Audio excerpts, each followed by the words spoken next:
Unleash your power. Part 1. Creating lasting change. For changes to be of any true value, they've got to be lasting and consistent. We've all experienced change for a moment, only to feel let down and disappointed in the end. In fact, many people attempt change with a sense of fear and dread, because unconsciously they believe the changes will only be temporary. A prime example of this is someone who needs to begin dieting, but finds himself putting it off, primarily because he unconsciously knows that whatever pain he endures in order to create the change will bring him only a short-term reward. For most of my life I've pursued what I consider to be the organizing principles of lasting change, and you'll learn many of these, and how to utilize them in the pages that follow. But for now, I'd like to share with you 3 elementary principles of change that you and I can use immediately to change our lives. While these principles are simple, they are also extremely powerful when they are skillfully applied. These are the exact same changes that an individual must make in order to create personal change, that a company must make in order to maximize its potential, and that a country must make in order to carve out its place in the world. In fact, as a world community, these are the changes that we all must make to preserve the quality of life around the globe. Step 1. Raise your standards. Anytime you sincerely want to make a change, the first thing you must do is to raise your standards. When people ask me what really changed my life 30 years ago, I tell them that absolutely the most important thing was changing what I demanded of myself. I wrote down all the things I would no longer accept in my life, all the things I would no longer tolerate, and all the things that I aspired to becoming. Think of the far-reaching consequences set in motion by men and women who raised their standards and acted in accordance with them, deciding they would tolerate no less. History chronicles the inspiring examples of people like Leonardo da Vinci, Abraham Lincoln, Helen Keller, Mahatma Gandhi, Martin Luther King Jr., Rosa Parks, Albert Einstein, Cesar Chavez, Soichiro Honda, and many others who took the magnificently powerful step of raising their standards. The same power that was available to them is available to you if you have the courage to claim it. Changing an organization, a company, a country, or a world begins with the simple step of changing yourself. Step 2. Change your limiting beliefs. If you raise your standards, but don't really believe you can meet them, you've already sabotaged yourself. You won't even try. You'll be lacking that sense of certainty that allows you to tap the deepest capacity that's within you even as you read this.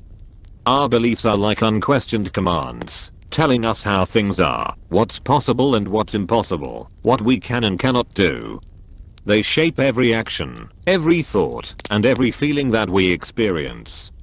As a result, changing our belief systems is central to making any real and lasting change in our lives. We must develop a sense of certainty that we can and will meet the new standards before we actually do. Without taking control of your belief systems, you can raise your standards as much as you like, but you'll never have the conviction to back them up. How much do you think Gandhi would have accomplished had he not believed with every fiber of his being in the power of nonviolent opposition? It was the congruence of his beliefs which gave him access to his inner resources and enabled him to meet challenges which would have swayed a less committed man. Empowering beliefs. This sense of certainty is the force behind any great success throughout history. Step 3. Change your strategy. In order to keep your commitment, you need the best strategies for achieving results. One of my core beliefs is that if you set a higher standard and you can get yourself to believe, then you certainly can figure out the strategies. You simply will find a way. Ultimately, that's what this whole book is about. It shows you strategies for getting the job done, and I'll tell you now that the best strategy in almost any case is to find a role model, someone who's already getting the results you want, and then tap into their knowledge. Learn what they're doing, what their core beliefs are, and how they think. Not only will this make you more effective, it will also save you a huge amount of time, because you won't have to reinvent the wheel. You can fine-tune it, reshape it, and perhaps even make it better. This book will provide you with the information and impetus to commit to all three of these master principles of quality change. It will help you raise your standards by discovering what they currently are and realizing what you want them to be. It will help you change the core beliefs that are keeping you from where you want to go and enhance those that already serve you. And it will assist you in developing a series of strategies for more elegantly, quickly, and efficiently producing the results you desire. You see, in life, lots of people know what to do, but few people actually do what they know. Knowing is not enough.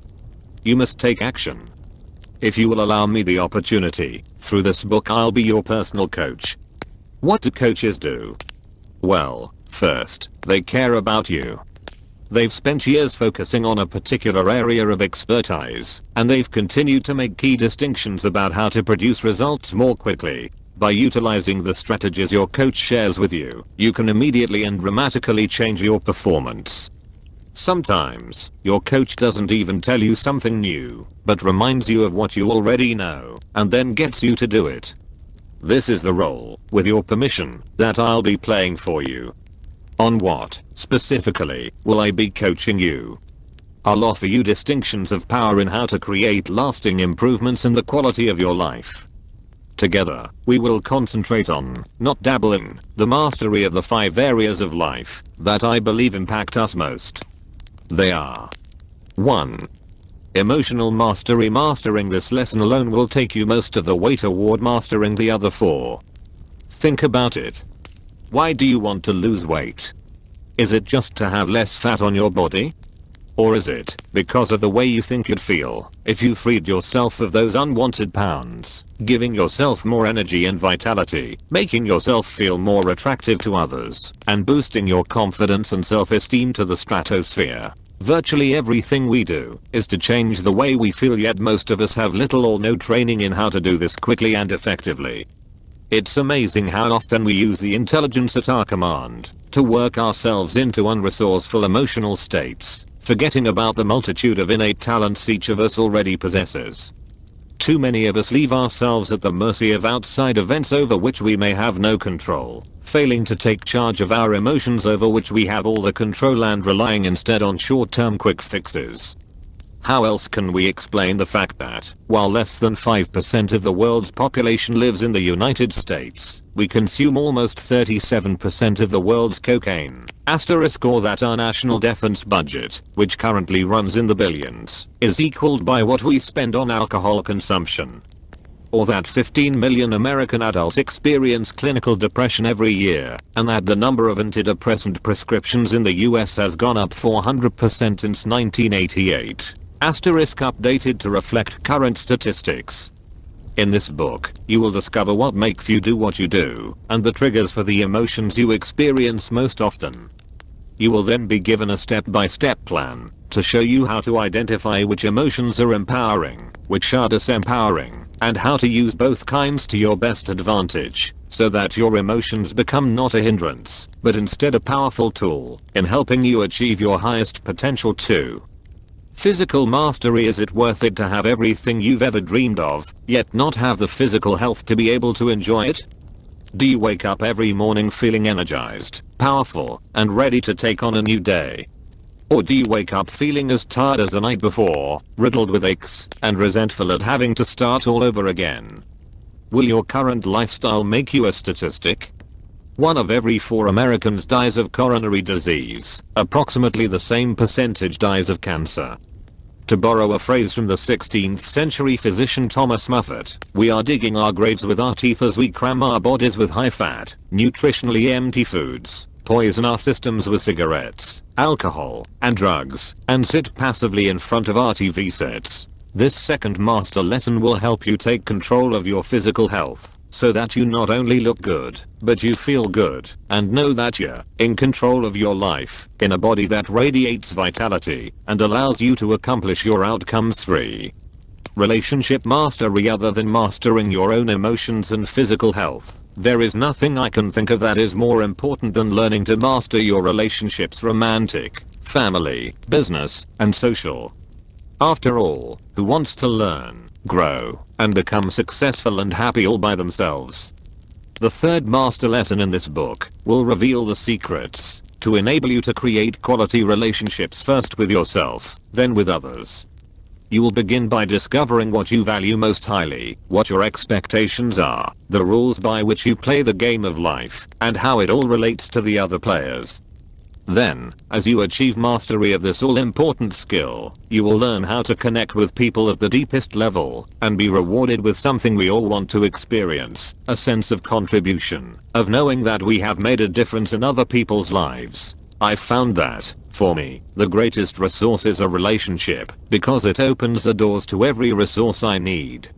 Mastery of this lesson will give you unlimited resources for growing and contributing for financial mastery by the time they reach the age of 65. Most Americans are either dead broke or dead.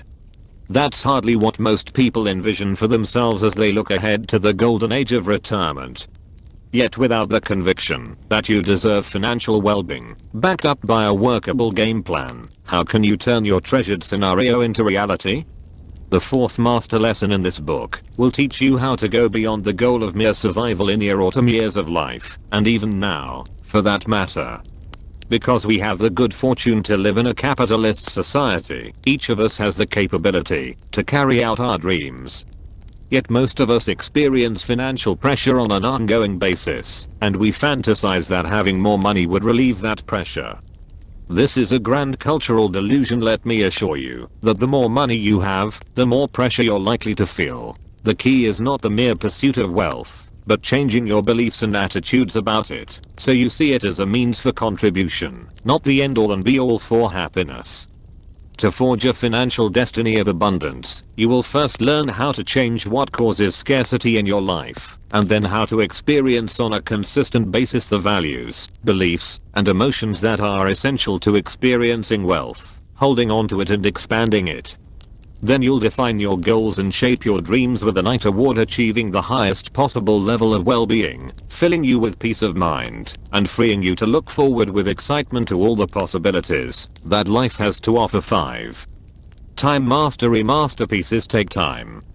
Yet how many of us really know how to use our time?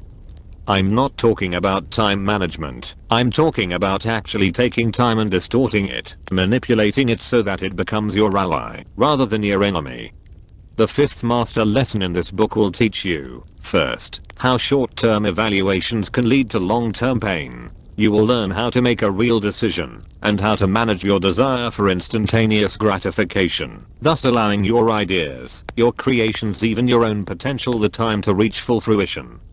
Next, you'll learn how to design the necessary maps and strategies for following up on your decision, making it a reality with the willingness to take massive action, the patience to experience lag time, and the flexibility to change your approach as often as needed. Once you have mastered time, you will understand how true it is that most people overestimate what they can accomplish in a year and underestimate what they can achieve in a decade.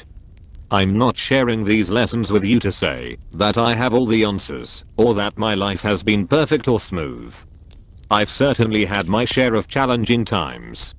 But through it all, I've managed to learn, persist, and continually succeed throughout the years. Each time I've met a challenge, I've used what I've learned to take my life to a new level. And, like yours, my level of mastery in these 5 areas continues to expand. Also, living my lifestyle may not be the answer for you. My dreams and goals may not be yours.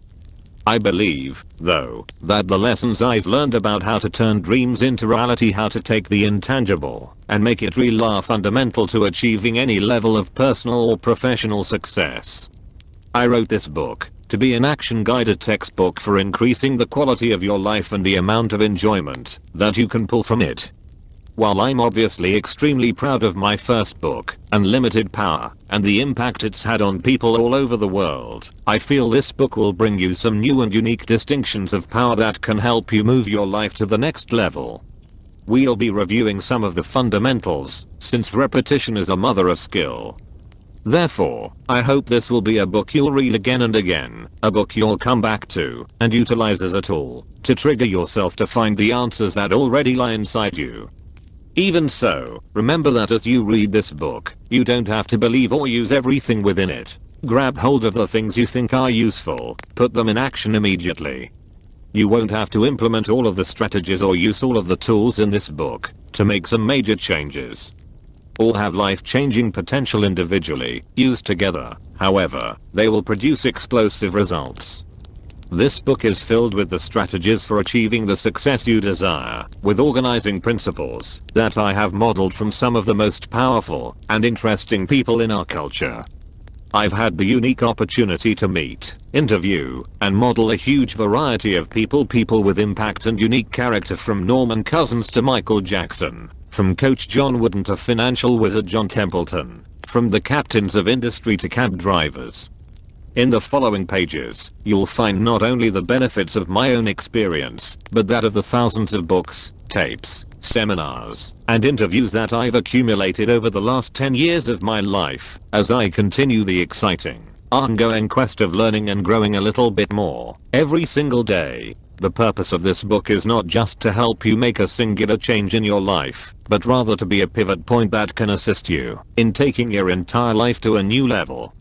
The focus of this book is on creating global changes. What do I mean by this? Well, you can learn to make changes in your life, overcome a fear or a phobia, increase the quality of a relationship, or overcome your pattern of procrastinating.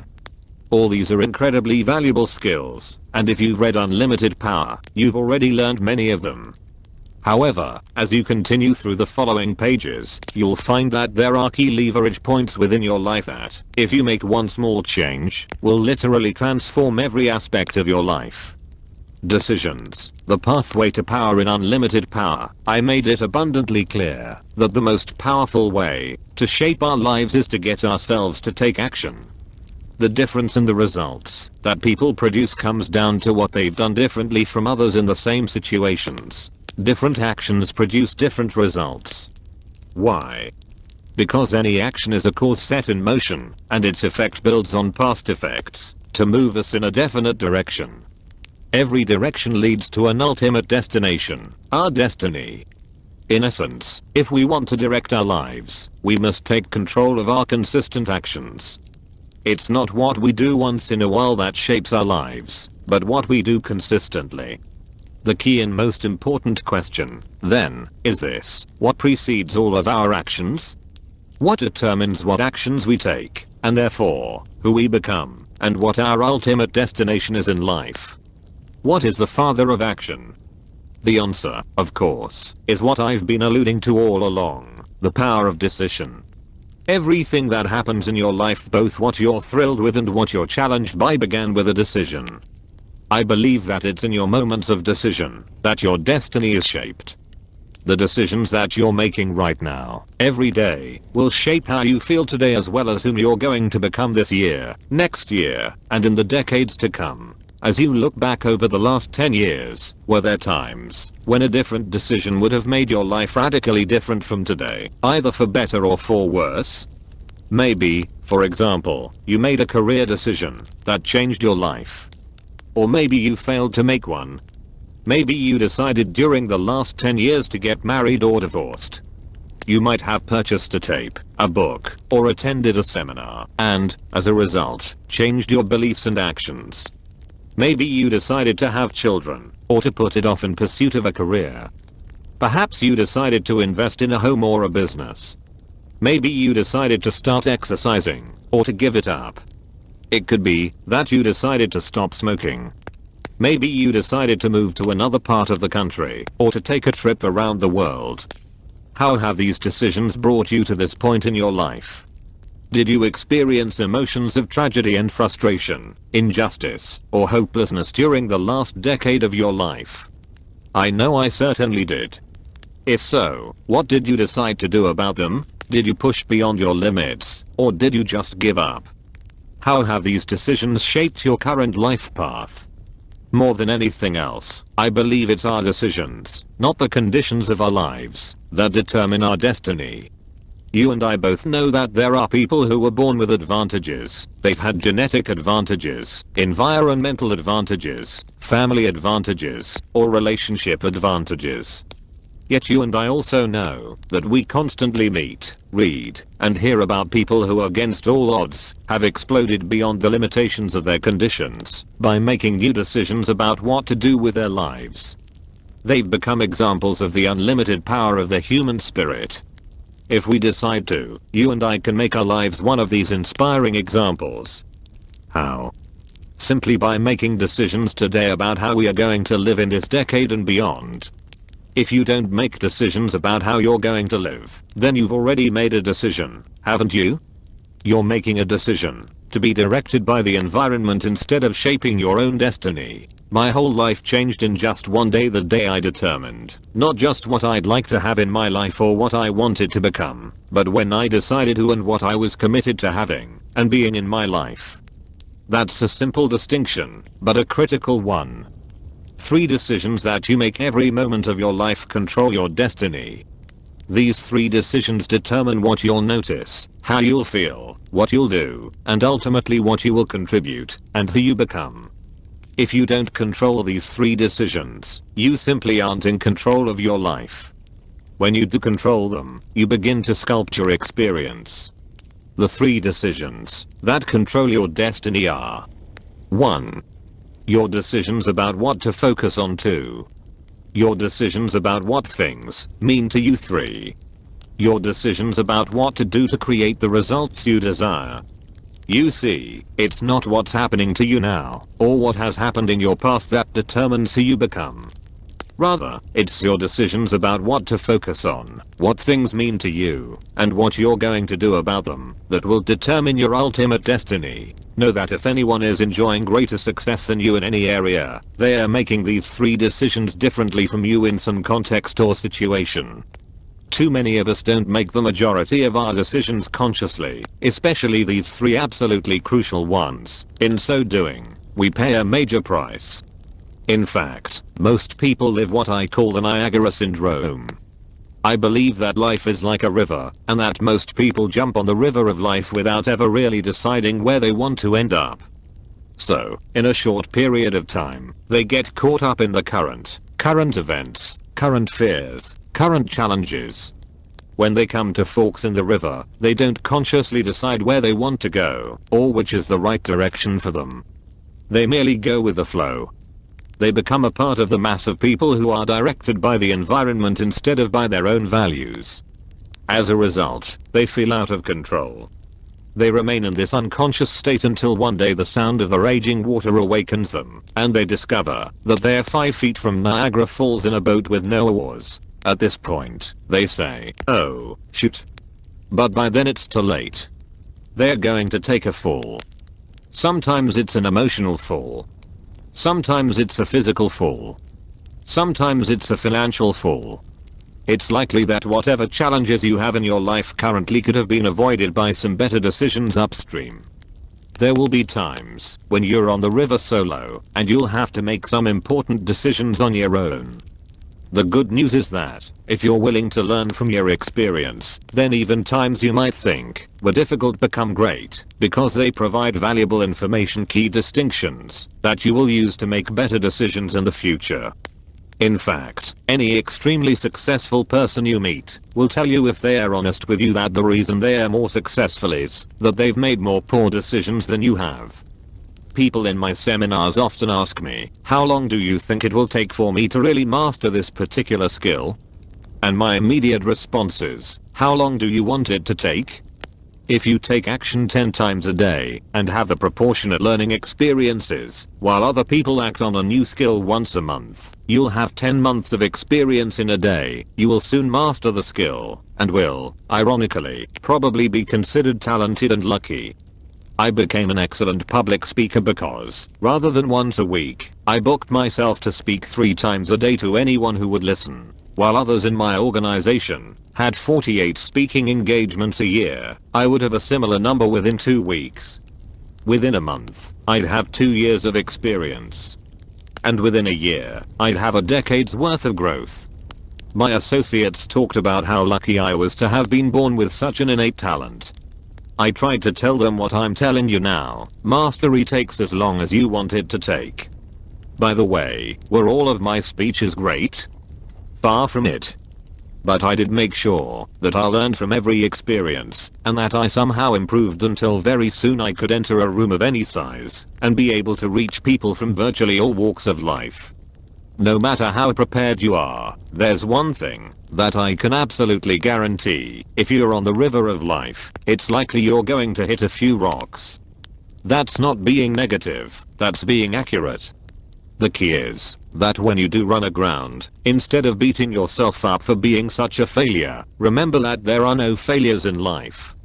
There are only results. If you didn't get the results you wanted, learn from this experience so that you have references about how to make better decisions in the future. One of the most important decisions you can make to ensure your long-term happiness is to decide to use whatever life gives you in the moment. The truth of the matter is that there's nothing you can't accomplish if 1. You clearly decide what it is that you're absolutely committed to achieving. 2. You are willing to take massive action. 3. You notice what's working or not. And 4. You continue to change your approach until you achieve what you want, using whatever life gives you along the way. Life's most important lesson: Donald Trump and the late Mother Teresa were driven by the exact same force. I can hear you saying, "Are you off your rocker, Tony?" They couldn't have been more different. It's absolutely true that their values lay at opposite ends of the spectrum, but they were both driven by pain and pleasure. Their lives have been shaped by what they've learned to get pleasure from, and what they've learned will create pain. The most important lesson we learn in life is what creates pain for us, and what creates pleasure. This lesson is different for each of us, and, therefore, so are our behaviors. What's driven Donald Trump throughout his life? He's learned to achieve pleasure by having the largest and most expensive yachts, acquiring the most extravagant buildings, making the shrewdest deals, in short, accumulating the biggest and best toys. What did he learn to link pain to? In interviews he has revealed that his ultimate pain in life is being second best at anything. He equates it with failure. In fact, his greatest drive to achieve comes from his compulsion to avoid this pain. It's a far more powerful motivator than his desire to gain pleasure. Many competitors have taken great joy in the pain that Trump has experienced from the collapse of much of his economic empire. Rather than judge him or anyone else, including yourself, it might be more valuable to understand what's driving him and to have some compassion for his obvious pain. By contrast, look at Mother Teresa. Here was a woman who cared so deeply that when she saw other people in pain, she also suffered. Seeing the injustice of the caste system wounded her. She discovered that when she took action to help these people, their pain disappeared, and so did hers. For Mother Teresa, the ultimate meaning of life could be found in one of the most impoverished sections of Calcutta, the City of Joy, which is swollen past the bursting point with millions of starving and diseased refugees. For her, pleasure might have meant wading through knee-deep muck, sewage, and filth in order to reach a squalid hut and minister to the infants and children within, their tiny bodies ravaged by cholera and dysentery. She was powerfully driven by the belief that helping others out of their misery helped alleviate her own pain, that in helping them experience life in a better way, giving them pleasure, she would feel pleasure. She learned that putting yourself on the line for others is the highest good. It gave her a sense that her life had true meaning. While it may be a stretch for most of us to liken the sublime humility of Mother Teresa to the materialism of Donald Trump, it's critical to remember that these two individuals shaped their destinies based upon what they linked pain and pleasure to.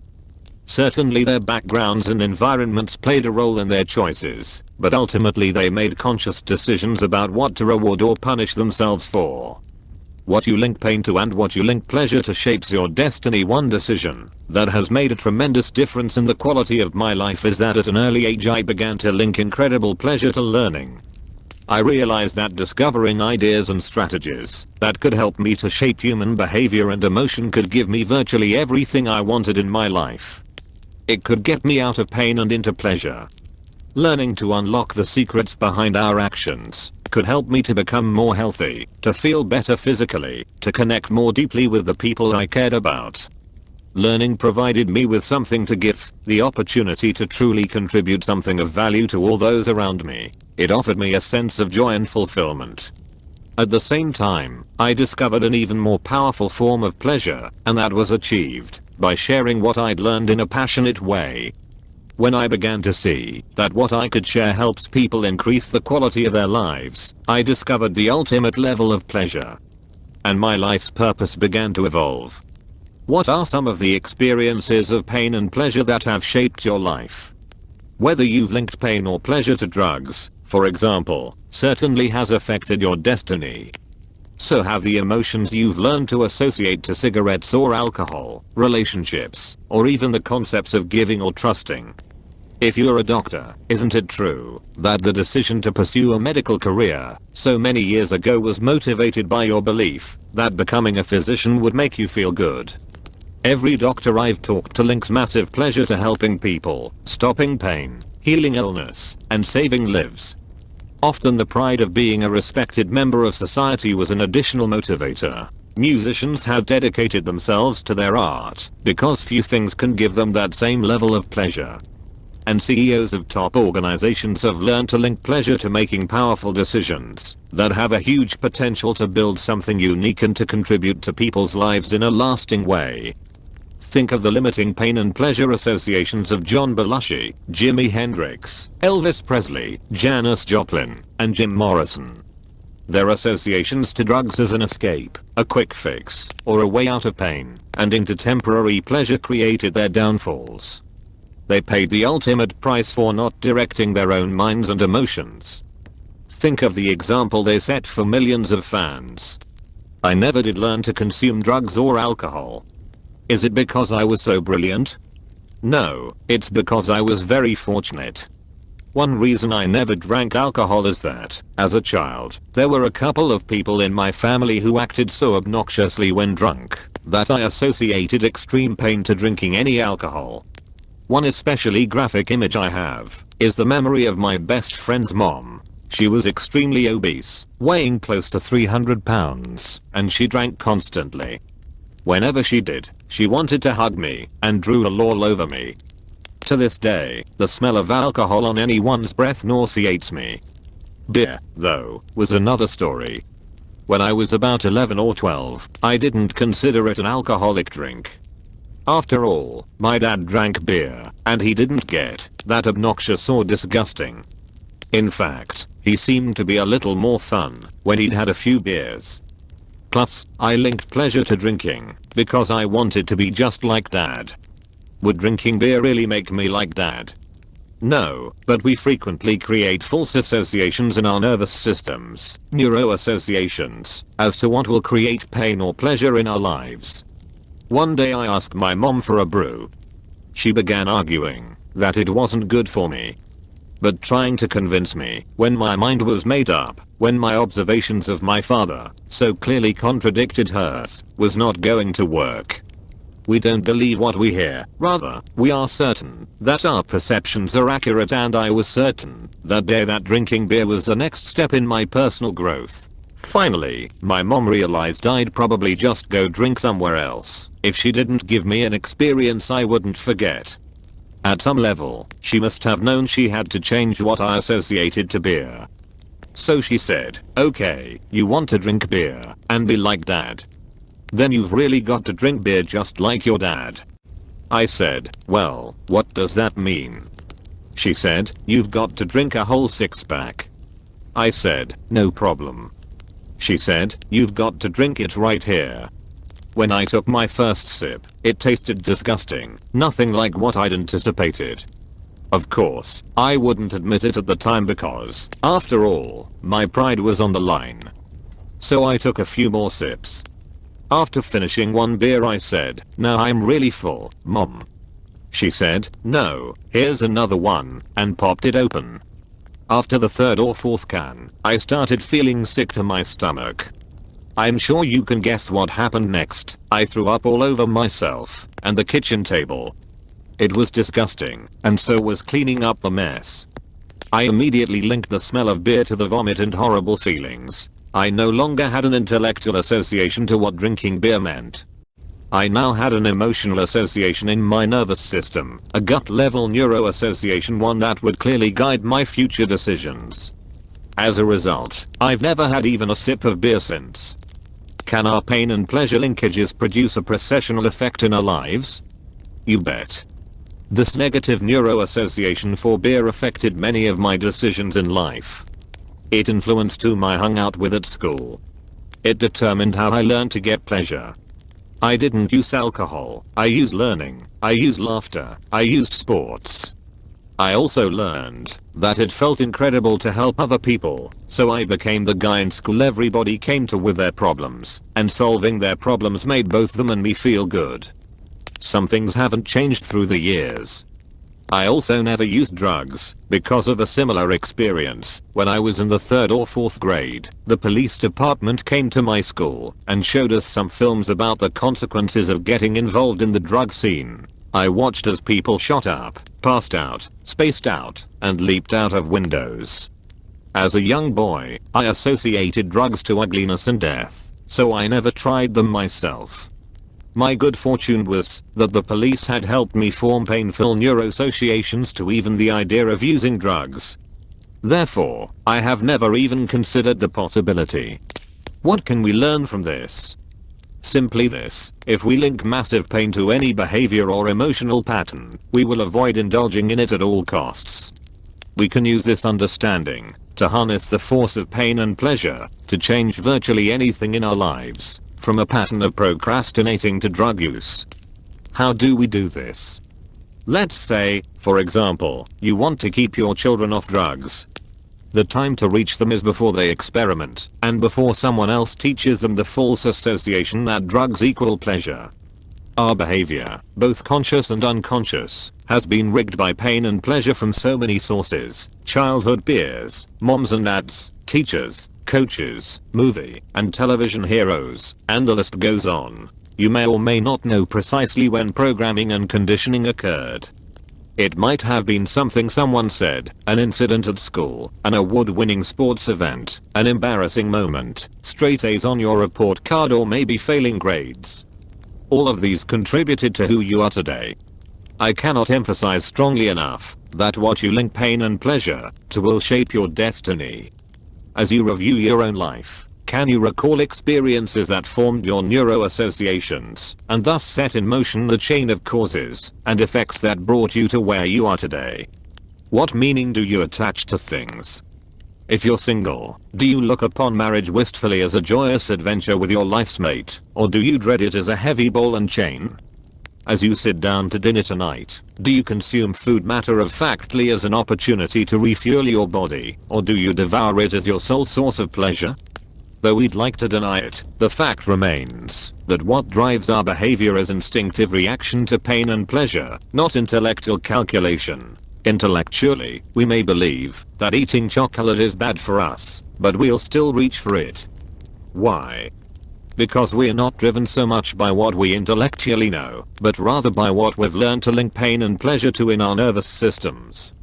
It's the neuroassociations, the associations we've established in our nervous systems, that determine what we'll do. Although we'd like to believe it's our intellect that really drives us, in most cases our emotions, the sensations that we link to our thoughts, are what truly drive us. Many times we try to override the system. For a while we stick to a diet. We've finally pushed ourselves over the edge because we have so much pain. We will have solved the problem for the moment, but if we haven't eliminated the cause of the problem, it will resurface. Ultimately, in order for a change to last, we must link pain to our old behavior and pleasure to our new behavior, and condition it until it's consistent. Remember, we will all do more to avoid pain than we will to gain pleasure. Going on a diet and overriding our pain in the short term by pure willpower never lasts, simply because we still link pain to giving up fattening foods. For this change to be long term, we've got to link pain to eating those foods, so that we no longer even desire them, and pleasure to eat more of the foods that nourish us. People who are fit and healthy believe that nothing tastes as good as thin feels. And they love foods that nourish them. In fact, they often link pleasure to pushing the plate away with food still on it. It symbolizes to them that they're in control of their lives. The truth is that we can learn to condition our minds, bodies, and emotions to link pain or pleasure to whatever we choose. By changing what we link pain and pleasure to, we will instantly change our behaviors. With smoking, for example, all you must do is link enough pain to smoking and enough pleasure to quitting. You have the ability to do this right now, but you might not exercise this capability because you've trained your body to link pleasure to smoking, or you fear that stopping would be too painful. Yet, if you meet anyone who has stopped, you will find that this behavior changed in one day, the day they truly changed what smoking meant to them. Belief systems, the power to create and destroy. He was bitter and cruel, an alcoholic and drug addict who almost killed himself several times. Today he serves a life sentence in prison for the murder of a liquor store cashier who got in his way. He has 2 sons, born a mere 11 months apart, one of whom grew up to be just like dad, a drug addict who lived by stealing and threatening others until he too was put in jail for attempted murder. His brother, however, is a different story, a man who's raising 3 kids, enjoys his marriage, and appears to be truly happy. As regional manager for a major national concern, he finds his work both challenging and rewarding. He's physically fit and has no alcohol or drug addictions. How could these 2 young men have turned out so differently, having grown up in virtually the same environment? Both were asked privately, unbeknownst to the other, "Why has your life turned out this way?" Surprisingly, they both provided the exact same answer: "What else could I have become, having grown up with a father like that?" So often we are seduced into believing that events control our lives, and that our environment has shaped who we are today. No greater lie was ever told. It's not the events of our lives that shape us, but our beliefs as to what those events mean. 2 men are shot down in Vietnam and imprisoned in the infamous Ho Lo prison. They are isolated, chained to cement slabs, and continuously beaten with rusty shackles, and tortured for information. Yet although these men are receiving the same abuse, they form radically different beliefs about their experience. One man decides that his life is over, and in order to avoid any additional pain, commits suicide. The other pulls from these brutalizing events a deeper belief in himself, his fellow man, and his creator than he's ever had before. Captain Gerald Coffey uses his experience of this to remind people all over the world of the power of the human spirit to overcome virtually any level of pain, any challenge, or any problem. 2 women turn 70 years old, yet each takes a different meaning from the event. One knows that her life is coming to an end. To her, 7 decades of living mean that her body must be breaking down, and she'd better start winding up her affairs. The other woman decides that what a person is capable of at any age depends upon her belief, and sets a higher standard for herself. She decides that mountain climbing might be a good sport to begin at the age of 70. For the next 25 years she devotes herself to this new adventure in mastery, scaling some of the highest peaks in the world, until, in her 90s, Hulda Crooks becomes the oldest woman to ascend Mount Fuji. You see, it's never the environment, it's never the events of our lives, but the meaning we attach to the events, how we interpret them, that shapes who we are today and who we'll become tomorrow. Beliefs are what make the difference between a lifetime of joyous contribution and one of misery and devastation. Beliefs are what separate a Mozart from a Manson. Beliefs are what cause some individuals to become heroes, while others lead lives of quiet desperation. What are our beliefs designed for? They're the guiding force to tell us what will lead to pain and what will lead to pleasure. Whenever something happens in your life, your brain asks 2 questions. 1. Will this mean pain or pleasure? 2. What must I do now to avoid pain and or gain pleasure? The answers to these 2 questions are based on our beliefs, and our beliefs are driven by our generalizations about what we've learned could lead to pain and pleasure.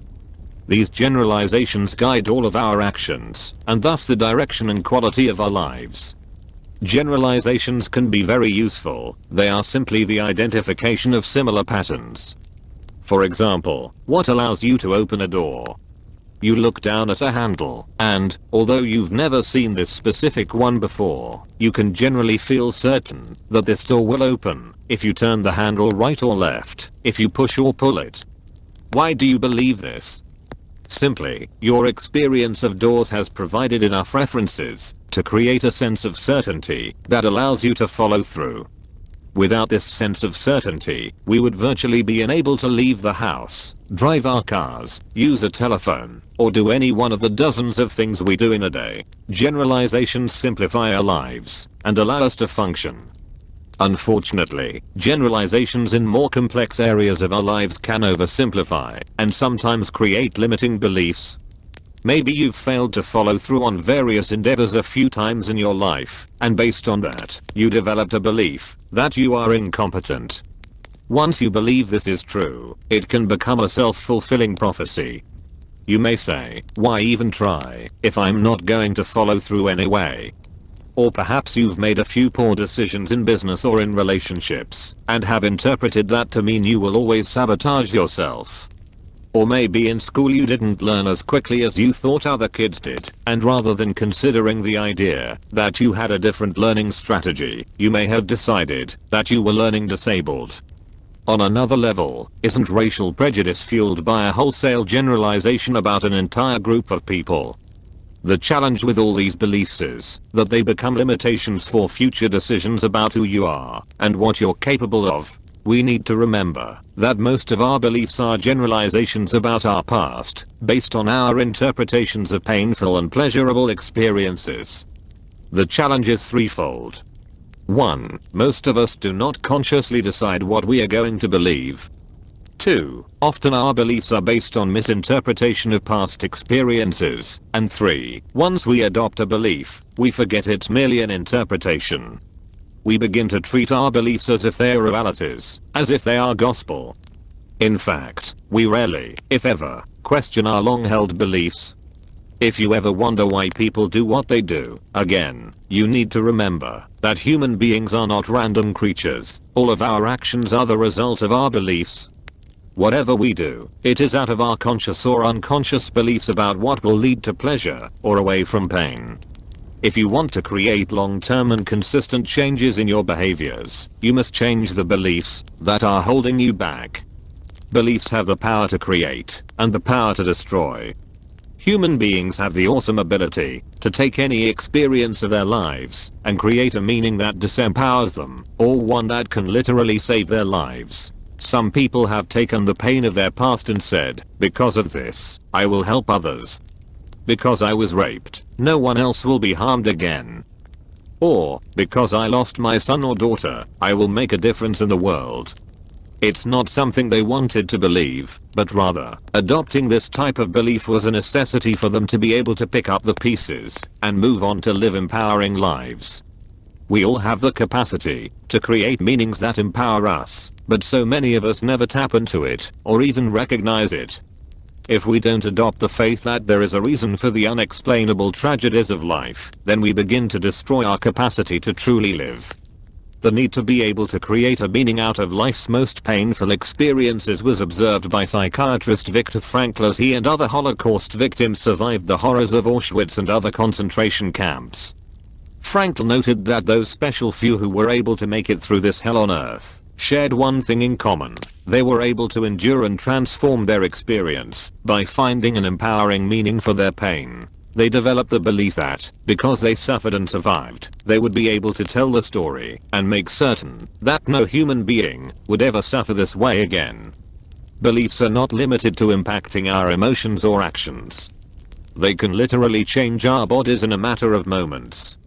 I had the pleasure of interviewing Yale professor and best-selling author Dr. Bernie Siegel.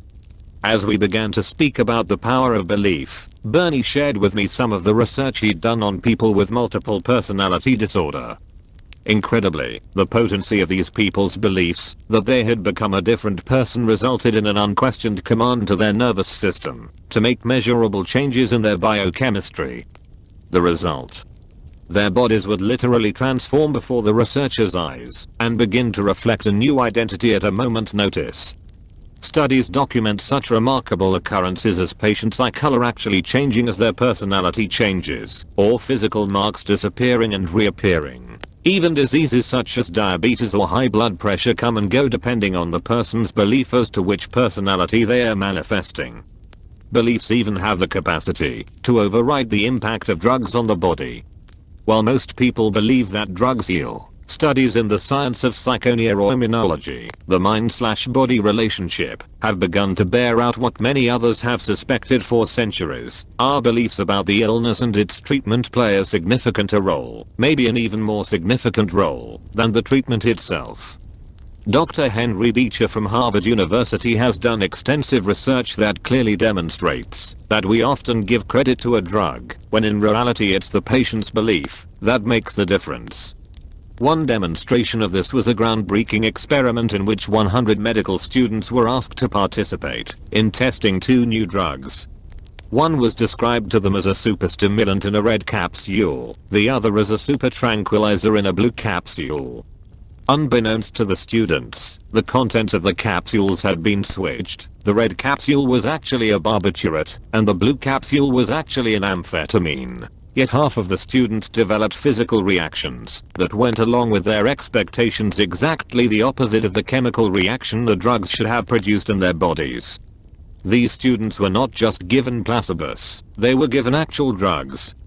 But their beliefs overrode the chemical impact of the drug on their bodies. As Dr. Beecher later stated, a drug's usefulness is a direct result of not only the chemical properties of the drug, but also the patient's belief in the usefulness and effectiveness of the drug. I had the privilege of knowing Norman Cousins for almost 7 years, and I was fortunate enough to have the last taped interview with him just 1 month before he passed on.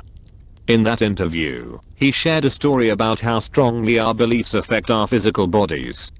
At a football game in Monterey Park, a Los Angeles suburb, several people experienced the symptoms of food poisoning.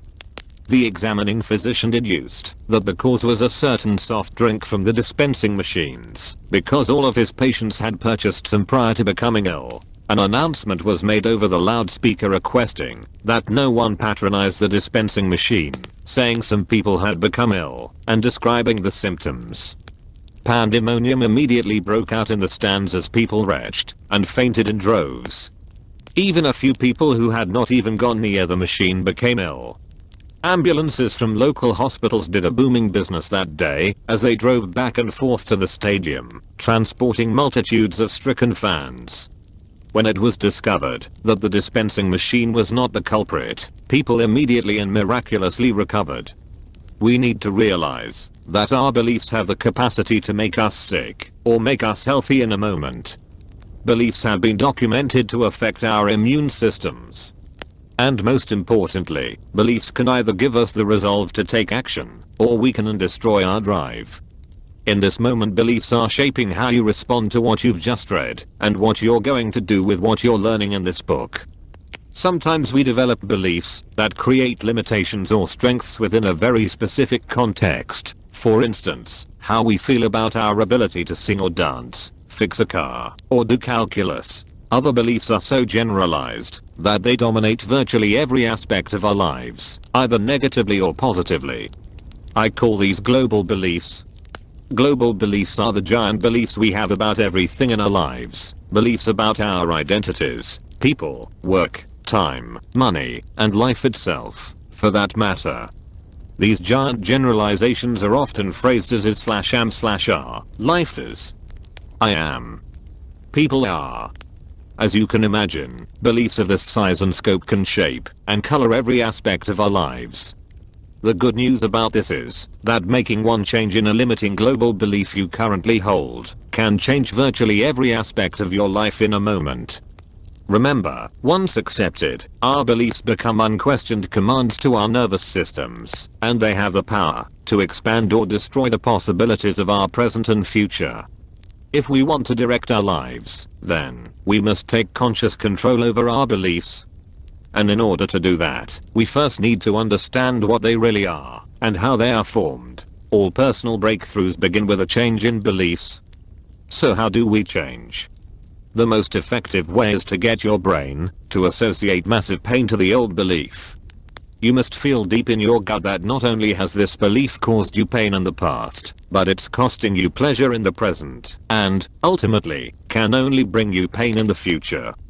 Then you must associate tremendous pleasure to the idea of adopting a new, empowering belief. This is the basic pattern that we'll review again and again in creating change in our lives.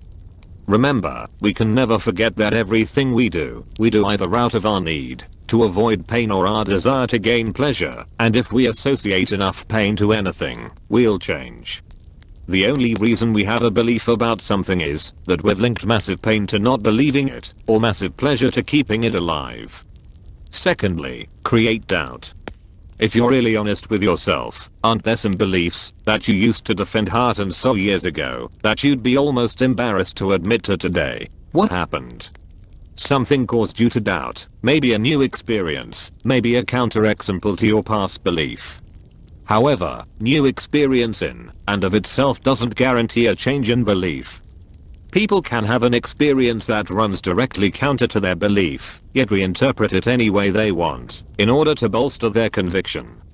On a personal level, a woman at one of my seminars started to experience some rather unique mental and emotional states, claiming that I was an artsy and was poisoning the people in the room with invisible gases flowing through the air conditioning vents.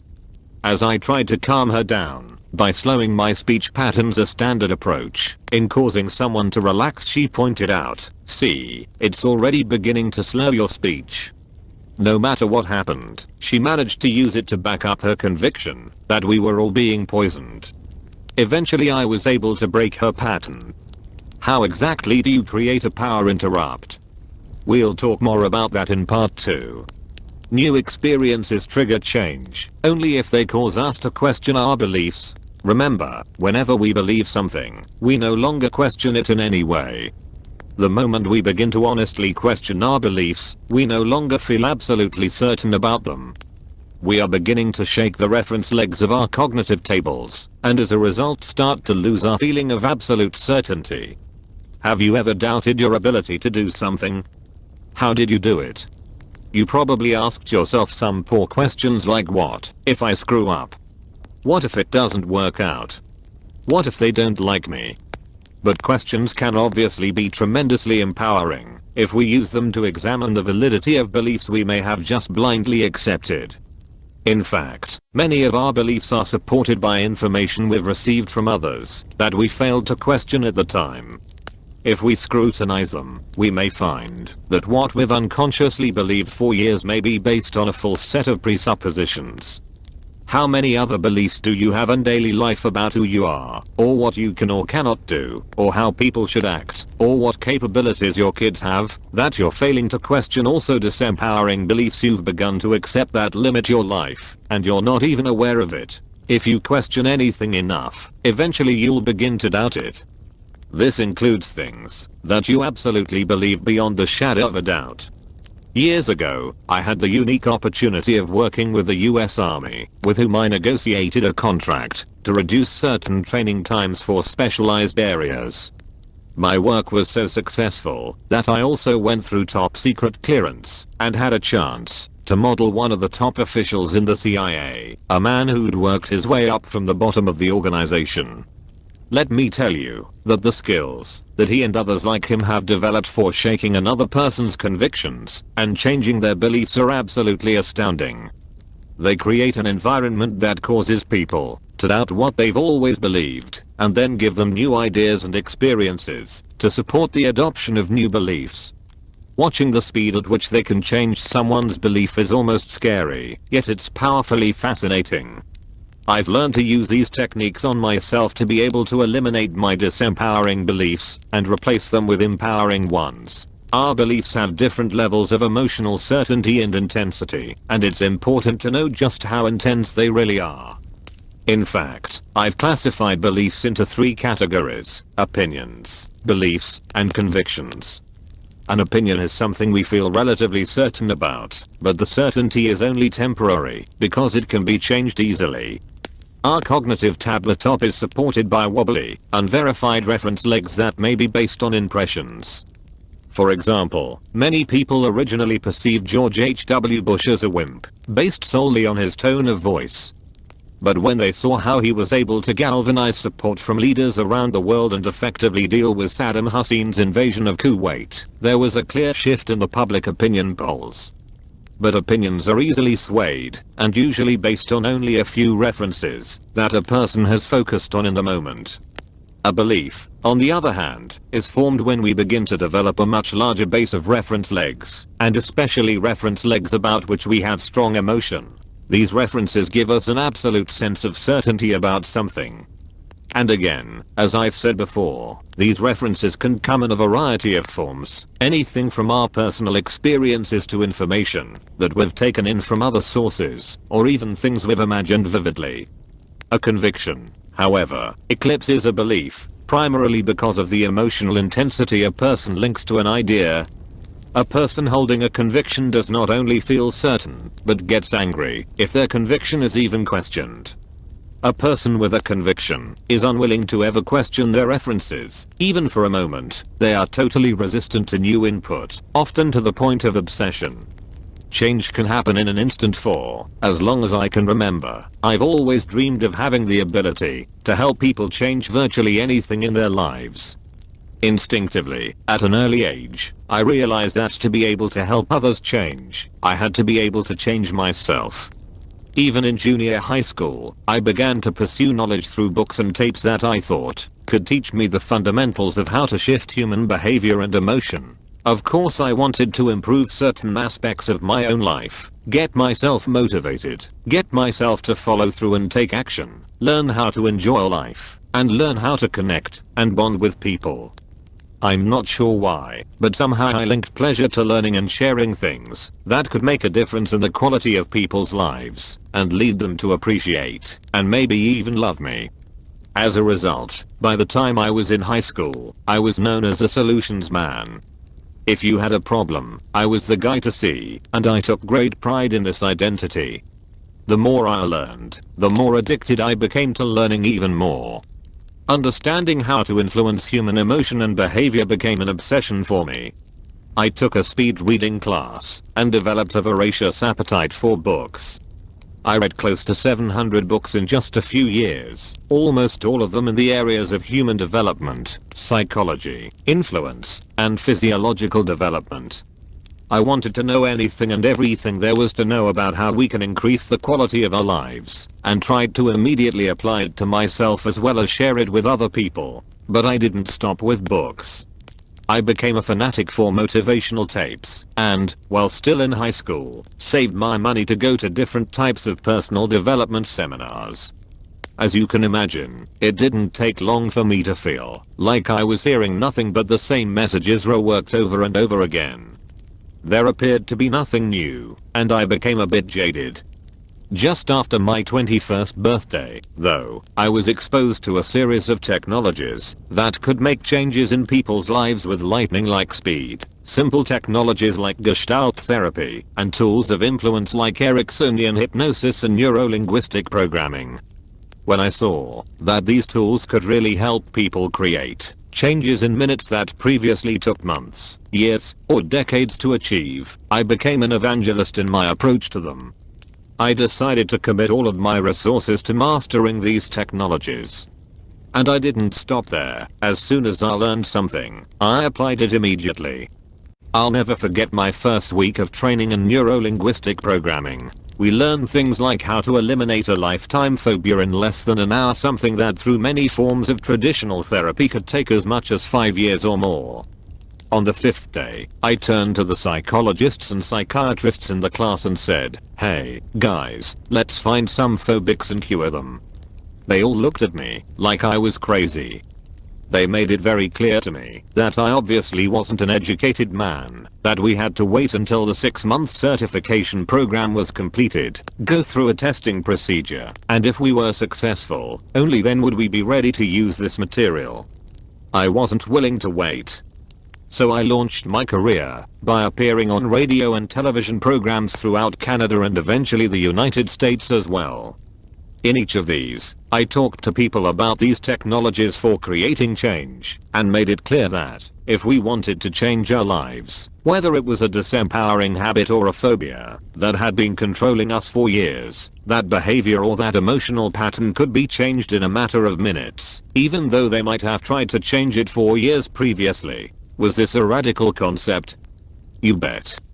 But I passionately argued that all changes are created in a moment.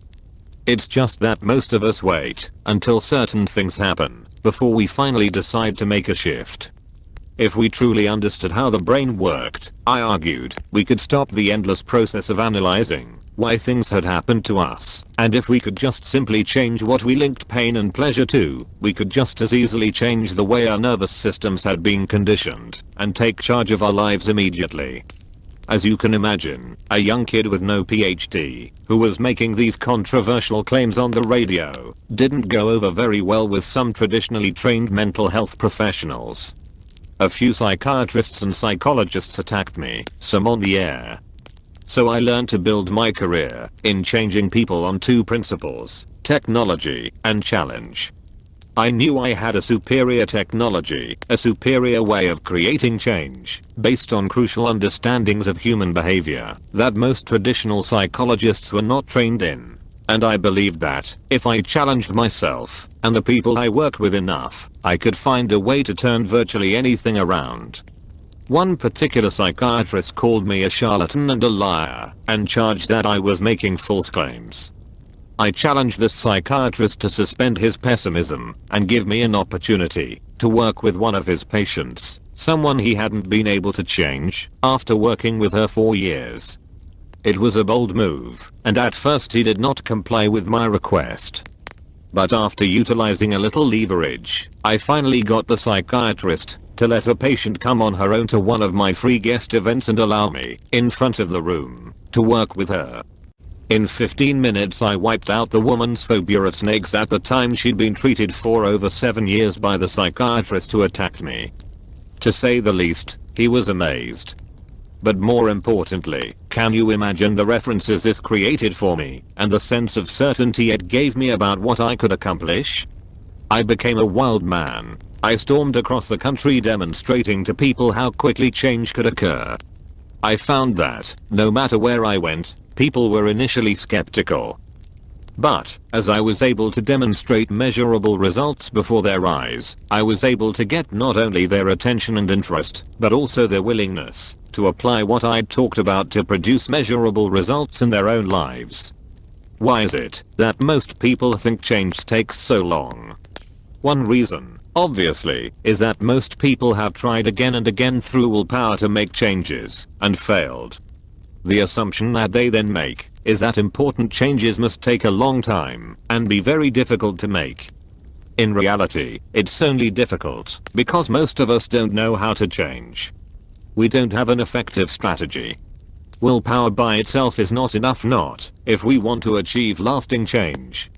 The second reason we don't change quickly is that in our culture, we have a set of beliefs that prevents us from being able to utilize our own inherent abilities. Culturally, we link negative associations to the idea of instant change. Foremost, instant change means you never really had a problem at all. If you can change that easily, why didn't you change a week ago, a month ago, a year ago, and stop complaining? For example, how quickly could a person recover from the loss of a loved one and begin to feel differently?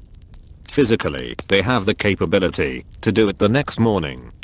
But they don't. Why? Because we have a set of beliefs in our culture that we need to grieve for a certain period of time. How long do we have to grieve?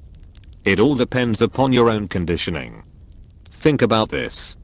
If the next day, after you lost a loved one, you didn't grieve, wouldn't that cause a great deal of pain in your life? First, people would immediately believe you didn't care about the loved one you lost. And, based on cultural conditioning, you might begin to believe that you didn't care either. The concept of overcoming death this easily is just too painful. We choose the pain of grieving, rather than changing our emotions, until we are satisfied that our rules and cultural standards about what's appropriate have been met. There are, in fact, cultures where people celebrate when someone dies. Why? They believe that God always knows the right time for us to leave the earth, and that death is graduation. They also believe that, if you were to grieve about someone's death, you would be indicating nothing but your own lack of understanding of life, and you would be demonstrating your own selfishness. since this person has gone on to a better place, you're feeling sorry for no one but yourself. They link pleasure to death and pain to grieving, so grief is not a part of their culture. I'm not saying that grief is bad or wrong. I'm just saying that we need to realize it's based upon our beliefs that pain takes a long time to recover from. As I spoke from coast to coast, I kept encouraging people to make life-changing shifts, often in 30 minutes or less. There was no doubt I created controversy, and the more successes I had, the more assured and intense I became as well. To tell the truth, I was occasionally confrontational and more than a little cocky. I started out doing private therapy, helping people turn things around, and then began to do seminars.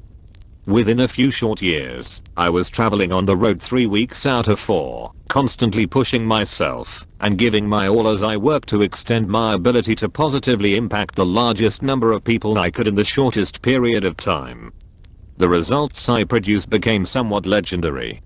Eventually the psychiatrists and psychologists stopped attacking and actually became interested in learning my techniques for use with their own patients. At the same time, my attitudes changed and I became more balanced. But I never lost my passion for wanting to help as many people as I could. One day about 4.5 years ago, not long after Unlimited Power was first published, I was signing books after giving one of my business seminars in San Francisco. All the while I was reflecting on the incredible rewards that had come from following through on the commitments I had made to myself while still in high school, the commitments to grow, expand, contribute, and thereby make a difference. I realized as each smiling face came forward how deeply grateful I was to have developed skills that can make a difference in helping people to change virtually anything in their lives. As the last group of people finally began to disperse, one man approached me and asked, "Do you recognize me?" Having seen literally thousands of people in that month alone, I had to admit that I didn't. He said, "Think about it for a second." After looking at him for a few moments, suddenly it clicked. I said, "New York City, right?" He said, "That's true." I said, "I did some private work with you in helping you to wipe out your smoking habit." He nodded again. I said, "Wow, that was years ago. How are you doing?" He reached in his pocket, pulled out a package of Marlboros, pointed at me with an accusing look on his face and said, "You failed." Then he launched into a tirade about my inability to program him effectively. I have to admit I was rattled.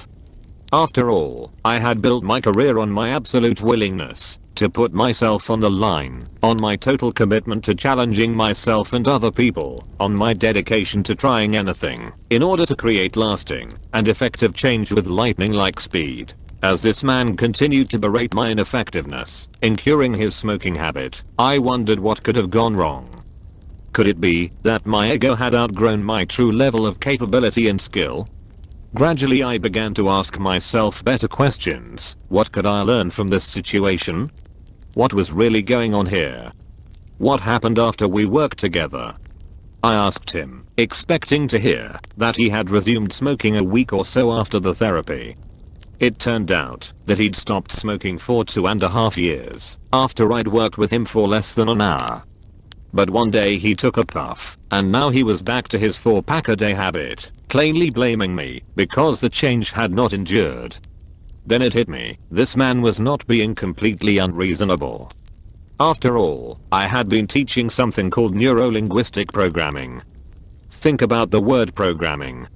It suggests that you could come to me, I would program you, and then everything would be fine. You wouldn't have to do anything.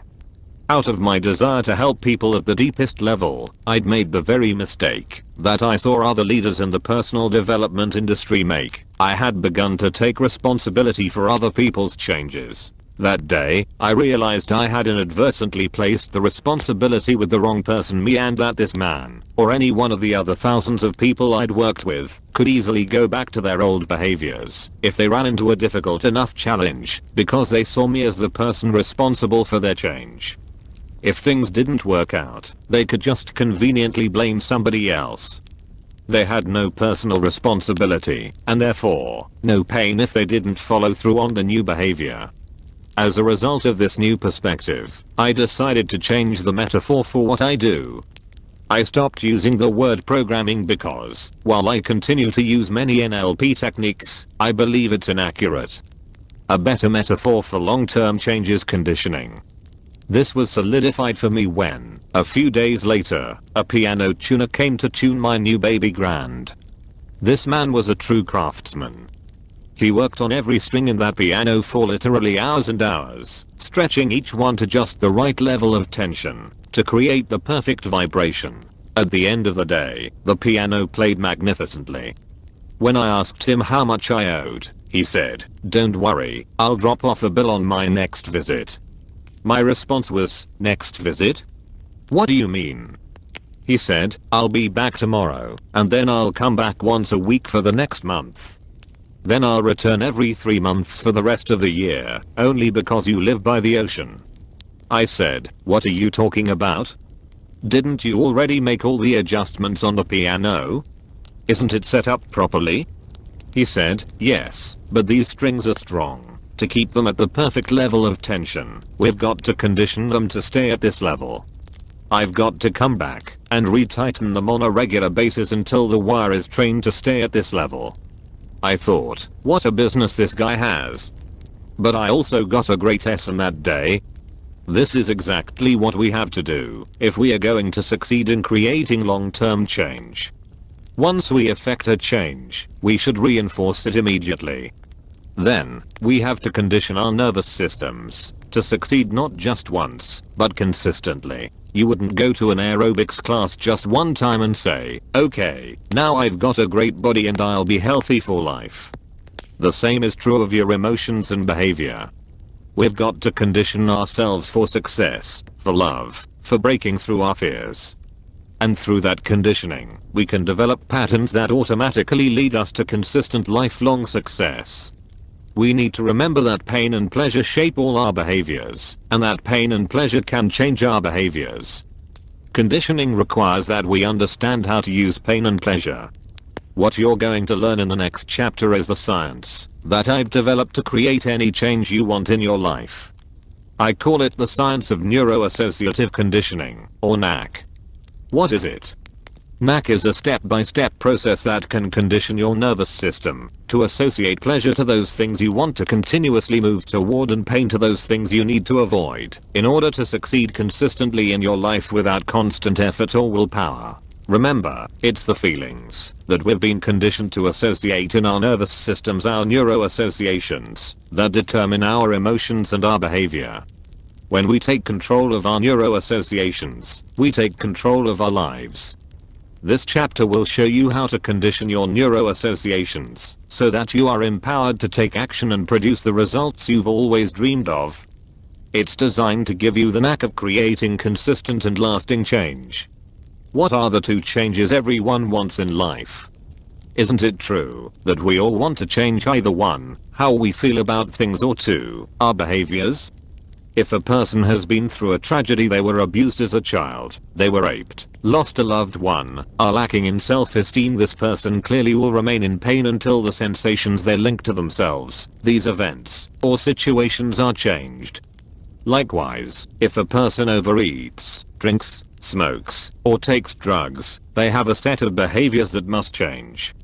The only way this can happen is by linking pain to the old behavior and pleasure to a new behavior. This sounds so simple, but what I've found is that in order for us to be able to create true change that lasts, we need to develop a specific system for utilizing any techniques you and I learn to create change, and there are many.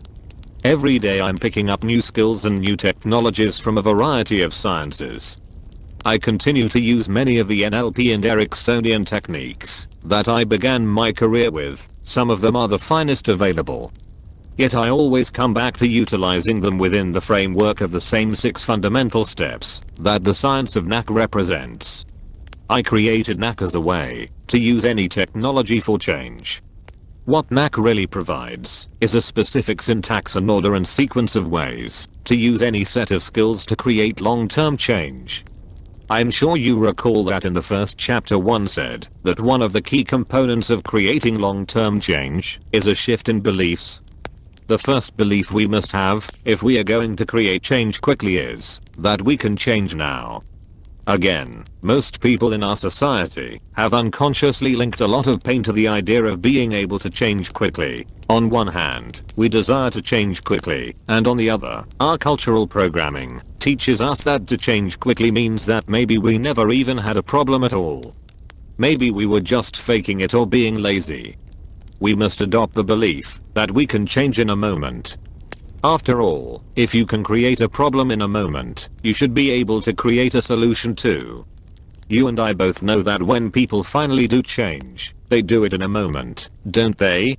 There's an instant when the change occurs. Why not make that instant now? Usually it's the getting ready to change that takes people time. We've all heard the joke, Q. How many psychiatrists does it take to change a light bulb? Just one, but it's very expensive, it takes a long time, and the light bulb has to want to change. Garbage.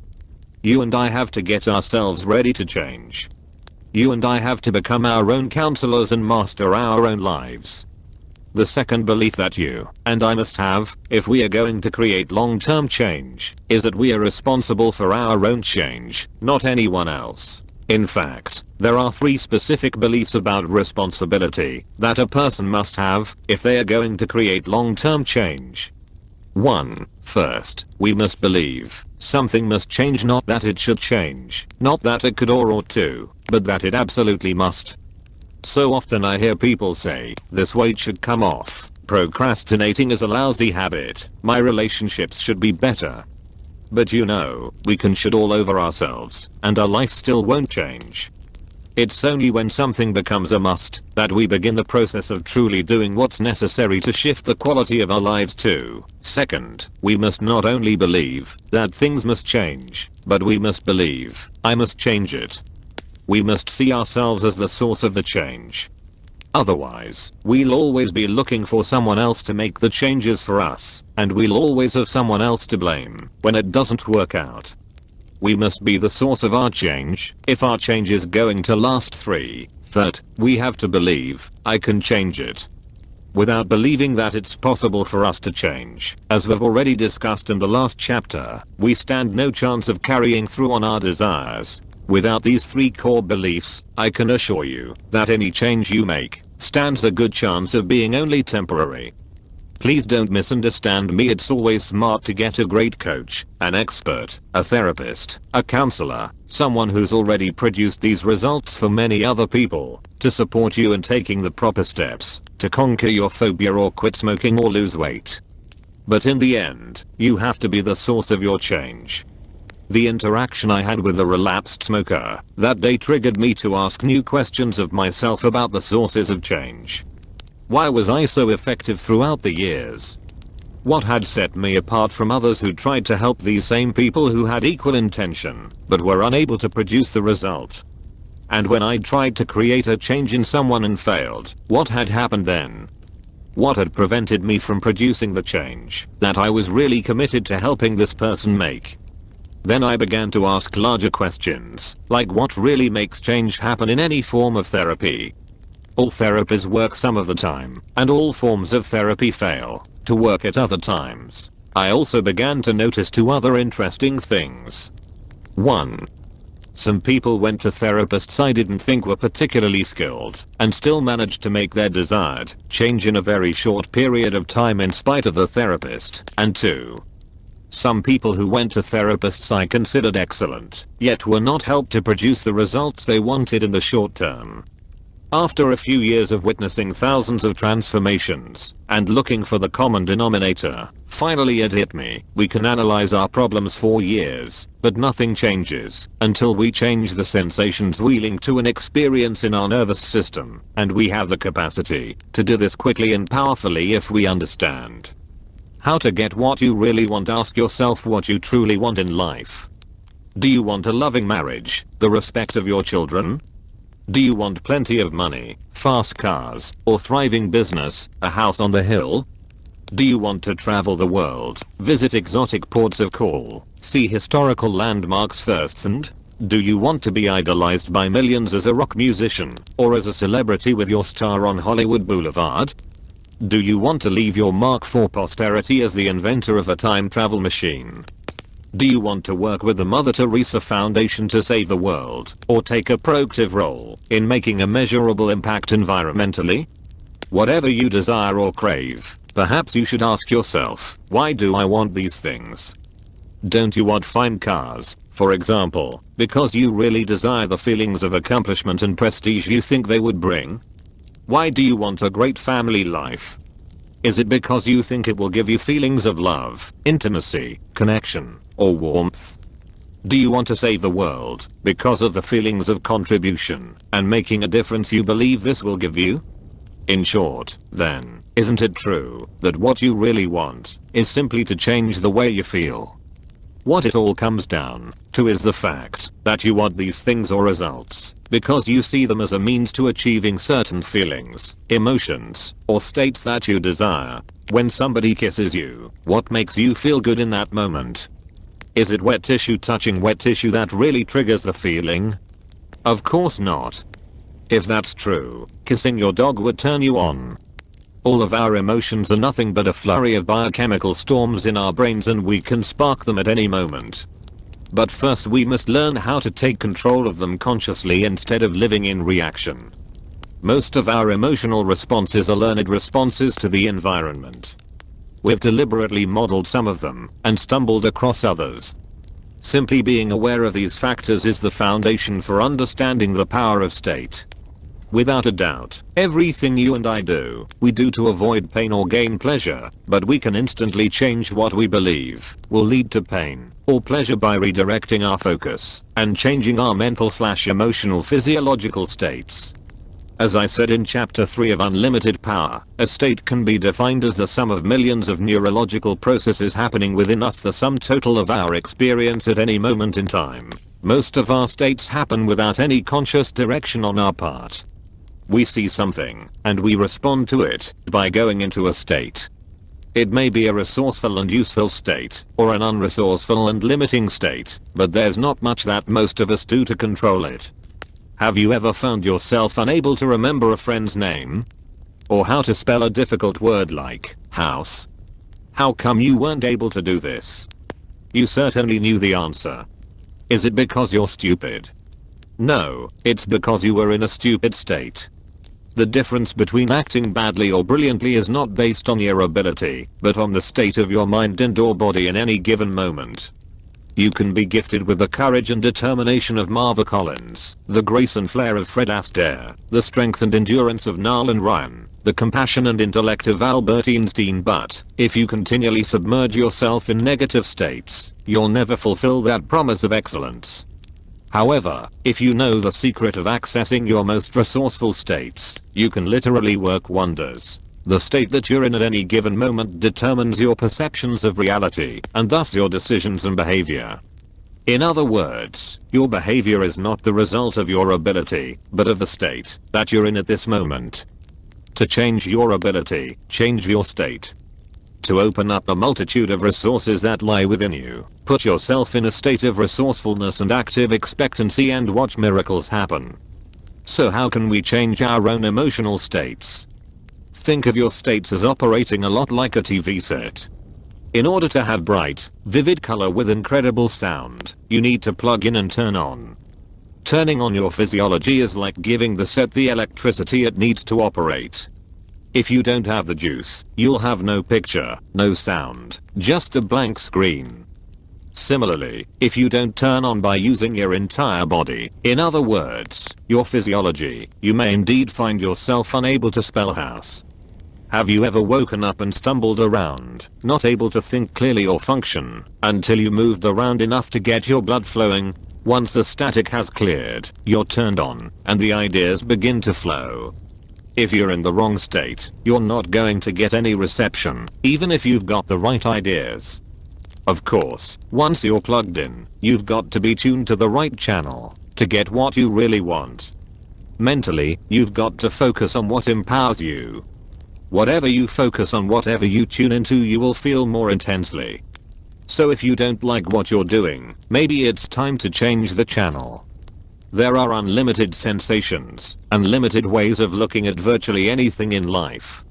All of the sensations that you want are available all of the time, and all you've got to do is to tune into the right channel.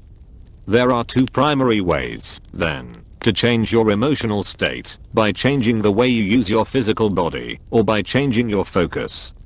Physiology, the power of movement. One of the most powerful distinctions that I've made in the last 10 years of my life is simply this: emotion is created by motion. Everything that we feel is the result of how we use our bodies. Even the most minute changes in our facial expressions or our gestures will shift the way that we are feeling in any moment, and therefore the way we evaluate lives, the way we think, and the way we act. Try something ridiculous with me for a second. Pretend you're a rather bored and humorless symphony conductor rhythmically swinging your arms in and out. Do it very slowly. Don't get too excited, just do it as a matter of routine, and make sure your face reflects a state of boredom. Notice how that feels. Now take your hands, clap them together explosively, and snap them back out as fast as you can with a big, silly grin on your face. Intensify this by adding the vocal movement of an outrageously loud and explosive sound. The movement of air through your chest, throat, and mouth will change how you feel even more radically. That motion and speed you've created, both in your body and your vocal cords, will instantly change the way you feel. Every emotion you ever feel has specific physiology linked to it: posture, breathing, patterns of movement, facial expressions. For depression, these are certainly obvious. In Unlimited Power, I talked about the physical attributes of depression: where your eyes are focused, how you hold yourself, and so forth. Once you learn how you use your body when in certain emotional states, you can return to those states, or avoid them, simply by changing your physiology. The challenge is that most of us limit ourselves to just a few habitual patterns of physiology. We assume them automatically, not realizing how great a role they play in shaping our behavior from moment to moment. We each have over 80 different muscles in our faces, and if these muscles get accustomed to expressing depression, boredom, or frustration, then this habitual muscular pattern literally begins to dictate our states, not to mention our physical character. I always have people in my Date with Destiny seminar write down all the emotions they feel in an average week, and out of the myriad of possibilities, I found that the average is less than a dozen. Why? Because most people have limited patterns of physiology that result in limited patterns of expression.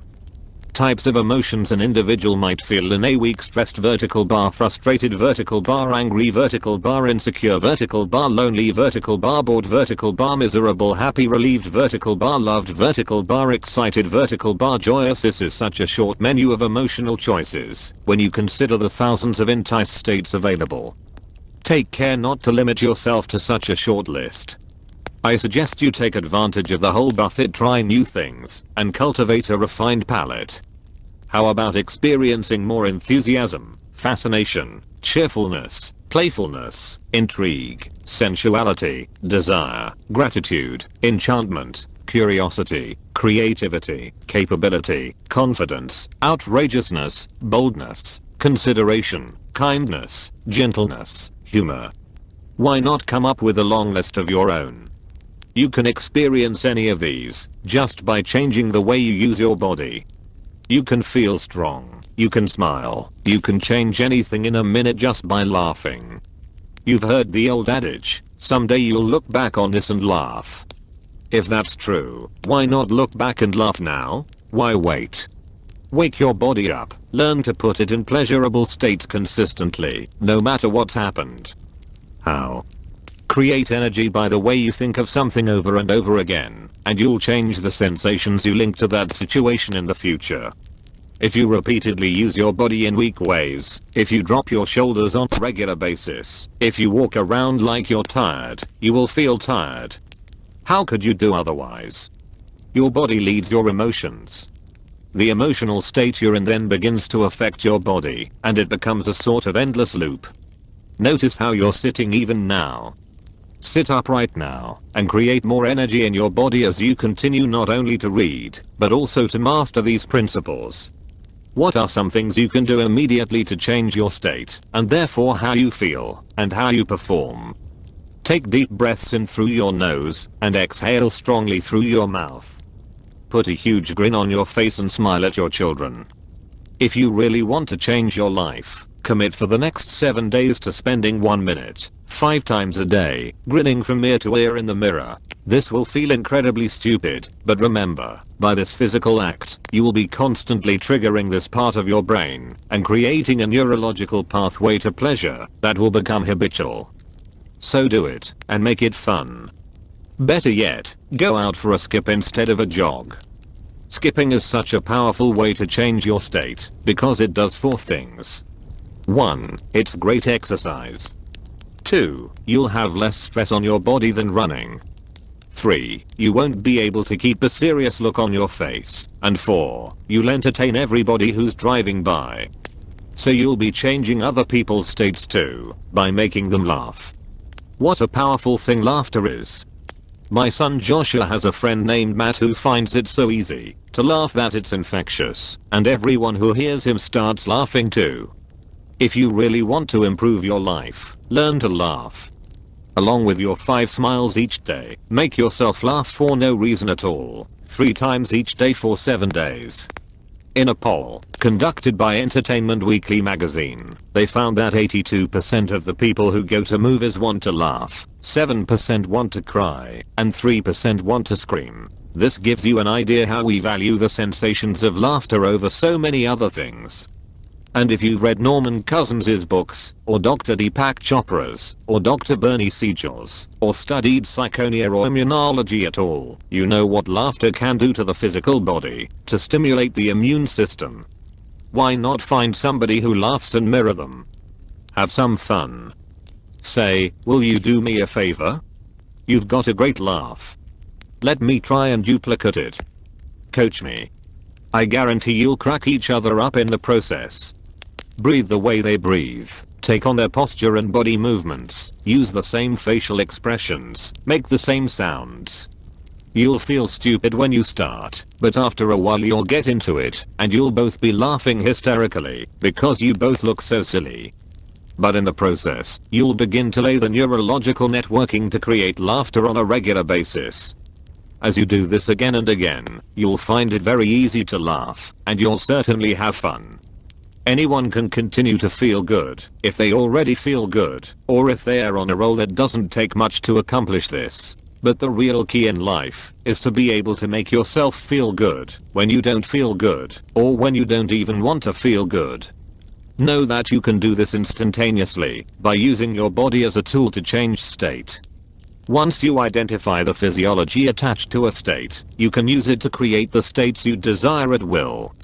Just by changing our physiology, we can change our level of performance. Our capability is always there, and what we've got to do is put ourselves into states where it is accessible.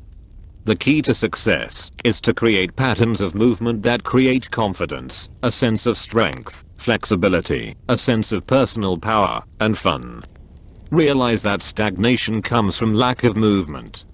Can you think of an old person? Someone who doesn't get around much anymore? Getting old is not a matter of age, it's a lack of movement. And the ultimate lack of movement is death.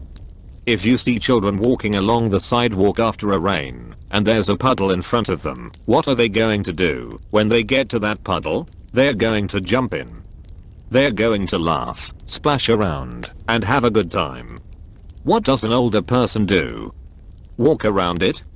No, they won't just walk around it, they'll complain the whole time. You want to live differently. You want to live with a spring in your step, a smile on your face. Why not make cheerfulness, outrageousness, playfulness a new priority for yourself? Make feeling good your expectation. You don't have to have a reason to feel good you're alive. You can feel good for no reason at all. Focus, the power of concentration. If you wanted to, couldn't you get depressed at a moment's notice? You bet you could, just by focusing on something in your past that was horrible. We all have some experience in our past that's pretty bad, don't we? If you focus on it enough, and you picture it, and think about it, pretty soon you'll start to feel it. Have you ever gone to an awful movie? Would you go back to that awful movie hundreds of times? Of course not. Why?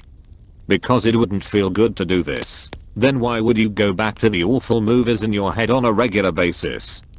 Why watch yourself in your least favorite roles, playing against your least favorite leading lady or man? Why play out business disasters or bad career decisions again and again? Of course, these B-movies are not limited only to your past experiences. You can focus on something right now that you think you're missing out on and feel bad. Better yet, you can focus on something that hasn't even happened yet and feel bad about it in advance. Though you may laugh at this now, unfortunately that's what most of us do day to day. If you wanted to feel like you were in ecstasy right now, could you? You could do this just as easily. Could you focus on or remember a time when you were in absolute, total ecstasy? Could you focus on how your body felt? Could you remember it with such vivid detail that you are fully associated to those feelings again? You bet you could. Or you could focus on things you're ecstatic about in your life right now, on what you feel is great in your life. And again, you could focus on things that haven't happened yet and feel good about them in advance. Whatever we focus on becomes our idea of reality. The truth is that very few things are absolute. Usually, how you feel about things and the meaning of a particular experience is all dependent upon your focus. Elizabeth, the woman with multiple personality disorder, had been in pain constantly. Her escape route was to create a new personality for each incident that had to be handled emotionally. It allowed her to change her focus by seeing the problem through somebody else's eyes. Yet she still felt pain even after integration. It wasn't until she learned how to control her state by consciously changing her physiology and her focus that she was able to take control of her life. Focus is not true reality because it's one view, it's only one perception of the way things really are. Think of that view, the power of our focus, as being a camera lens.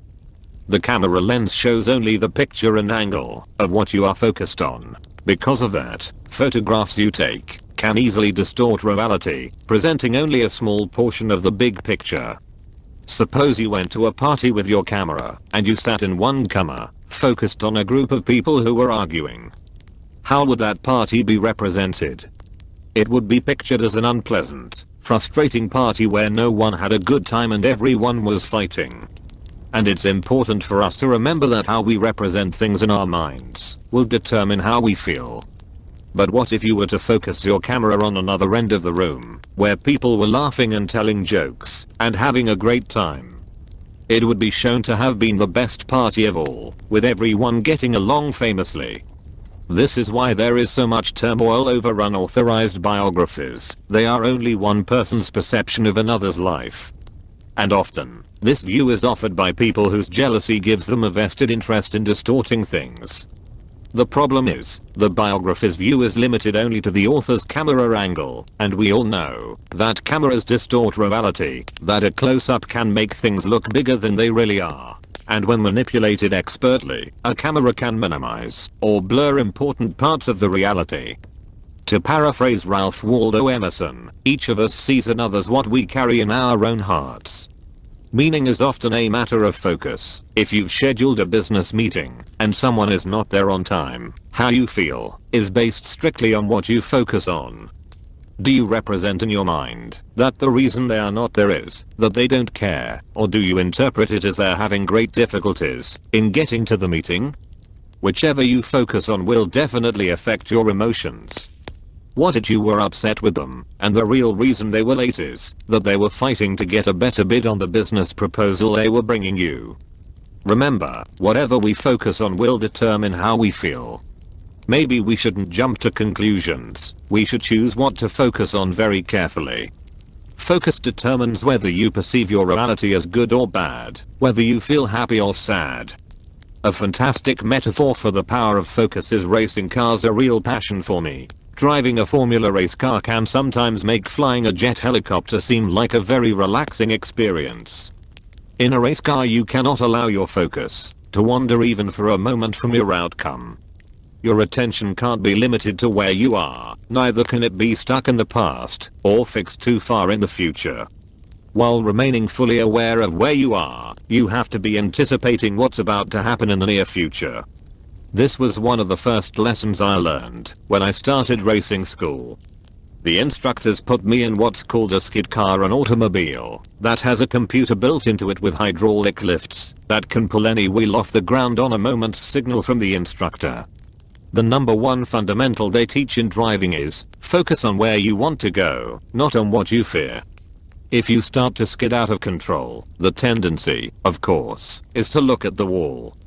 But if you keep focusing on it, that's exactly where you'll end up. Drivers know that you go where you look, you travel in the direction of your focus. If you resist your fear, have faith, and focus on where you want to go, your actions will take you in that direction. And if it's possible to turn out of it, you will, but you stand no chance if you focus on what you fear. Invariably people say, what if you're going to crash anyway? The answer is that you increase your chances of survival by focusing on what you want. Focusing on the solution is always to your benefit. If you have too much momentum in the direction of the wall, then focusing on the problem just before the crash is not going to help you anyway. When the instructors first explained this to me, I nodded my head and thought, of course. I know all about this. After all, I teach this stuff. My first time out on the road I was screaming along, and all of a sudden, unbeknownst to me, they pushed the button. I started to skid out of control. Where do you think my eyes went? You bet. Right at the wall. In the final seconds, I was terrified, because I knew I was going to hit it. The instructor grabbed my head and yanked it to the left, forcing me to look in the direction I needed to go. We kept skidding, and I knew we were going to crash, but I was forced to look only in the direction I wanted to go. Sure enough, as I looked in that direction, I couldn't help but turn the wheel accordingly. It caught at the last moment, and we pulled out. You can imagine my relief. One thing that's useful to know about all of this, when you change your focus, often you don't immediately change direction. Isn't that true in life as well? Often there's a lag time between when you redirect your focus and when your body and your life's experience catch up. That's all the more reason to start focusing on what you want quicker and not wait any longer with the problem. Did I learn my lesson? No. I'd had an experience, but I had not created a strong enough neuroassociation. I had to condition in the new pattern. So sure enough, the next time I headed for the wall, the instructor had to loudly remind me to look at my goal. On the third time, though, I turned my head deliberately and consciously. I trusted it, and it worked. After doing it enough times, now when I go into a skid, wham, my head goes where I want it to go, the wheel turns, and my car follows. Does this guarantee I'll always succeed by controlling my focus? No. Does it increase my chances? 100-fold. The same thing is true in life. In later chapters, you'll learn some ways to make sure you condition your focus to be positive. For now, realize that you've got to discipline your mind. A mind out of control will play tricks on you. Directed, it's your greatest friend. The most powerful way to control focus is through the use of questions. For whatever you ask, your brain provides an answer. Whatever you look for, you'll find. If you ask, why is this person taking advantage of me? You're going to focus on how you're being taken advantage of, whether it's true or not. If you ask, how can I turn this around? You'll get a more empowering answer. Questions are such a powerful tool for changing your life. I've reserved the next chapter to talk exclusively about them. They are one of the most powerful and simple ways to change the way you're feeling about virtually anything, and thus change the direction of your life at a moment's notice. Questions provide the key to unlocking our unlimited potential. One of the best illustrations of this is the story of a young man who grew up in Alabama. About 15 years ago, a 7th grade bully picked a fight with him, punched him in the nose, and knocked him out. When the boy regained consciousness, he vowed to get revenge and kill the bully. He went home, grabbed his mother's .22, and set out to find his target. In a matter of moments, his destiny hung in the balance. With the bully in his gun sight, he could simply fire, and his schoolmate would be history. But at that very instant, he asked himself a question: what will happen to me if I pull the trigger? And another image came into focus, a picture as painful as any imaginable. In that split second, which would take the boy's life in one of two very different directions, he visualized, with chilling clarity, what it would be like to go to jail. He pictured having to stay up all night to keep the other prisoners from raping him. That potential pain was greater than the anticipation of revenge. He rearmed his gun and shot a tree. This boy was Bo Jackson, and as he describes this scene in his biography, there's no question that at that pivot point in his life, the pain associated with prison was a force more powerful than the pleasure of satisfaction he thought killing the other boy would bring. One change in focus, one decision about pain and pleasure, probably made the difference between a kid with no future and one of the greatest athletes of our time. Emotions of power. I'd like to introduce you to a fellow named Walt. Walt is a good, decent human being who always tries to do the right thing. He has his life down to a science, everything in its proper place and in the correct order. Weekdays he arises at exactly 6:30, showers and shaves, gulps down some coffee, grabs his lunch pail filled with the requisite bologna sandwich and Twinkies, and runs out the door by 7:10 to spend 45 minutes in traffic. He arrives at his desk by 8 o'clock, where he sits down to do the same job he's been doing for the past 20 years. At 5 o'clock he goes home, pops the top on a cold one, and grabs the TV remote control. An hour later his wife comes home, and they decide whether to eat leftovers or throw a pizza in the microwave. After dinner he watches the news, while his wife bathes their kid, and puts him to bed. By no later than 9:30 he's in the sack. He devotes his weekends to yard work, car maintenance, and sleeping in. Walt and his new wife have been married for 3 years, and while he wouldn't exactly describe their relationship as inflamed with passion, it's comfortable even though lately it seems to be repeating a lot of the same patterns of his first marriage. Do you know someone just like Walt? Maybe he's someone you know intimately, someone who never suffers the depths of utter devastation or despondency, but also someone who never revels in the heights of passion and joy. I've heard it said that the only difference between a rut and a grave is a few feet, and over a century ago, Thoreau observed that the mass of men lead lives of quiet desperation.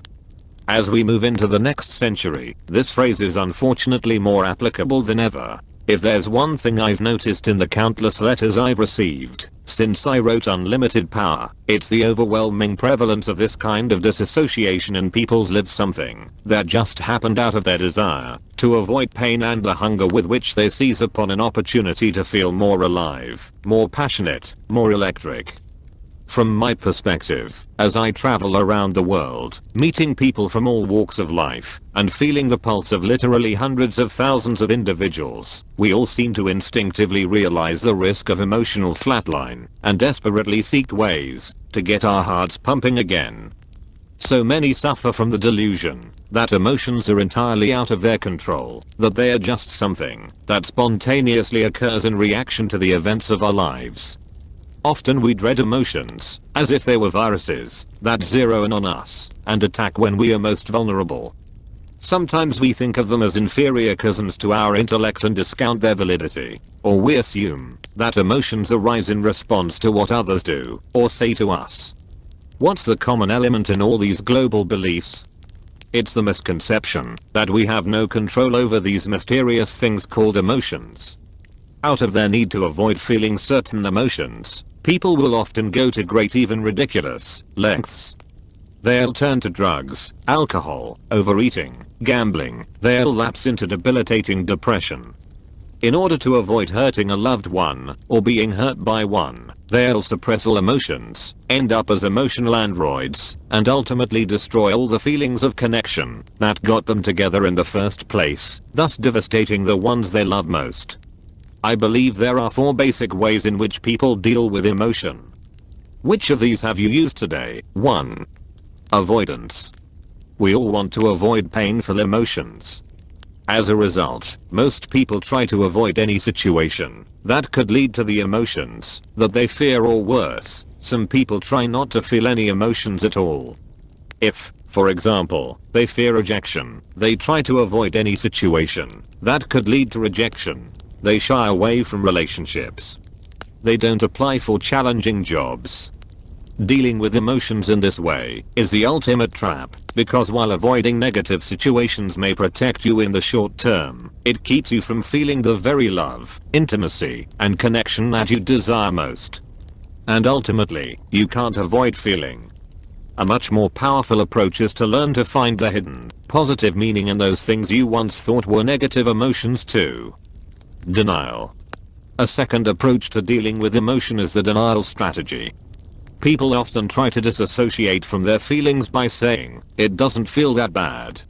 Meanwhile, they keep stoking the fire within themselves by thinking about how horrible things are, or how someone has taken advantage of them, or how they do everything right but things still turn out wrong, and why does this always happen to them? In other words, they never change their focus or physiology, and they keep asking the same disempowering questions. Experiencing an emotion and trying to pretend it's not there only creates more pain. Once again, ignoring the messages that your emotions are trying to give you will not make things better. If the message your emotions are trying to deliver is ignored, the emotions simply increase their amperage. They intensify until you finally pay attention. Trying to deny your emotions is not the solution. Understanding them and using them is the strategy you'll learn in this chapter 3. Competition. Many people stop fighting their painful emotions and decide to fully indulge in them. Rather than learn the positive message their emotion is trying to give them, they intensify it and make it even worse than it is. It becomes a badge of courage, and they begin to compete with others, saying, "You think you've got it bad? Let me tell you how bad I've got it." It literally becomes part of their identity, a way of being unique. They begin to pride themselves on being worse off than anyone else. As you can imagine, this is one of the deadliest traps of all. This approach must be avoided at all costs, because it becomes a self-fulfilling prophecy, where the person ends up having an investment in feeling bad on a regular basis, and then they are truly trapped. A much more powerful and healthy approach to dealing with the emotions that we think are painful is to realize that they serve a positive purpose, and that is 4. Learning and using. If you want to make your life really work, you must make your emotions work for you. You can't run from them, you can't tune them out, you can't trivialize them, or delude yourself about what they mean. Nor can you just allow them to run your life. Emotions, even those that seem painful in the short term, are truly like an internal compass that points you toward the actions you must take to arrive at your goals. Without knowing how to use this compass, you'll be forever at the mercy of any psychic tempest that blows your way. Many therapeutic disciplines begin with the mistaken presupposition that emotions are our enemies, or that our emotional well-being is rooted in our past. The truth is that you and I can go from crying to laughing in a heartbeat if the pattern of our mental focus and physiology is merely interrupted strongly enough. Freudian psychoanalysis, for example, searches for those deep dark secrets in our past to explain our present difficulties. Yet we all know that whatever you continually look for, you will surely find. If you're constantly looking for the reasons why your past has hamstrung your present, or why you're so screwed up, then your brain will comply by providing references to back up your request and generate the appropriate negative emotions. How much better it would be to adopt the global belief that your past does not equal your future. The only way to effectively use your emotions is to understand that they all serve you. You must learn from your emotions and use them to create the results you want for a greater quality of life. The emotions you once thought of as negative are merely a call to action. In fact, instead of calling them negative emotions, from now on in this chapter, let's call them action signals. Once you're familiar with each signal and its message, your emotions become not your enemy but your ally. They become your friend, your mentor, your coach. They guide you through life's most soaring highs and its most demoralizing lows. Learning to use these signals frees you from your fears and allows you to experience all the richness of which we humans are capable. To get to this point, then, you must change your global beliefs about what emotions are. They are not predators, substitutes for logic, or products of other people's whims. They are action signals trying to guide you to the promise of a greater quality of life. If you merely react to your emotions through an avoidance pattern, then you'll miss out on the invaluable message they have to offer you. If you continue to miss the message and fail to handle the emotions, when they first turn up, they'll grow into full-blown crisis. All our emotions are important and valuable in the proper amounts, timing, and context. Realize that the emotions you are feeling at this very moment are a gift, a guideline, a support system, a call to action. If you suppress your emotions and try to drive them out of your life, or if you magnify them and allow them to take over everything, then you're squandering one of life's most precious resources. So what is the source of emotions? You are the source of all your emotions. You are the one who creates them. So many people feel that they have to wait for certain experiences in order to feel the emotions they desire. For instance, they don't give themselves permission to feel loved or happy or confident unless a particular set of expectations is met. I'm here to tell you that you can feel any way you choose at any moment in time.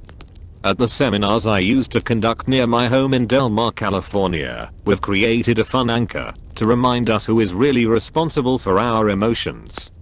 These seminars are held in an exquisite 4-star resort, the In-Law Burj, which sits right on the ocean and is also near the train station. About 4 times a day, you can hear the train whistle loudly as it passes through. Some seminar participants would become irritated at the interruption, so I decided that this was the perfect opportunity to turn frustration into fun. From now on, I said, whenever we hear that train howl, we'll celebrate. I want to see how good you can make yourselves feel whenever you hear that train. We're always waiting for the right person or right situation to come along before we feel good. But who determines whether this is the right person or situation? When you do feel good, who's making you feel good? You are. But you simply have a rule that says you have to wait until A, B, and C occur before you allow yourself to feel good. Why wait? Why not set up a rule that says that whenever you hear a train whistle, you'll automatically feel great? The good news is that the train whistle is probably more consistent and predictable than the people you're hoping will show up to make you feel good. Now, whenever we hear the train pass, jubilation ensues. People immediately jump out of their chairs, cheer and holler, and act like silly maniacs, including doctors, lawyers, CEOs, people who were supposedly intelligent before they arrived. As everyone sits back down, uproarious laughter ensues. What's the lesson? You don't have to wait for anything or anyone. You don't need any special reason to feel good. You can just decide to feel good right now, simply because you're alive, simply because you want to. So if you're the source of all your emotions, why don't you feel good all the time? Again, it's because your so-called negative emotions are giving you a message. What is the message of these action signals? They are telling you that what you're currently doing is not working, that the reason you have pain is either the way you're perceiving things or the procedures you're using, specifically, the way you're communicating your needs and desires to people, or the actions you're taking. What you're doing is not producing the result you want, and you have to change your approach. Remember that your perceptions are controlled by what you focus on and the meanings you interpret from things. And you can change your perception in a moment, just by changing the way you're using your physiology, or by asking yourself a better question. Your procedures include your style of communication. Maybe you're being too harsh in the way you communicate, or maybe your procedure is not even communicating your needs, and you're expecting other people to know what you need. This could create a lot of frustration, anger, and hurt in your life. Maybe this action signal of feeling hurt is trying to tell you that you need to change your way of communicating so you don't feel hurt again in the future. Feeling depressed is another call to action. telling you that you need to change your perception, that the problems you're dealing with are permanent or out of control. Or, you need to take some kind of physical action to handle one area of your life, so that once again you remember that you are in control. This is the true message of all your action signals. They're merely trying to support you in taking action to change the way you think, change the way you're perceiving things, or change your procedures for communicating or behaving. These calls to action are there to remind you that you don't want to be like the fly that keeps banging himself against the window, trying to get through the glass. If you don't change your approach, all the persistence in the world will never pay off. Your action signals are whispering to you, perhaps screaming, through the experience of pain, that you need to change what you're doing. Think of your mind, your emotions, and your spirit as the ultimate garden. The way to ensure a bountiful, nourishing harvest is to plant seeds like love, warmth, and appreciation, instead of seeds like disappointment, anger, and fear. Begin to think of those action signals as weeds in your garden. A weed is a call to action, isn't it? It says, you've got to do something, you've got to pull this out, to make room for better, healthier plants to grow. Keep cultivating the kinds of plants you want, and pull the weeds as soon as you notice them. Let me offer you 10 emotional seeds you can plant in your garden. If you nurture these seeds by focusing on feeling what you want to feel every day, you will hold yourself to a standard of greatness. These seeds create a life that flourishes and fulfills its highest potential. Let's explore them briefly now, and realize that each of these emotions represents an antidote to any of the negative emotions you may have been feeling previously. The 10 emotions of power. 1. Love and warmth. The consistent expression of love seems to be able to melt almost any negative emotions it comes in contact with. If someone is angry with you, you can easily remain loving with them by adopting a core belief such as this marvelous one from the book A Course in Miracles. All communication is either a loving response or a cry for help. If someone comes to you in a state of hurt or anger, and you consistently respond to them with love and warmth, eventually their state will change, and their intensity will melt away too. Appreciation and gratitude.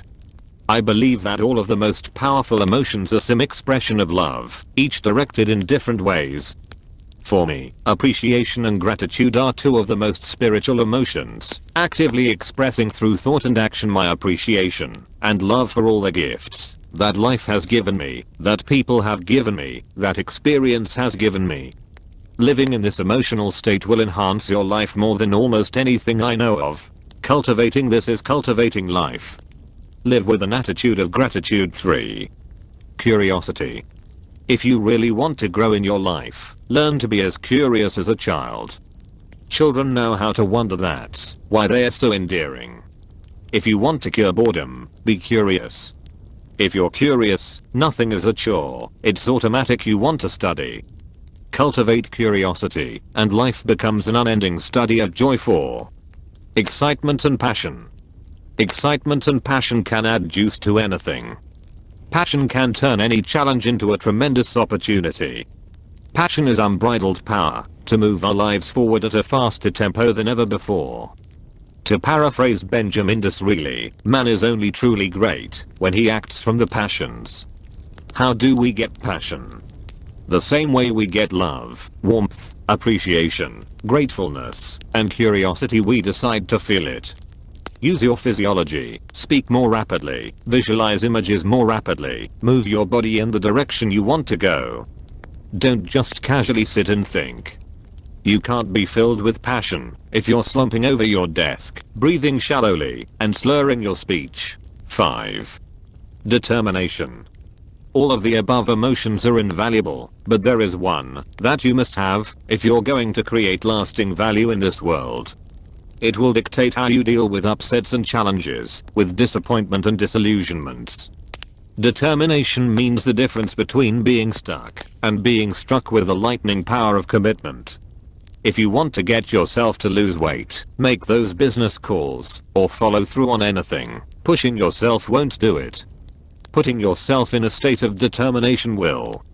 All your actions will spring from that source, and you'll just automatically do whatever it takes to accomplish your aim. Acting with determination means making a congruent, committed decision where you've cut off any other possibility. With determination, you can accomplish anything. Without it, you're doomed to frustration and disappointment. Our willingness to do whatever it takes, to act in spite of fear, is the basis of courage. And courage is the foundation from which determination is born. The difference between feeling accomplishment or feeling despondency is a cultivation of the emotional muscle of determination.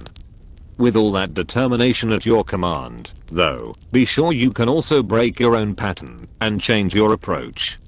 Why smash through a wall if you can just look a little to your left and find a door? Sometimes determination can be a limitation you need to cultivate. 6. Flexibility. If there's one seed to plant that will guarantee success, it's the ability to change your approach. In fact, all those action signals, those things you used to call negative emotions, are just messages to be more flexible. Choosing to be flexible is choosing to be happy. Throughout your life there will be times when there are things you will not be able to control, and your ability to be flexible in your rules, the meaning you attach to things, and your actions will determine your long-term success or failure, not to mention your level of personal joy. The reed that bends will survive the windstorm, while the mighty oak tree will crack. If you cultivate all of the above emotions, then you'll surely develop. 7. Confidence. Unshakable confidence is the sense of certainty we all want. The only way you can consistently experience confidence, even in environments and situations you've never previously encountered, is through the power of faith. Imagine and feel certain about the emotions you deserve to have now, rather than wait for them to spontaneously appear someday in the far distant future. When you're confident, you're willing to experiment, to put yourself on the line. One way to develop faith and confidence is simply to practice using it. If I were to ask whether you're confident that you can tie your own shoes, I'm sure you could tell me with perfect confidence that you can. Why? Only because you've done it thousands of times. So practice confidence by using it consistently, and you'll be amazed at the dividends it reaps in every area of your life. In order to get yourself to do anything, it's imperative to exercise confidence rather than fear. The tragedy of many people's lives is that they avoid doing things because they are afraid. They even feel bad about things in advance. But remember, the source of success for outstanding achievers often finds its origin in a set of nurtured beliefs for which that individual had no references. The ability to act on faith is what moves the human race forward. Another emotion you'll automatically experience once you've succeeded in cultivating all the above is 8. Cheerfulness. When I added cheerfulness to my list of most important values, people commented, "There's something different about you. You seem so happy." I realized that I had been happy, but I hadn't told my face about it. There's a big difference between being happy on the inside and being outwardly cheerful. Cheerfulness enhances your self-esteem, makes life more fun, and makes the people around you feel happier as well. Cheerfulness has the power to eliminate the feelings of fear, hurt, anger, frustration, disappointment, depression, guilt, and inadequacy from your life. You've achieved cheerfulness the day you realize that no matter what's happening around you, being anything other than cheerful will not make it better. Being cheerful does not mean that you're Pollyanna, or that you look at the world through rose-colored glasses and refuse to acknowledge challenges. Being cheerful means you're incredibly intelligent, because you know that if you live life in a state of pleasure, one that's so intense that you transmit a sense of joy to those around you, you can have the impact to meet virtually any challenge that comes your way. Cultivate cheerfulness, and you won't need so many of those painful action signals to get your attention. Make it easy for yourself to feel cheerful by planting the seed of 9. Vitality. Handling this area is critical. If you don't take care of your physical body, it's more difficult to be able to enjoy these emotions. Make sure that physical vitality is available. Remember that all emotions are directed through your body. If you're feeling out of sorts emotionally, you need to look at the basics. How are you breathing? When people are stressed, they stop breathing, sapping their vitality. Learning to breathe properly is the most important avenue toward good health. Another critical element to physical vitality is ensuring that you have an abundant level of nerve energy. How do you do this? Realize that day to day you're expending nerve energy through your actions, and as obvious as it sounds, you do need to make sure that you rest and recharge. By the way, how much sleep are you getting? If you're regularly logging 8 to 10 hours of sack time, you're probably getting too much sleep. 6 to 7 hours has been found to be optimum for most people. Contrary to popular belief, sitting still doesn't preserve energy. The truth is, that's usually when you feel most tired. The human nervous system needs to move to have energy. To a certain extent, expending energy gives you a greater sense of energy.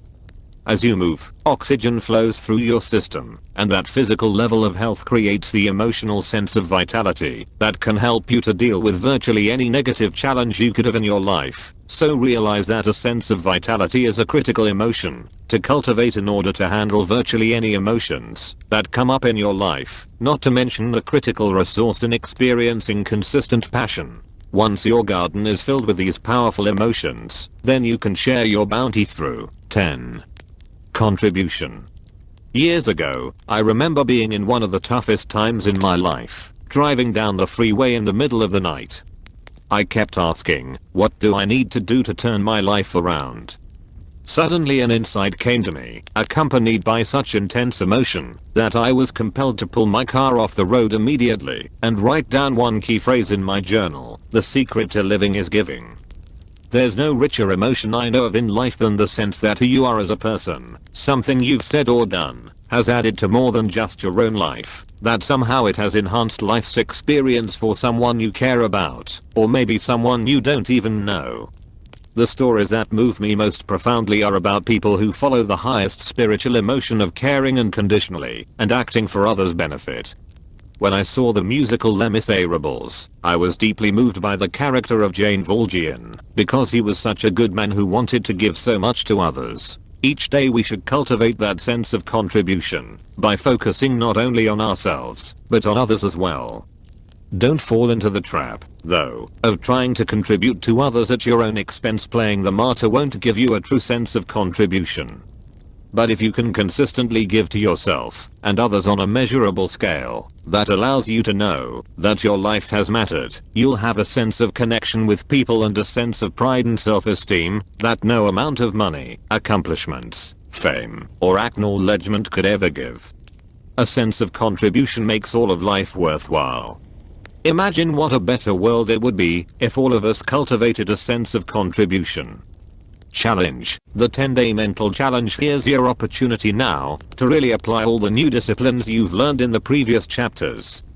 My challenge to you is simply this. For the next 10 days, beginning immediately, commit to taking full control of all your mental and emotional faculties by deciding right now that you will not indulge in or dwell on any unresourceful thoughts or emotions for 10 consecutive days. It sounds easy, doesn't it? And I'm sure it could be.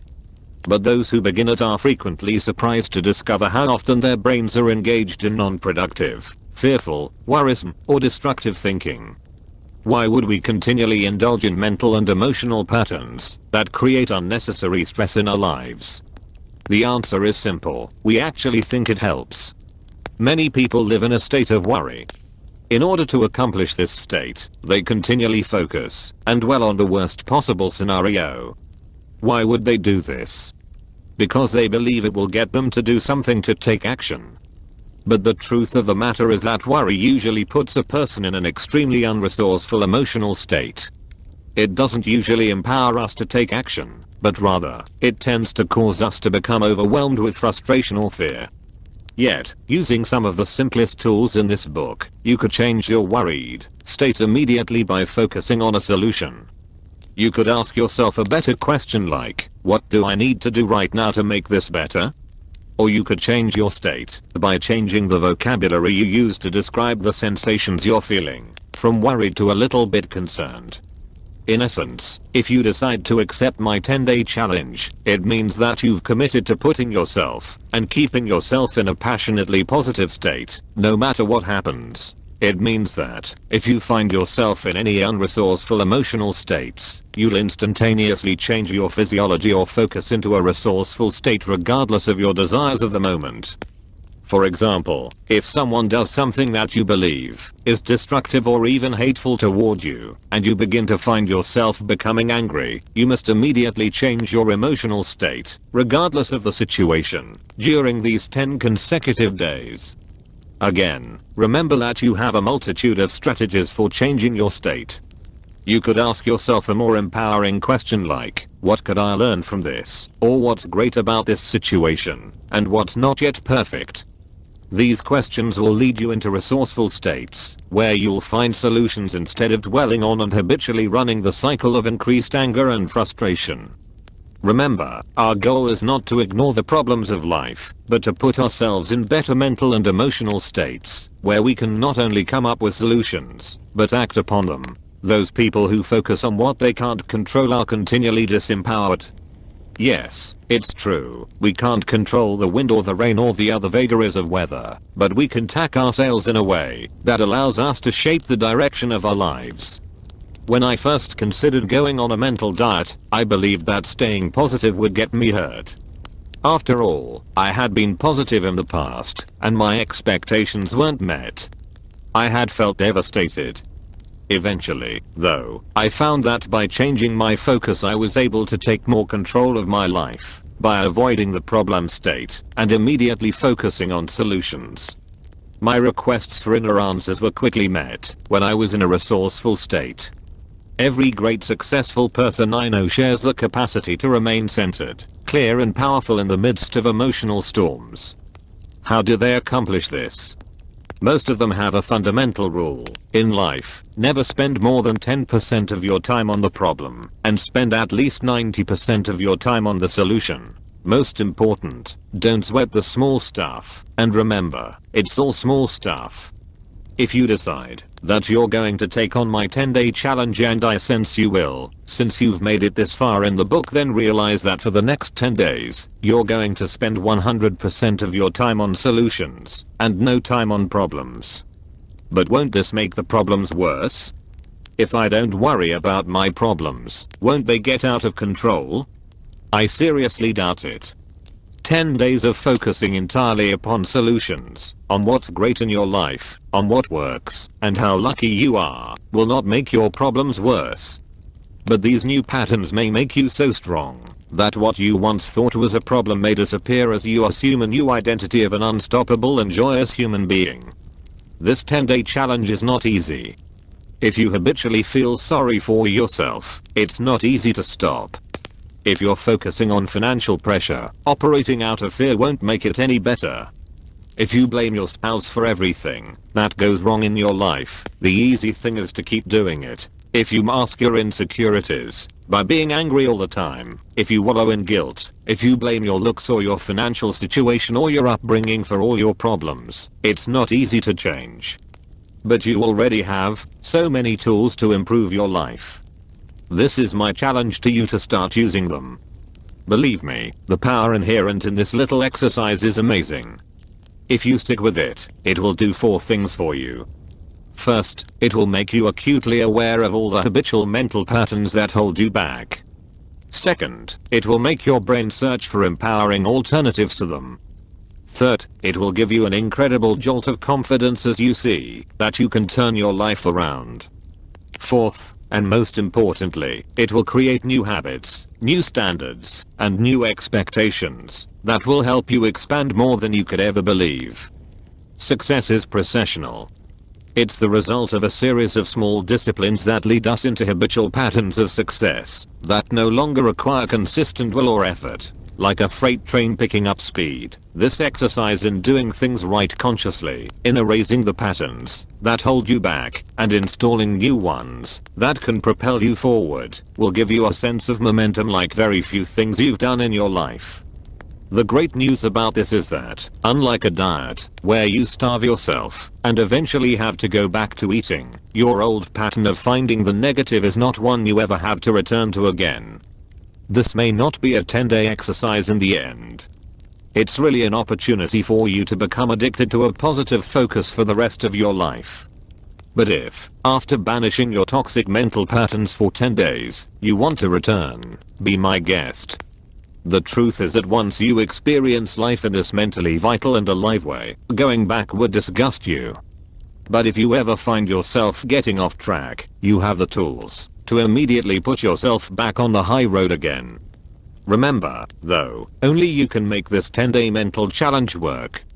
Only you can make the commitment to really follow through. You might consider getting extra leverage on yourself to make certain you follow through. One way of providing yourself extra incentive is to announce to the people around you what you're committing to, or find a partner who wants to take on this 10-day mental challenge with you. In addition, it would be ideal for you to keep a written journal while you're meeting the 10-day mental challenge, writing your experiences each day and recording how you successfully dealt with those various challenges. I think you'll find it invaluable to review later on. Finally, one of the most valuable tools in creating a change is not just interrupting your old pattern, but replacing it with something new. What you may decide to commit to doing is something I do on an ongoing basis throughout my life. Become a reader. Are you up for an even bigger challenge? Visit us online to get Ultimate Edge. Tony Robbins #1 Solution for Radical Transformations.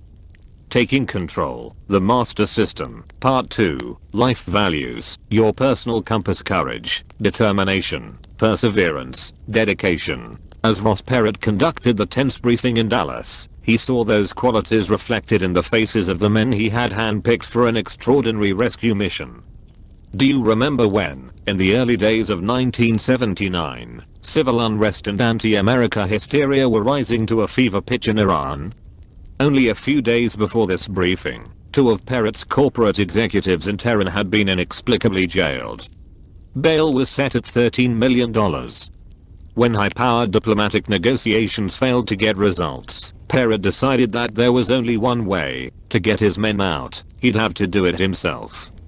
Calling upon the expertise of legendary Army Colonel Arthur Balsamans to lead this daring raid, Perot quickly assembled a crack team of his top executives to pull off the jailbreak. They were selected because they'd all been in Tehran and had military experience. He called his men Eagles to signify high flyers who used their initiative, got the job done, and gave results, not excuses. The rewards would be high if they won, but the risks were even greater. The mission was completely unauthorized, and not only was failure a possibility, but so was death. What drove Ross Perot to muster all his resources, take the risks, and defy the odds? Clearly, he's a man who lives by his values. Courage, loyalty, love, commitment, and determination are all values that give him an exceptional capacity to care and strength of will that is legendary. These same values were the force that drove him to build his company, EDS, Electronic Data Systems Corporation, from a $1,000 investment into an enterprise worth billions of dollars. He rose to the top because of his capacity to evaluate and select the right men. He chose them based on a strict code of values, and he knew that with the right people, those who held high enough standards, all he'd have to do was give them the job to do and get out of their way. Now he would have the ultimate test of the people he'd selected as he called upon them to summon their finest resources and rescue a few members of the corporate family. The story of their mission and the challenges they met can be found in the book On Wings of Eagles. Suffice it to say that despite obstacles beyond compare, Perot's heroic rescue mission succeeded and brought home his most valued assets, his people. Values guide our every decision and, therefore, our destiny. Those who know their values and live by them become the leaders of our society. They are exemplified by outstanding individuals throughout our nation, from the boardroom to the classroom. For example, did you see the movie Stand and Deliver? It told the story of the maverick math teacher James Escalante. Were you as inspired as I was by the heroic strides he made in transmitting to his students his passion for learning? He got them to associate in their nervous systems, at the deepest level, a sense of pride in their capacity to master those things others were certain they could never learn. His example of commitment translated to these young people the power of values. They learned from him discipline, confidence, the importance of the team, flexibility, and the power of absolute determination. He didn't talk to these kids in the barrio about what they should do with their lives. He was a living demonstration, a new definition of what was possible. He not only got them to pass a calculus placement test in numbers that everyone thought were impossible, but he also got them to change their beliefs about who they were and what they were capable of if they consistently committed to holding themselves to a higher standard. If we want the deepest level of life fulfillment, we can achieve it in only one way, and that is by doing what these two men had done, by deciding upon what we value most in life, what our highest values are, and then committing to live by them every single day. Unfortunately, this action is far too rare in today's society. Too often, people have no clear idea of what's important to them. They waffle on any issue, the world is a massive gray to them, they never take a stand for anything or anyone. If you and I are not clear about what's most important in our lives, what we truly stand for, then how can we ever expect to lay the foundation for a sense of self-esteem, much less have the capacity to make effective decisions? If you've ever found yourself in a situation where you had a tough time making a decision about something, the reason is that you weren't clear about what you value most within that situation. We must remember that all decision making comes down to values clarification. When you know what's most important to you, making a decision is quite simple. Most people, though, are unclear about what's most important in their lives, and thus decision making becomes a form of internal torture. This is not true for those who've clearly defined the highest principles of their lives. It wasn't tough for Osperad to know what to do. His values dictated it. They acted as his personal compass to guide him through a situation fraught with peril. Recently, Escalante left the Los Angeles school system that he'd been working in to move to Northern California. Why? He could no longer be a part of an organization where he believed there were no standards for a teacher's performance. Who are the most universally admired and respected people in our culture? Aren't they those who have a solid grasp of their own values, people who not only profess their standards, but live by them? We all respect people who take a stand for what they believe, even if we don't concur with their ideas about what's right and what's wrong. There is power in individuals who congruently lead lives where their philosophies and actions are one. Most often we recognize this unique state of the human condition as an individual with integrity. Culturally, these people have come in many forms, from the John Waynes and Ross Perot's, to the Bob Hopes and Jerry Lewises, to the Martin Sheens and Ralph Naders, to the Norman Cousinses and Walter Cronkites. The fact of the matter is that those we perceive to be congruent in their values have a tremendous capacity to have an influence within our culture. Do you remember the nightly newscasts with Walter Cronkite? Walter was with us on all the most important days of our lives, during tragedies and triumphs, when John F. Kennedy was assassinated, and when Neil Armstrong first set foot on the moon. Walter was part of our family. We trusted him implicitly. At the beginning of the Vietnam War, he reported on it in the standard way, with an objective view of our involvement, but after visiting Vietnam his view of the war changed, and his values of integrity and honesty required that, rightly or wrongly, he communicate his disillusionment. Regardless of whether you agreed with him or not, the impact he had may have been one of the final straws that caused many in Middle America to begin to question the war for the first time. Now it wasn't just a few radical students protesting Vietnam, but Uncle Walt. The conflict in Vietnam was truly a values conflict within our culture. People's perception of what was right and wrong, what could make a difference, was the battle fought at home, while the boys overseas put their blood and guts on the line, some not knowing why. An inconsistency of values among our leaders has been one of the greatest sources of pain in our culture. Watergate certainly wounded many Americans.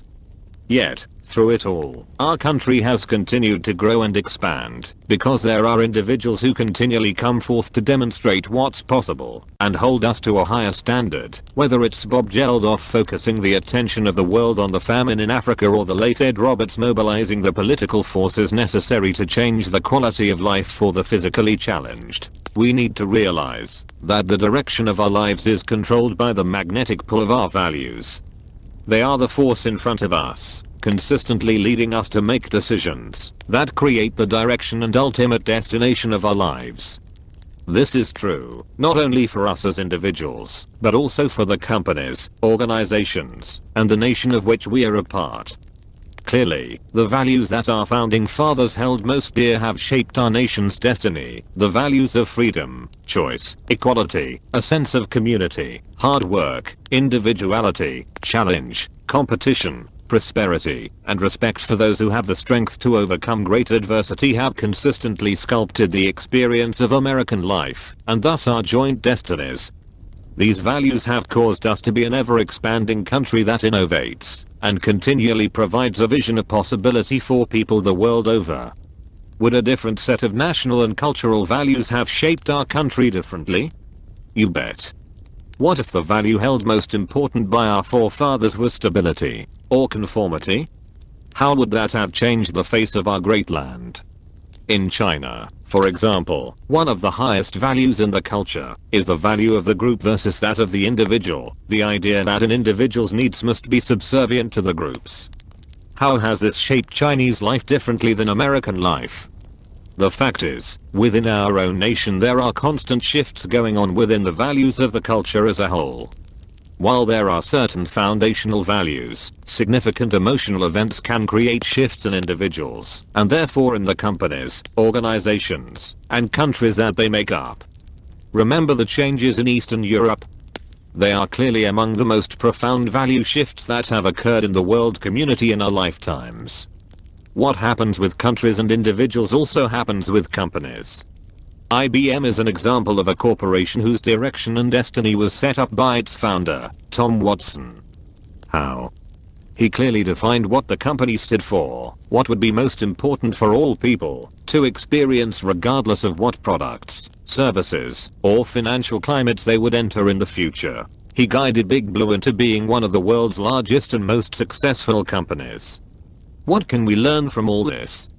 In our personal and professional lives, as well as on the global front, we must get clear about what is most important in our lives, and decide that we will live by these values, no matter what happens. This consistency must occur regardless of whether the environment rewards us for living by our standards or not. We must live by our principles even when it rains on our parade, even if no one gives us the support we need. The only way for us to have long-term happiness is to live by our highest ideals, to consistently act in accordance with what we believe our life is truly about. But we can't do this if we don't clearly know what our values are. This is the biggest tragedy in most people's lives. Many people know what they want to have, but have no idea of who they want to be. Getting things simply will not fulfill you. Only living and doing what you believe is the right thing will give you that sense of inner strength that we all deserve. Remember that your values, whatever they are the compass that is guiding you to your ultimate destiny. They are creating your life path by guiding you to make certain decisions and take certain actions consistently. Not using your internal compass intelligently results in frustration, disappointment, lack of fulfillment, and a nagging sense that life could be more if only somehow something were different. On the other hand, there's an unbelievable power in living your values, a sense of certainty, an inner peace, a total congruency that few people ever experience. If you don't know your true values, prepare for pain. The only way we can ever feel happy and fulfilled in the long term is to live in accordance with our true values. If we don't, we are sure to experience intense pain. So often, people develop habitual patterns of behavior that frustrate or could potentially destroy them. Smoking, drinking, overeating, abusing drugs, attempting to control or dominate others, watching hour upon hour of television, and so on. What's the real problem here? These behaviors are really the result of frustration, anger, and emptiness that people feel because they don't have a sense of fulfillment in their lives. They are trying to distract themselves from those empty feelings by filling the gap with the behavior that produces a quick fix change of state. This behavior becomes a pattern, and people often focus on changing the behavior itself rather than dealing with the cause. They don't just have a drinking problem, they have a values problem. The only reason they're drinking is to try to change their emotional state because they don't like the way they feel, moment by moment. They don't know what's most important to them in their lives. The consolation is that, whenever we do live by our highest standards, whenever we fulfill and meet our values, we feel immense joy. We don't need the excess food or drink. We don't need to put ourselves into a stupor, because life itself becomes so incredibly rich without these excesses.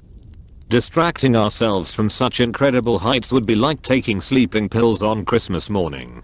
Guess what the challenge is? As always, we were already asleep when the essence of what would shape our lives was formed. We were children who didn't understand the importance of having a clear sense of our values, or adults dealing with the pressures of life, already distracted to the point where we couldn't direct the formation of our values. I must reiterate that every decision is guided by these values, and in most cases, we didn't set them up. If I asked you to make a list of your top 10 values in life, to write them in precise order of importance, I'd be willing to bet that only 1 in 10,000 could do it, and that iota of a percent would have attended my Date with Destiny seminar. But if you don't know the answer to this question, how can you make any clear decisions at all? How can you make choices that you know in the long term will meet your deepest emotional needs? It's hard to hit a target when you don't know what it is. Knowing your values is critical to being able to live them. Anytime you have difficulty making an important decision, you can be sure that it's the result of being unclear about your values. What if you were asked to move your family across the country in connection with a new job? If you knew that there was some risk involved, but that the compensation would be better and the job would be more interesting, what would you do? How you answer this question will depend entirely on what's most important to you: personal growth or security, adventure or comfort. By the way, what determines whether you value adventure more than comfort? Your values came from a mixed bag of experiences, of lifelong conditioning through punishment and reward. Your parents congratulated and supported you when you did things that agreed with their values, and when you clashed with their values, you were punished either physically, verbally, or through the pain of being ignored. Your teachers too encouraged and applauded you when you did things they agreed with, and applied similar forms of punishment when you violated their most deeply held views. This cycle was perpetuated by your friends and employers. You modeled the values of your heroes, and maybe some of your anti-heroes as well. Today, new economic factors come into play. With most families having both parents working outside the home, there is no traditional role model for values in the home. Schools, churches, and, on the less appetizing side, TV and the internet have all stepped in to fill the gap. Indeed, TV, computers and mobile devices are our most convenient babysitter, with the average American child watching 3 to 4 hours of television a day. Am I suggesting that the traditional family structure is the only way to raise children who have strong values? Of course not. What I suggest is that we teach our children our philosophy of life by being strong role models, by knowing our own values and living by them. What are values? To value something means to place importance upon it. Anything that you hold dear can be called a value. In this chapter, I'm specifically referring to life values, those things that are most important to you in life.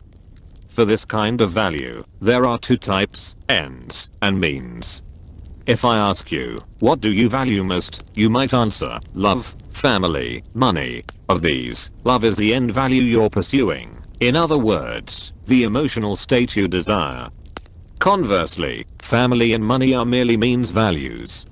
In other words, they are simply a way for you to trigger the emotional states you really desire. If I asked you, what does family give you, you might say, love, security, happiness. What you truly value, the ends you're after, are love, security, and happiness. Similarly, with money, I could ask you, what does money really mean to you? What does it give you? You might say, freedom, impact, the ability to contribute, a sense of security. Again, you see, money is merely a means to achieving a much deeper set of values, a set of emotions that you desire to experience on a consistent basis in your life. The challenge in life is that most people are not clear on the difference between means and ends values, and therefore, they experience a lot of pain. So often people are too busy pursuing means values that they don't achieve their true desire, their ends values. The ends values are those that will fulfill you, make your life rich and rewarding. One of the biggest challenges I see is that people keep setting goals without knowing what they truly value in life, and therefore they end up achieving their goals and saying, "Is this all there is?" For example, let's say a woman's highest values are caring and contribution, and she chooses to become an attorney because she once met a lawyer who really impressed her as being able to make a difference and help people through his work. As time goes by, she gets caught up in the whirlwind of practicing law and aspires to become a partner in her firm. As she pursues this position, her work takes on an entirely different focus. She begins to dominate and run the firm and becomes one of the most successful women she knows, yet she feels unhappy because she no longer has any contact with clients. Her position has created a different relationship with her peers, and she spends all her time in meetings ironing out protocol and procedure. She achieved her goal, but missed out on her life's desire. Have you ever fallen into this trap of pursuing the means, as if they were the end you were after? In order to be truly happy, we must know the difference, and be sure to pursue the end itself. Moving toward values. While it's absolutely true that you and I are constantly motivated to move toward pleasurable emotional states, it's also true that we value some emotions more than others. For example, what are the emotional states that you value most in life? What are the emotions that you think will give you the most pleasure? Love or success? Freedom or intimacy? Adventure or security? I call these pleasurable states that we value most. Moving toward values, because these are the emotional states we'll do the most to attain. What are some of the feelings that are most important for you to experience in your life on a consistent basis?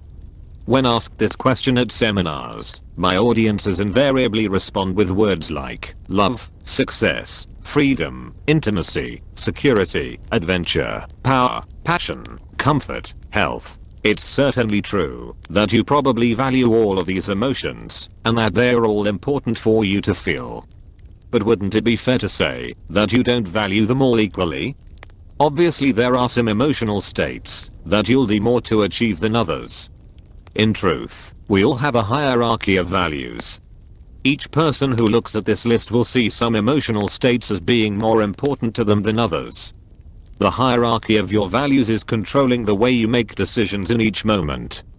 Some people value comfort over passion, or freedom over security, or intimacy over success. Take a moment right now and discover from this list which of these emotions you value most. Simply rewrite the list in your order of importance, with 1 being the emotional state you hold as most important, and 10 being least important. Please take a moment now and fill in the blanks in your order of importance. So what did you learn by doing this ranking? If I were sitting next to you, I could probably give you some quality feedback. For example, I'd know a lot about you if your number 1 value was freedom, followed by passion, adventure, and power.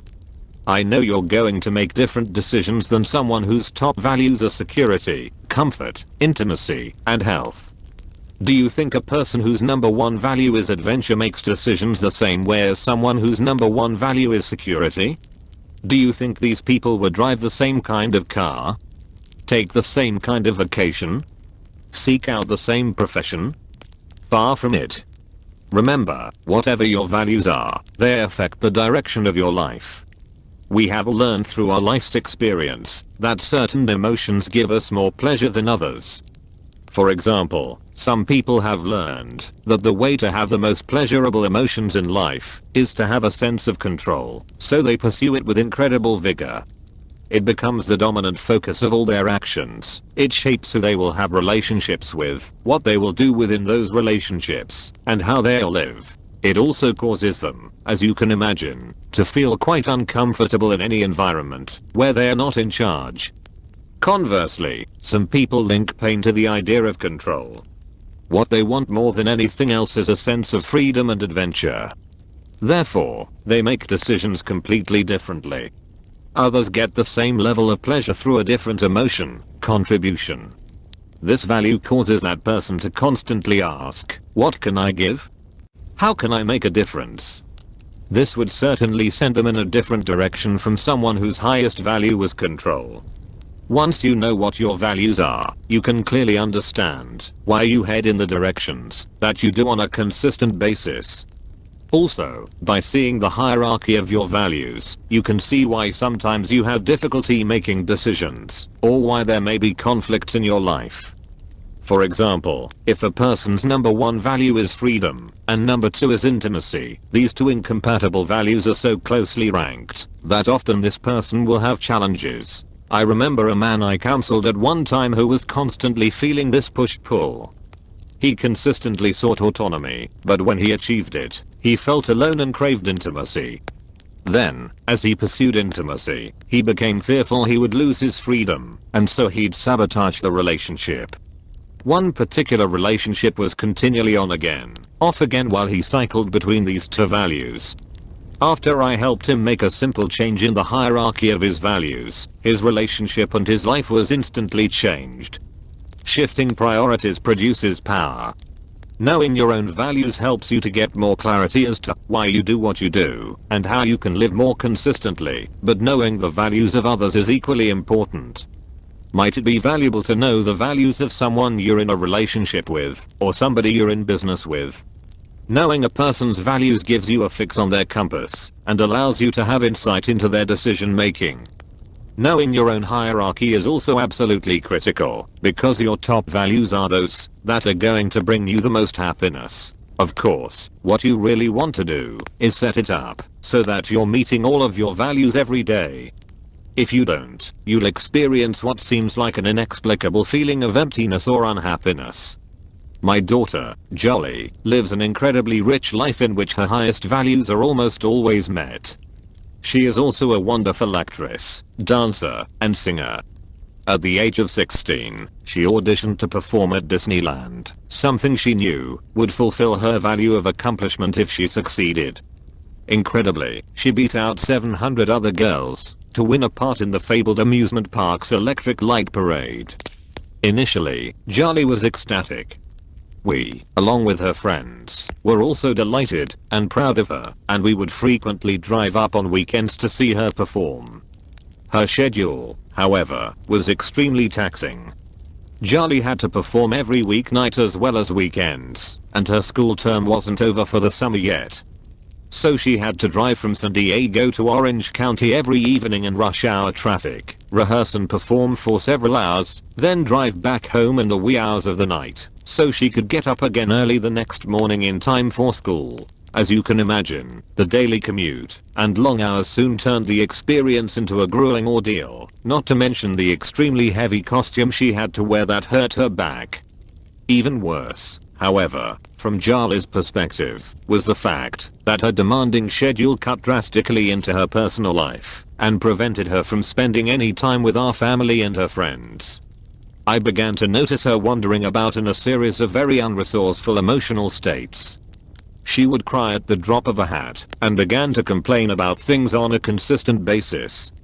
This was totally unlike Jolly. The final straw was that the whole family was preparing to go to Hawaii for our 3-week certification program, everyone except Jolly, who had to stay home in order to continue to work at Disneyland. One morning, she hit threshold and came to me in tears, undecided and confused. She felt so frustrated, so unhappy and unfulfilled, yet she had achieved what seemed like an unbelievable goal only 6 months earlier. Disneyland had become painful for her. Why? Because it became an obstacle to her ability to spend time with all those she loved most. Plus, Jolly always had felt that the time she spent at certification, where she participated as a trainer, helped her to grow more than virtually anything else in her life. Many of her friends from around the country attended this program each year, and Disneyland was beginning to feel frustrating to her because she really didn't feel like she was expanding or growing there at all. She would feel pain if she decided to come with us to certification because she didn't want to be a quitter, and pain if she continued to work at Disneyland because it would mean she'd miss out on the things that seemed so important to her. We sat down together so that I could help her take a close look at what her top 4 values were in life. They turned out to be 1. Love. 2. Health and vibrancy. 3. Growth. And 4. Accomplishment. By turning to her values, I knew that I could help her get the clarity she needed to make the decision that would be right for her. So I asked her, what does working at Disneyland give you? What's important about working at Disneyland? She told me that she was originally excited about it because she saw it as an opportunity to make new friends, receive recognition for her work, have fun, and experience a tremendous sense of accomplishment. At this point, though, she said she wasn't feeling very much accomplishment at all because she didn't feel like she was growing anymore, and she knew there were other things she could be doing that would accelerate her career more rapidly. She also said, I'm burning myself into the ground. I'm not healthy, and I miss being with the family tremendously. Then I asked her, what would making a change in this area of your life mean? If you left Disneyland, spent time at home, and then went to Hawaii, what would that give you? She immediately brightened. Smiling, she said, well, I'd get to be with you guys. I could have some time with my boyfriend. I'd feel free again. I could get some rest and start exercising to get my body back in shape. I'd keep my 4.0 grade point average in school. I could find other ways to grow and achieve. I'd be happy. Her answer as to what to do was plainly in front of her. The source of her unhappiness was also clear. Before she started working at Disneyland, she was fulfilling her top 3 values. She felt loved, she was very healthy and fit, and she felt like she was growing. Thus she began to pursue the next value on her list, accomplishment. But in so doing, she'd created an environment where she achieved, but missed out on her top 3 values. This is such a common experience. We all need to realize that we must accomplish our highest values first. These are our utmost priority. And remember, there is always a way to accomplish all our values simultaneously, and we need to make certain we don't settle for anything less. There still was one final obstacle to Jola's decision. She also linked pain to leaving Disneyland. One of the things she avoided most in life was quitting. I certainly had contributed to this view, since I believe nothing is ever achieved by those who give up whenever it gets tough. So she saw leaving her work at Disneyland as giving up. I assured her that making a decision to live congruently with your values is not quitting, nor is foolish consistency a virtue. I would be the first person to ensure that she continue if I thought she was just giving up because the work was too tough. But that was not the case, and I offered her the opportunity to turn this transition into a gift for someone else. I said, Jolie, can you imagine how you'd feel if you were the first runner-up, and all of a sudden the winner stepped down, and now you had a chance to be in the parade? Why don't you give that gift to someone else? Because part of Jolie's definition of love is contribution, this immediately tapped into her highest value. She stopped linking pain to quitting, and now associated pleasure to her decision. This values lesson is one she's never forgotten, and the most exciting thing was that she found a new way to meet all of her values that began to move her more precisely in the direction of her goals. She not only began to feel more fun and happiness, but shortly thereafter she got her first job in a San Diego Starlight Theater production. Lessons in pain. Just as there are emotions we desire to experience because they are pleasurable, and that's why we are always moving toward them, we also have a list of emotions that we'll do almost anything to move away from. Very early in my career, when I was just beginning to build my first company, I experienced tremendous frustration in being on the road and trying to run my business simultaneously. At one point, it appeared that a person representing me had not been completely honest. When you deal, as I have, with hundreds of thousands of people and literally thousands of business arrangements, the law of averages says that a few will attempt to take advantage of you. Unfortunately, these are the ones that tend to stick out in our minds, rather than the hundreds or even thousands of business relationships that have far surpassed our expectations.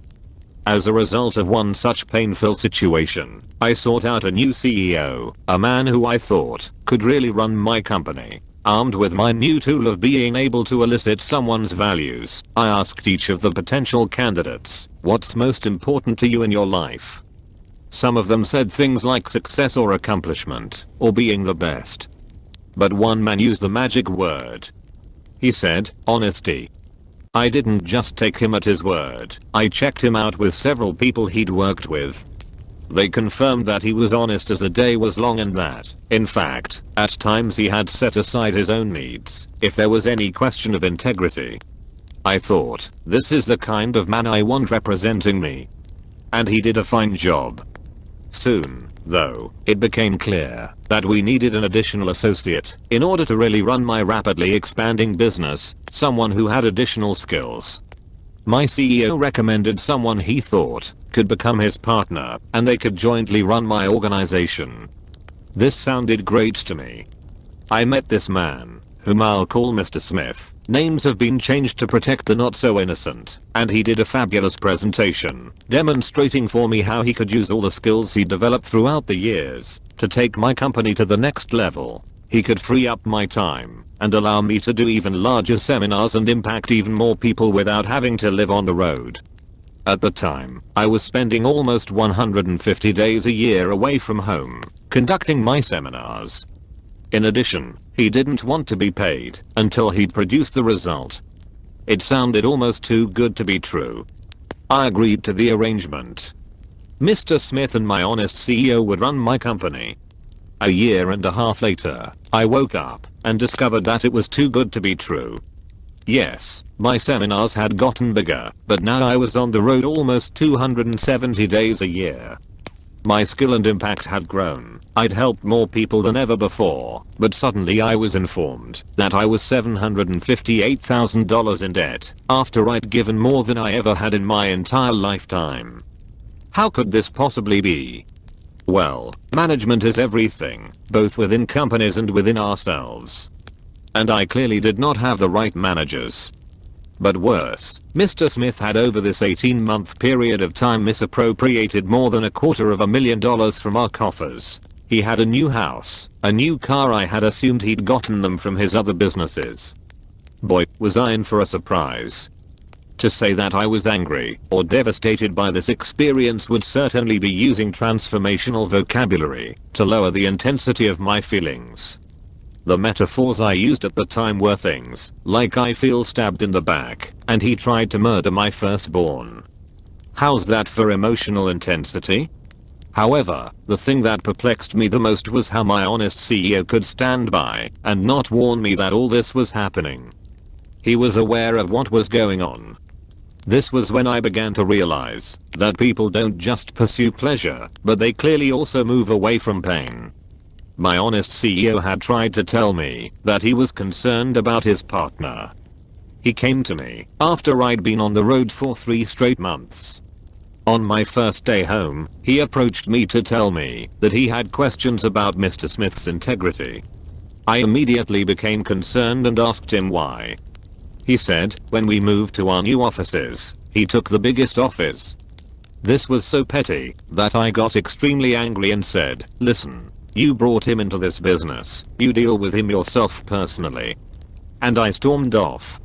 I should have realized that day that I'd given this man pain when he was trying to give me information. In my exhausted and stressed state, I failed to evaluate the deeper meaning of what was going on. As if this weren't bad enough, my honest CEO approached me again to give me similar feedback. I told him that he was not being totally honest by talking to me instead of Mr. Smith. I marched into his associate's office and said, he's telling me all these things about you. You guys work this out. Can you imagine the pain he got from Mr. Smith? As I look back on the experience now, I can see clearly why he didn't tell me the truth. Telling me the truth that he'd brought someone into my business who'd misappropriate more than $250,000 seemed to him, in the short term, to be much more painful than just putting it off and trying to find some other way to deal with it eventually. In fact, as I look back on all the upsets I ever had with a CEO, invariably they all came down to times when he didn't do things he needed to do simply because he wanted to avoid the feeling of confrontation. This was the ultimate pain for him, so while honesty was important to him, avoiding confrontation was more important. Thus he simply did not communicate to me and rationalize that he was being honest because, after all, I had never asked him if Mr. Smith was taking money. If I had, he would have told me. As angry as this situation made me, and as painful as it was financially and emotionally, it provided me with one of the most valuable lessons of my life, because it gave me one of the final pieces in the puzzle of understanding human behavior. Understanding these twin forces of pain and pleasure has helped me not only to positively influence myself and my family, but people around the world with greater precision. Moving away from values, we must remember, then, that any time we make a decision about what to do, our brain first evaluates whether that action can possibly lead to either pleasurable or painful states.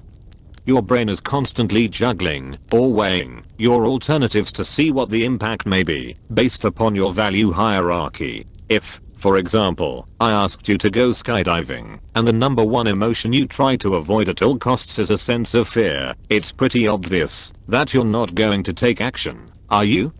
If, however, the number one value you want to avoid at all costs is a feeling of rejection, and you believe that I may reject you if you don't go, you may decide to jump out of a plane in spite of your fear.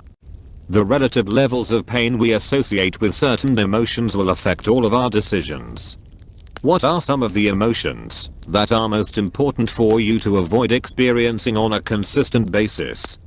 Often when I ask people this question at seminars, they come up with a list such as the following: rejection, anger, frustration, loneliness, depression, failure, humiliation, and guilt.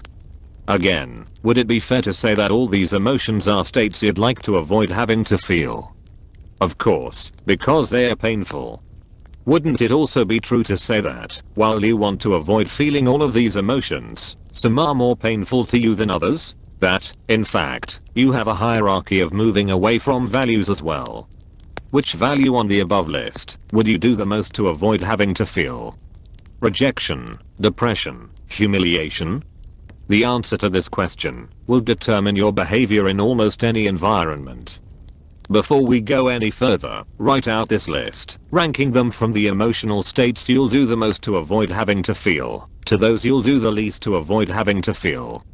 As you look at your list, what does it tell you? If, for example, you put at the top of your list that the emotion you would do the most to avoid having to feel is humiliation, then can you see how you would consistently avoid entering any situations where you might be judged harshly?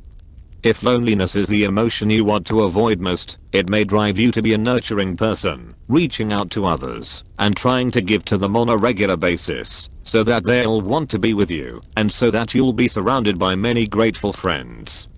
The source of self-sabotage, values conflicts. Now let's look at the dynamics created by your values hierarchy. If you selected success, for example, as your top moving toward value, and rejection as your top moving away from value, do you see any possible challenges that this hierarchy might create in your life? I'm here to tell you that a person who's trying to achieve the pleasure of success without ever experiencing the pain of rejection will never succeed long term. In fact, this person will sabotage himself before he ever truly succeeds on a major scale. How can I make such a claim? Remember the basic organizing principle we've talked about so often here. People will do more to avoid pain than they will to gain pleasure.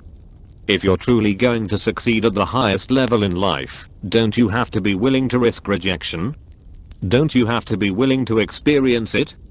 Isn't it true that, even if you're an honest and sincere person, and give your all to others every day, there are still people who will misinterpret your actions and judge you without even having met you? Whether you want to be a writer, a singer, a speaker, or a business person, the potential for rejection is ever present. Since your brain inherently knows that, in order to succeed you have to risk rejection, and it's already decided that the feelings of rejection are the ultimate levels of pain, it will make the decision that the pleasure of success is not worth the price, and will cause you to sabotage your behavior before you even get in this position. So often I see people who take huge strides forward, only to mysteriously pull back at the last minute. or they'll say or do things that sabotage the very personal, emotional, or physical success they are pursuing. Invariably the reason is that they have a major values conflict. Part of their brain is saying, go for it, while the other part is saying, if you do you're going to get too much pain. So they take 2 steps forward and 1 step back. During the 1988 election year, I used to call this principle the Gary Hart syndrome. Here was a nice guy who truly seemed to care passionately about people and society, but whose value conflicts were played out for all to see. Was Gary Hart a horrible guy? I doubt it. He was just someone who had values in massive conflict. He grew up in a church that taught him he was committing a sin if he even danced. Simultaneously he was exposed to role models like Warren Beatty. These conflicting desires obviously played a role in his political downfall. Do you think that a person as intelligent as Gary Hart clearly seemed to be would tell the media, if you've got questions about me, follow me, and then immediately after would go visit his mistress? Clearly this was his brain's way of getting out of the pain of being in a position where he had to play by rules other than his own. You can call this pop psychology if you want, but doesn't it make sense that, if you are being pulled in 2 different directions, you will not be able to serve both masters? Something has to give. We'll do whatever's necessary, consciously or unconsciously, to keep ourselves from having to experience our most intense levels of pain. We've all seen people in the public eye who've experienced the pain of values conflicts, but rather than be judgmental, we need to realize that each of us has values conflicts within ourselves. Why? Again, simply because we never set the system up for ourselves. We've allowed our environment to shape us, but we can begin to change this now. How? Simply by taking 2 steps. Step 1. Gain awareness of what your current values are, so you understand why you do what you do. What are the emotional states you are moving toward, and what are the states you are moving away from? By reviewing your lists side by side, you'll be able to have an understanding of the force that's creating your present and future. Step 2. You can then make conscious decisions about what values you want to live by, in order to shape the quality of life and destiny you truly desire and deserve. Rules: setting up the game, so you can win. As I write these words, I'm looking out over the deep blue Pacific from my room at what was once the Hyatt Regency Waikoloa Resort on the Big Island of Hawaii. I've just observed something that won't happen in North America again until 2017, a total eclipse of the sun. I got up this morning at 5:30 AM so that I, along with thousands of other visitors, could witness this rare astronomical event. As crowds of people gathered at the viewing site, I began to entertain myself by watching the diversity of people who had come to share this occasion. Everyone from top business people to vacationing families, from scientists lugging dozens of telescopes to hikers who'd pitched their tents in the lava pits overnight, and little children who knew this was an exciting event only because their parents had told them so. Here were hordes of people who had flown in from all over the world, at a cost of thousands of dollars, just for the chance to see something that would take about 4 minutes. What were we doing here? We wanted to stand in a shadow. We are an interesting species, aren't we? By 6:28 AM, the drama had begun to unfold. There was anxiety in the air, not just the anticipation of seeing the eclipse, but the fear of disappointment. For on this unique morning, the clouds had begun to gather, and the sky was becoming overcast. It was interesting to see how people were dealing with the possibility that their expectations would not be met. What they had come to see was not merely a brief flitting of the moon over the sun, but a 4-minute total eclipse when the shadow of the moon would completely block the sun's rays and envelop us in darkness. They even had a name for it: totality. By 7:10 AM, the clouds had increased and were getting larger by the minute. Suddenly, the sun broke through a hole in the clouds, and for a moment we could all see a partial eclipse. The crowd greeted it with excited applause, but soon the clouds rolled back in, thicker and thicker, completely obscuring our view. Nearing the moment of totality utter darkness, it became obvious that we wouldn't be able to watch the moon overtake the sun. Suddenly, thousands of people began to run over to a big screen television set that one of the many TV crews had erected. There we sat, watching the eclipse on national television, just like everyone else in the world. In those moments I had a chance to observe an unlimited range of human emotion. Each person responded according to their rules, their beliefs about what had to happen in order for them to feel good about this experience. One man behind me started cursing, saying, "I spent $4,000 and traveled all this way just so I could watch this for 4 minutes on television." A woman only a few feet away kept saying, "I can't believe we missed it," while her bright little daughter enthusiastically reminded her, "But, Mom, it's happening right now." Another woman sitting just to my right said, "Isn't this incredible? I feel so lucky to be here." Then a dramatic thing happened. As I observed on TV the last sliver of sunlight disappear behind the moon, in that instant we were engulfed in darkness. It was completely unlike nightfall, when the sky darkens gradually. This was immediate and total darkness. Initially there was a roar through the crowd, but then a hush fell upon us. The birds flew into the trees and became silent. It was a truly amazing moment. Then something hysterical happened. As people sat in the dark, staring at the eclipse on the television screen, some of those who had brought their cameras and were determined to get their outcome began taking pictures of the screen. In a moment, we were flooded with light again, not because of the sun but because of all the flash bulbs. Almost as soon as it had begun, though, totality was over. The most dramatic moment of the whole event for me was the instant that a thin sliver of the sun slipped out from behind the moon, instantly bringing full daylight with it. It occurred to me then that it doesn't take very much light to wipe out the darkness. Within moments of the return of sunlight, a large number of people got up and began to leave. I was puzzled. After all, the eclipse was still happening. Most of them were muttering complaints about how they'd come all this way and missed out on the experience of a lifetime.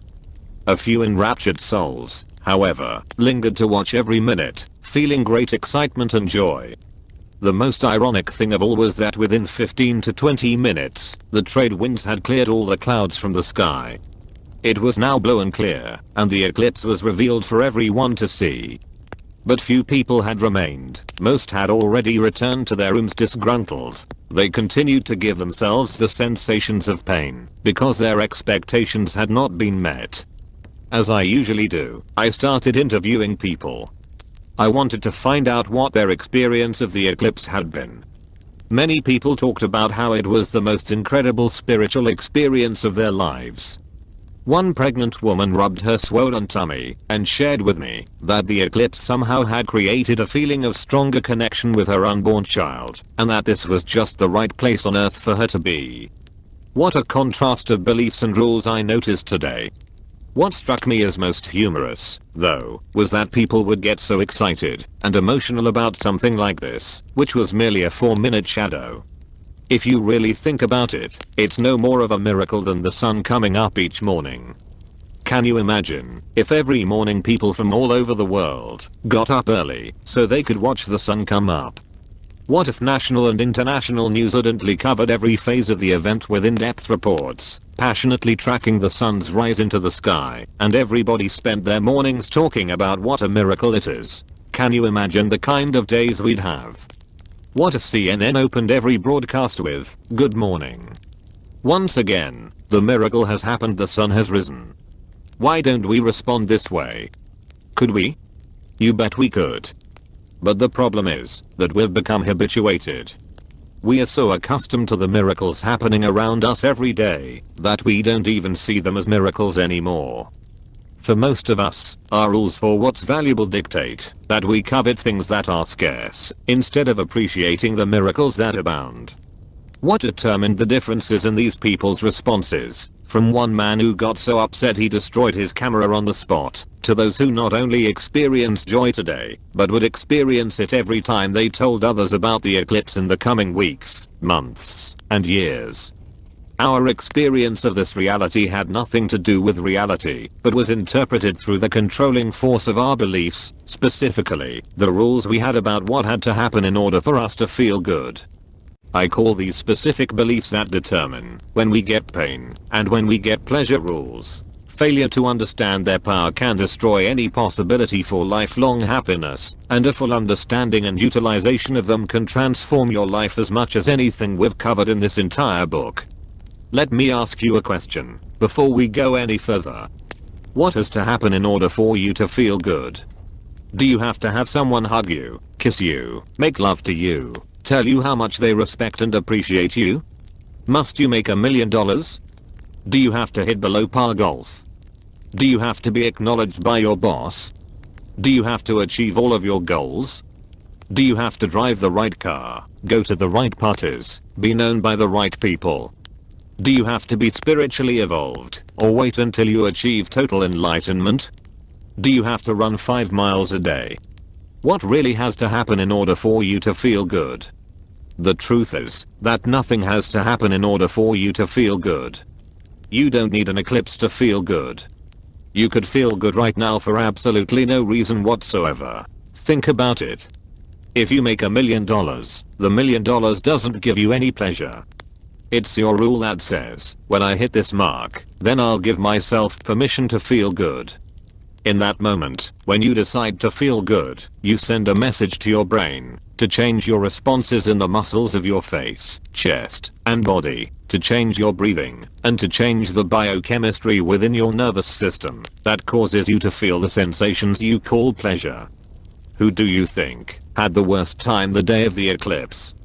Those with the most intense rules about what had to happen before they could feel good. There's no doubt that the scientists and the tourists who saw themselves as scientists probably had the most pain. Many of them had huge agendas they were trying to complete in those 4 minutes before they could feel good about it. Don't misunderstand. There's nothing wrong with being committed to accomplishing and doing everything you can.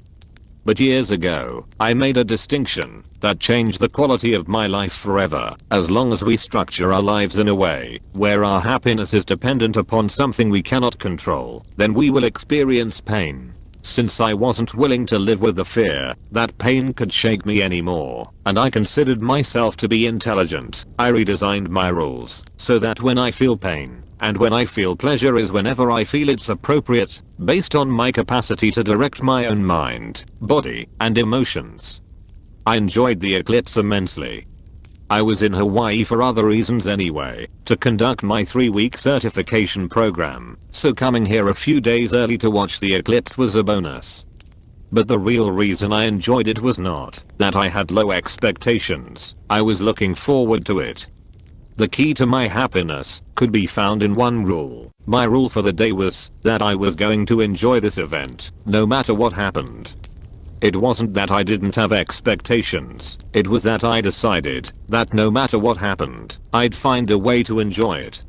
Now, if you adopted and consistently applied this rule to your own life, can you see how that would change virtually everything you experience? When I tell people about this rule, some of them respond, yeah, but you're just lowering your standards. Nothing could be further from the truth. To adopt this rule is to raise your standards. It means you'll hold yourself to a higher standard of enjoying yourself despite the conditions of the moment. It means you've committed to being intelligent enough, flexible enough, and creative enough to direct your focus and evaluations in a way that allows you to experience the true richness of life. Maybe that's the ultimate rule.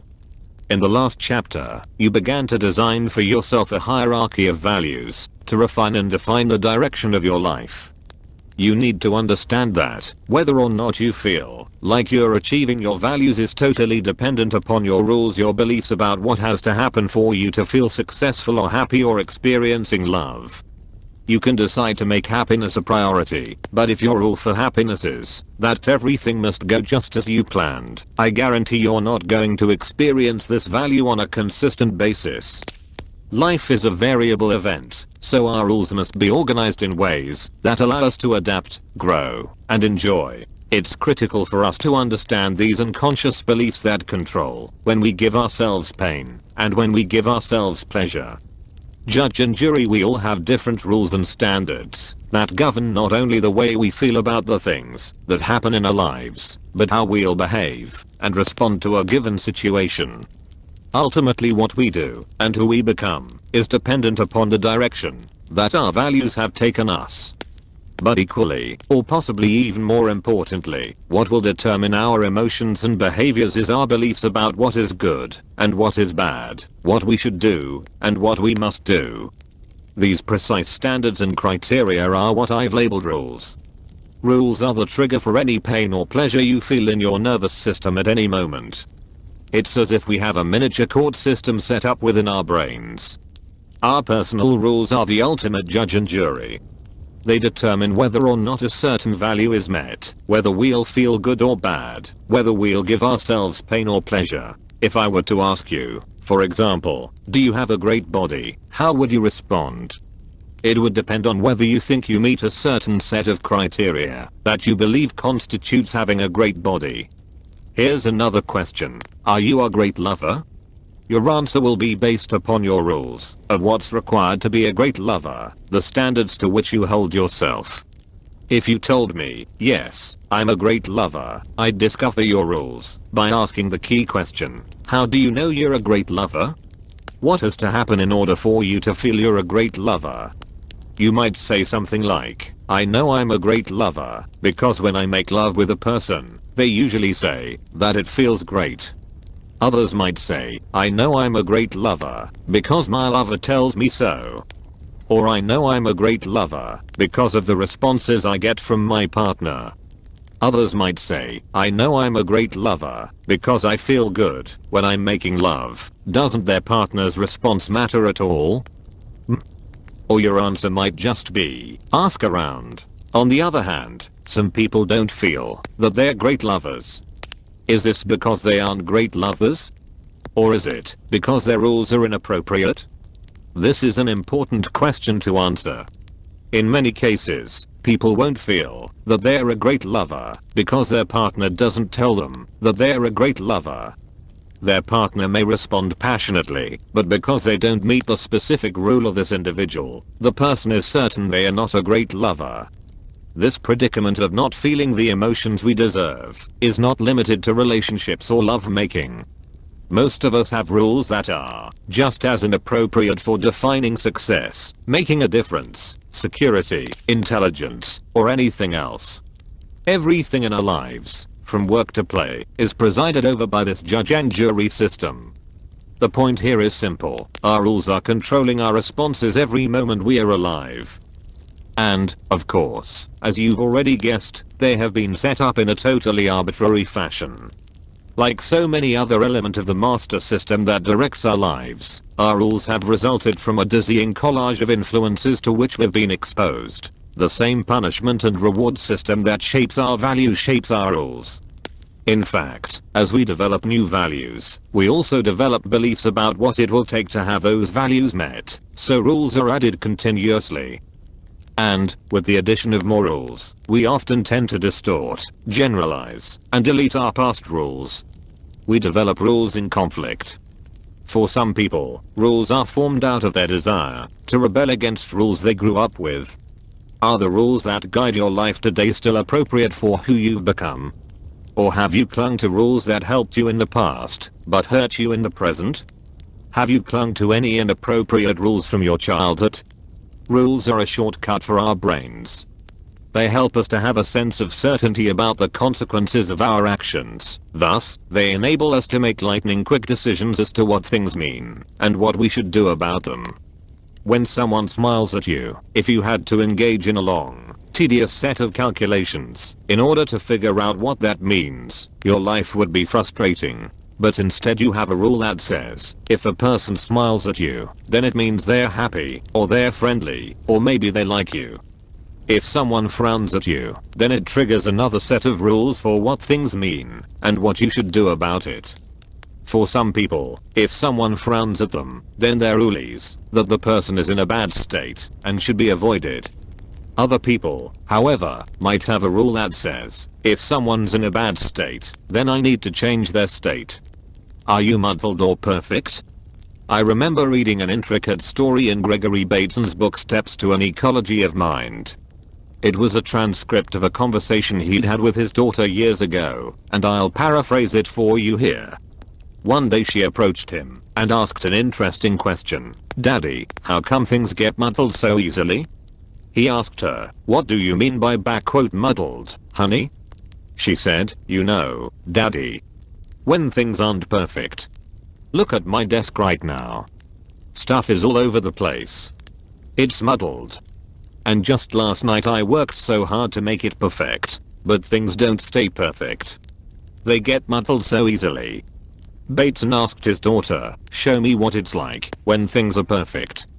She responded by moving everything on her shelf into individually assigned positions and said, "There, daddy, now it's perfect." "But it won't stay that way." Bateson asked her, "What if I move your paint box over here 12 inches? Then what happens?" She said, "No, daddy, now it's muddled. Anyway, it would have to be straight, not all crooked the way you put it down." Then he asked her, "What if I moved your pencil from this spot to the next one? Now you're making it muddled again," she responded. "What if this book were left partially open?" he continued. "That's muddled, too," she replied. Bateson turned to his daughter and said, "Honey, it's not that things get muddled so easily. It's that you have more ways for things to get muddled. You have only one way for things to be perfect.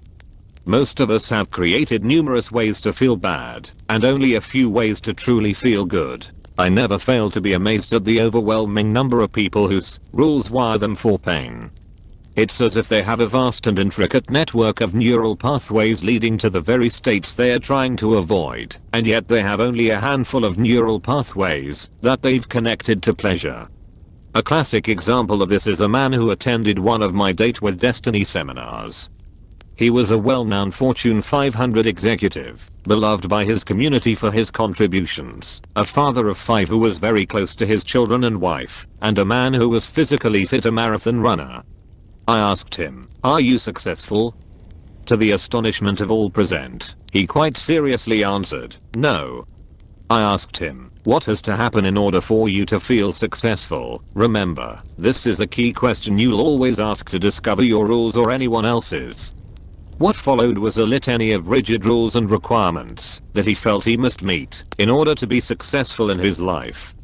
He had to earn $3 million a year in salary. He was currently earning only $1.5 million in straight salary, but an additional $2 million in bonuses. This didn't count, though. He had to have 8% body fat. He was at 9%, and he had to never get frustrated with his kids. Remember that he had 5 of them, all going in different directions in life. What do you think are this man's chances of feeling successful when he has to meet all of these intense and arguably unreasonable criteria simultaneously?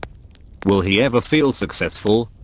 By contrast, there was another gentleman who we had all noticed was practically bouncing off the walls because he had so much energy. He seemed to be enjoying the seminar and life to the utmost. I turned to him and asked the same question, "Are you successful?" He beamed back at me and said, "Absolutely." So I asked him, "What has to happen in order for you to feel successful?" With a huge grin he explained, "It's so easy. All I have to do is get up, look down, and see that I'm above ground." The crowd roared. He continued, "Every day above ground is a great day."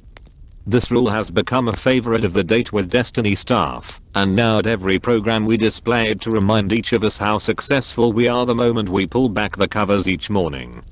Like the CEO who wasn't meeting his own rules, you could be winning and feel like you're losing because the scorecard you're using is unfair. Not only is it unfair to you, it's also unfair to your spouse and children, the people you work with every day, and all the others whose lives you touch.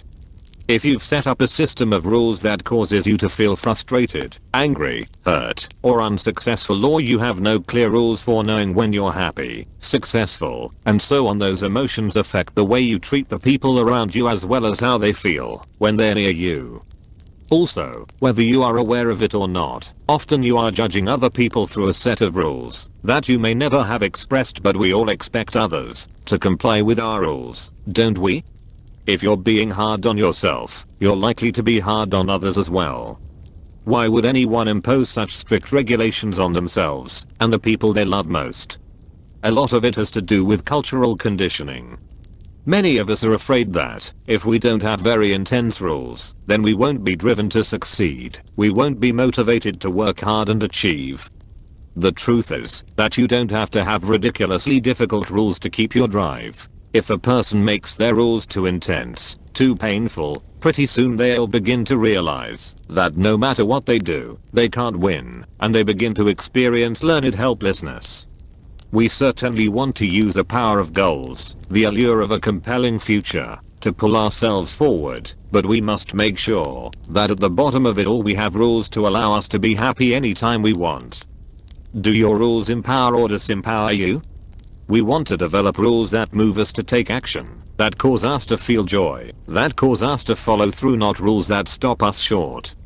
I found that there are an amazing number of men and women who set up rules for relationships that make it absolutely impossible for them to succeed in this area of their lives. For example, some people's rule for love is, if you love me, then you'll do whatever I want you to do. Or if you love me, then I can whine and complain and nag, and you should just accept it. Are these appropriate rules? Hardly. They'd be unfair to anyone you were sharing a relationship with. One woman who attended Date with Destiny told me that she really wanted to have a close relationship with a man, but just hadn't seemed able to maintain a relationship with one past the initial thrill of the chase phase. As I began to ask her, what has to happen for you to be attracted to a man, her rules helped us both instantly understand what her challenge was. For her to feel attracted to a man, he had to pursue her constantly, even though she continued to reject him. If he kept working hard, trying to break down the barrier that made her feel incredibly attracted to him, to her this meant he was a very powerful man.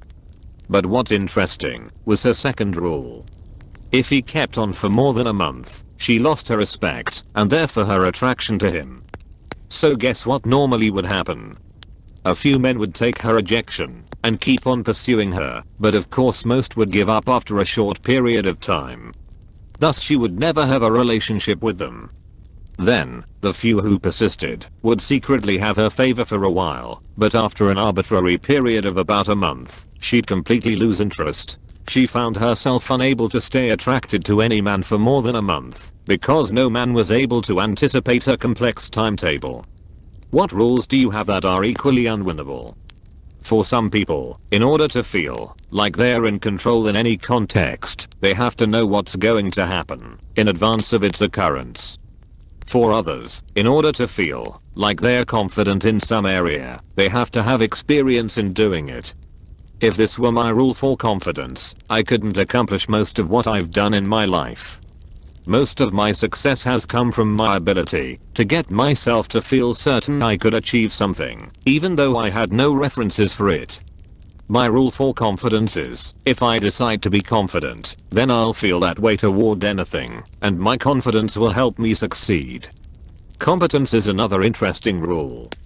Some people's rule for competence is, if I've done something perfectly over a period of years, then I'm competent.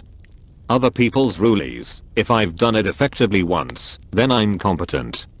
And for others, competence is, if I've done anything like it, then I know I can master this as well, and therefore I'm competent. Do you see the impact these kinds of rules would have on your confidence, your happiness, your sense of control, the quality of your actions, and your life? Set up the game so you can win. In the last chapter, we devoted a great deal of time to setting up values.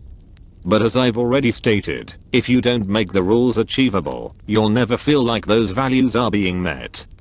When I first started to develop my ideas on designing destiny, I had only the concept of values and not rules, so whether or not a person felt like they were on track was completely arbitrary. The day I discovered rules, I began to understand the source of pain and pleasure in our experience. I understood that rules are the triggering device of human emotion, and began to evaluate how I could use rules more effectively. As I've mentioned before, it quickly became clear to me that the majority of people are wired for pain. Their rules make it very difficult to feel good, and very easy to feel bad. Let me give you a powerful example.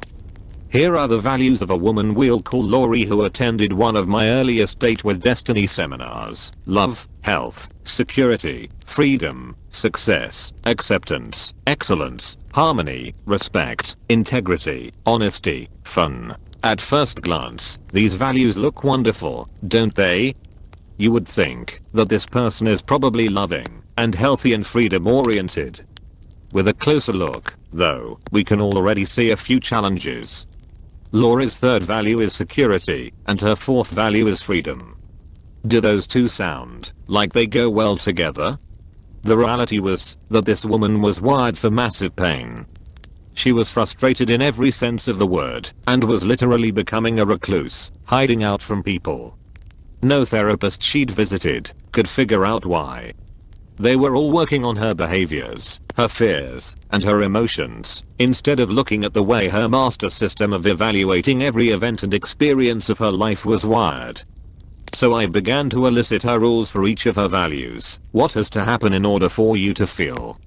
For her to feel love, her answer was, I have to feel like I've earned it. I have to feel like all my beliefs are accepted and approved of by every person I meet. I can't feel like I'm loved unless I'm perfect. I have to be a great mother, a great wife, and so forth. Instantly we began to see the problem. Love was the highest value on her list, the greatest source of pleasure she could possibly feel in her body. Yet her rules did not allow her to give herself this pleasure unless she met these complex criteria that she couldn't control. If any of us made our ability to feel love dependent on everyone accepting our views, we wouldn't feel love very often, would we? There are just too many people with different ideas and beliefs, and therefore too many ways for us to feel bad. How do we know if a rule empowers or disempowers us?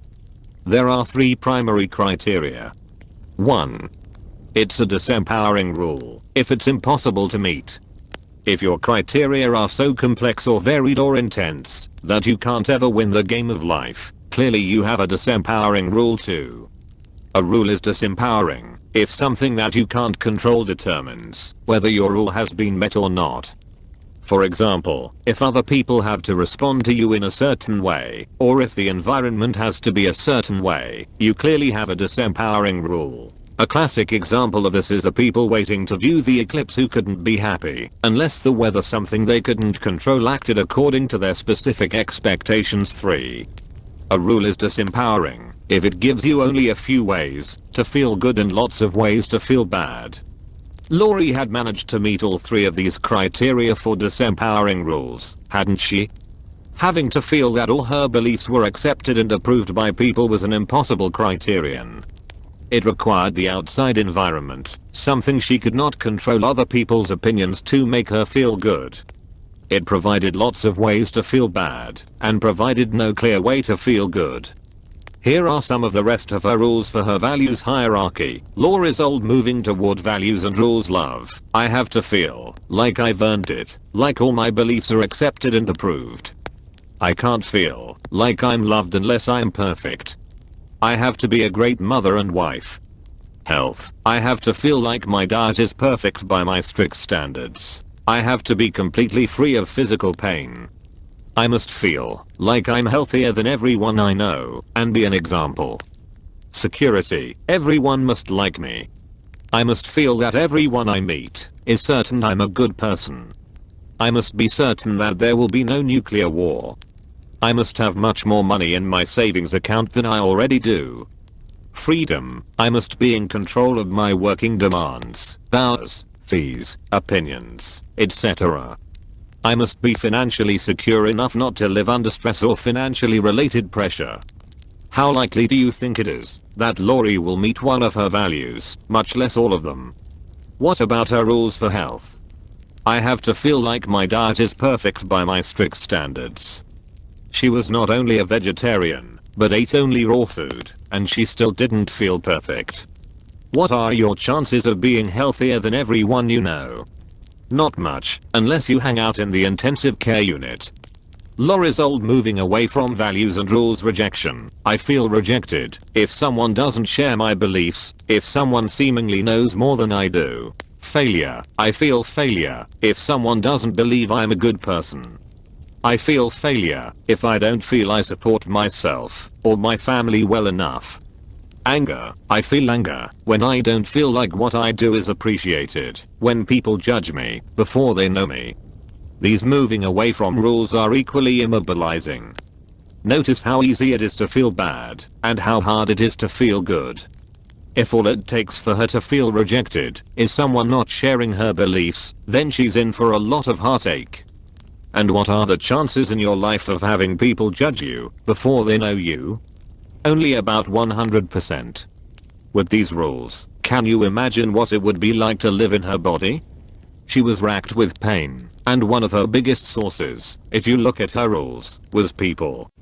Anytime she was around people, she was risking the possibility they might not share her beliefs, or might not like her, or might judge her.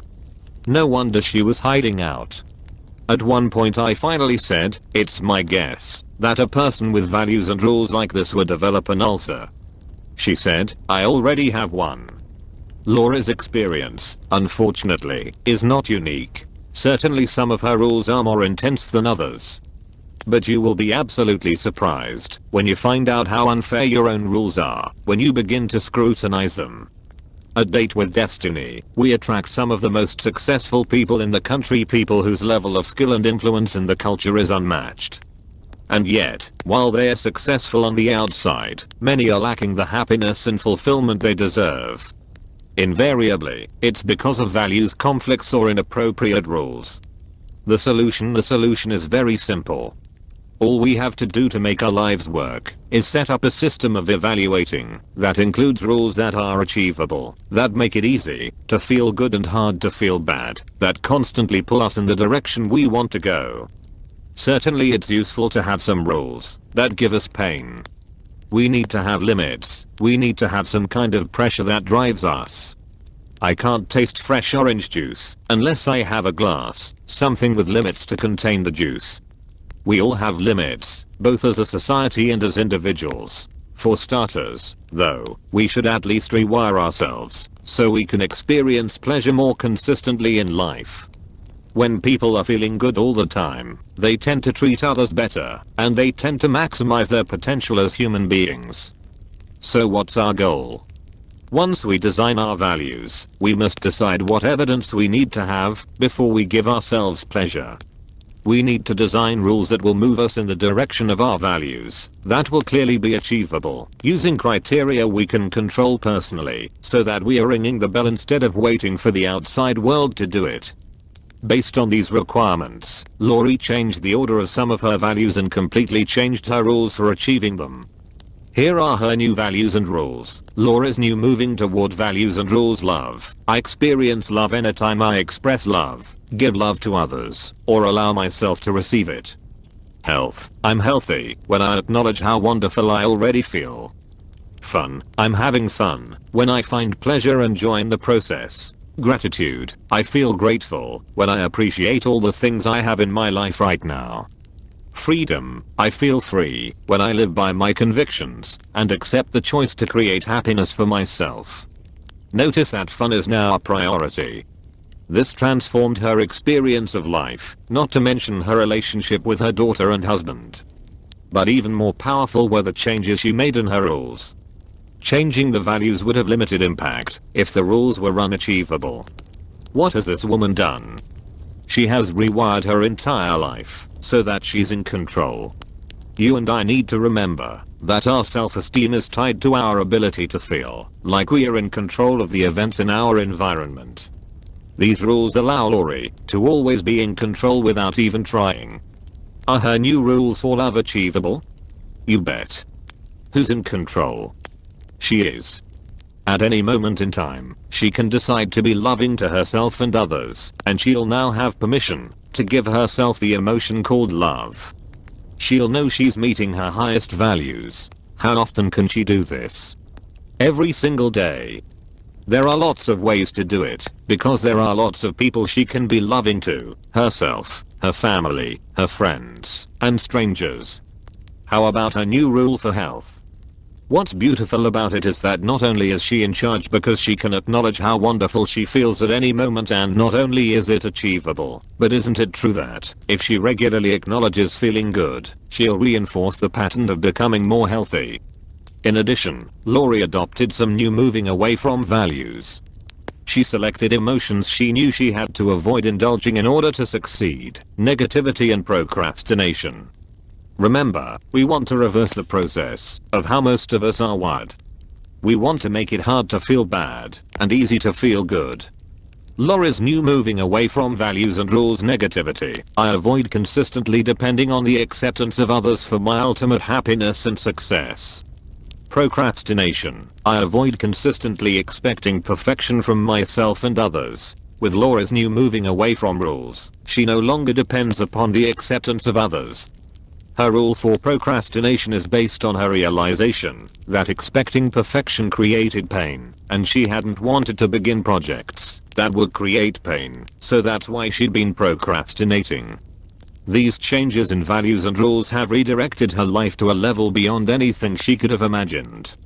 Now, here's an assignment for you. Based on the new values you've set up for yourself in the last chapter, create a set of rules for your moving toward values that makes it easy to feel good, and a set of rules for your moving away from values that makes it hard to feel bad.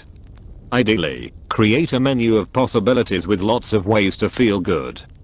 Here are a few of mine. A sampling of my moving toward values and rules: health and vitality. Anytime I feel centered, powerful, or balanced. Anytime I do anything that increases my strength, flexibility, or endurance. Anytime I do anything that moves me toward a sense of physical well-being. Anytime I eat water-rich foods, or live in accordance with my own health philosophy. Love and warmth. Anytime I'm being warm and supportive of my friends, family, or strangers. Anytime I focus on how to help. Anytime I'm loving toward myself. Anytime my state of being enhances how other people feel.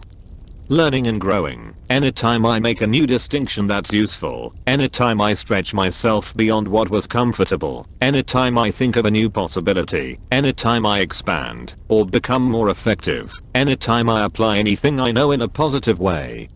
Achieving. Anytime I focus on the value of my life as already created. Anytime I set an outcome and make it happen. Anytime I'll learn anything or create value for myself or others. You may say, isn't this just a game? Couldn't I set it up so that I meet my rule for health just by breathing? Certainly you could base it on something this simple. Ideally, though, you'll design your rules so that by pursuing them, you have more of what you want in your life. You also may say, won't I lose my drive to succeed if there's no pain motivation? Trust me, life will give you enough pain on your own if you don't follow through. You don't need to add to it by creating an intense set of rules that makes you feel lousy all the time. In sociology, there's a concept known as ethnocentricity, which means we begin to believe that the rules, values, and beliefs of our culture are the only ones that are valid. This is an extremely limiting mindset. Every person around you has different rules and values than you do, and those are no better or worse than your own. The key question is not whether rules are right or wrong, but whether they empower or disempower you. In fact, every upset is a rules upset. Think about the last time you were upset with someone. Was it really about them, or was it about something they did, or said, or failed to do that you thought they ought to? Were you angry with them, or were you angry because they violated one of your rules? At the base of every emotional upset you've ever had with another human being is a rules upset. Somebody did something, or failed to do something, that violated one of your beliefs about what they must or should do. For example, some people's rule for respect is, if you respect me, then you never raise your voice. If a person with whom you're in a relationship suddenly starts to yell, you're not going to feel respected if this is your rule. You're going to be angry because it has been violated. But your partner's rule may be, if I'm respectful, then I'm truthful about all my feelings and all my emotions, good, bad, and indifferent, and I express them with all my intensity in the moment. Can you imagine the conflict these two people can have? Some people's rule for handling upset is, if you care about me, then you leave me alone and let me deal with it my own way. Other people's rule is, if somebody's upset, and you care about them, you immediately intervene to try to help. This creates a tremendous conflict. Both people are trying to accomplish the same thing, which is to respect and care about each other, but their rules dictate different behaviors, and their rules of interpretation will make their actions seem adversarial rather than supportive. So if you ever feel angry or upset with someone, remember, it's your rules that are upsetting you, not their behavior. This will help you to stop blaming them.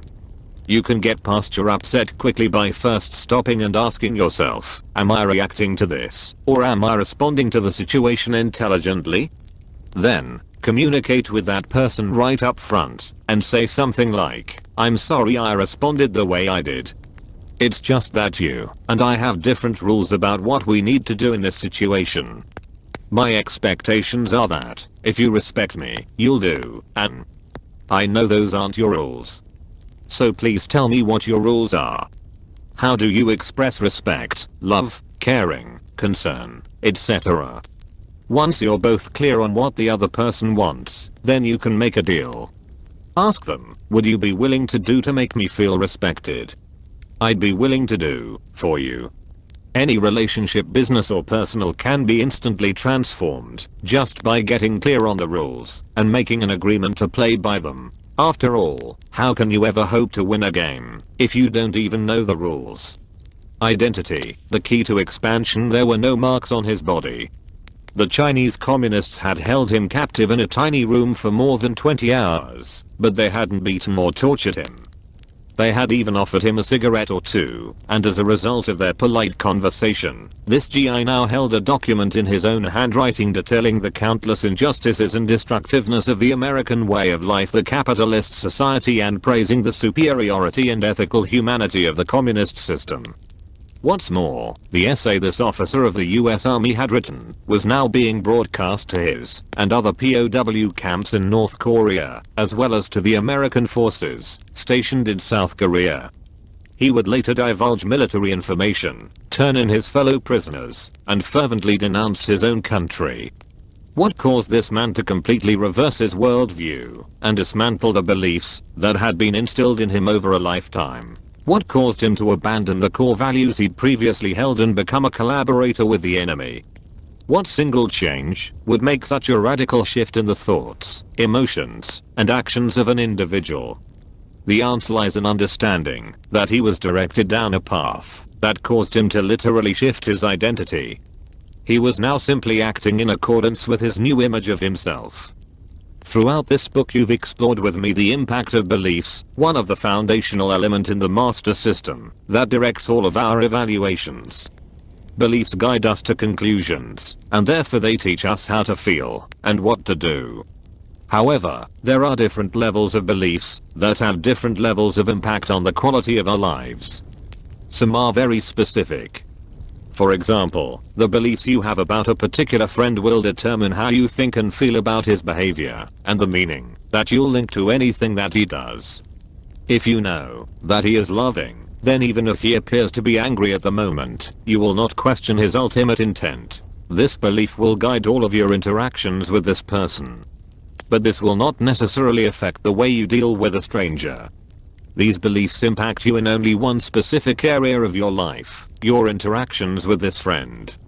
Some beliefs, however, have an expanded influence on your life. I call these global beliefs.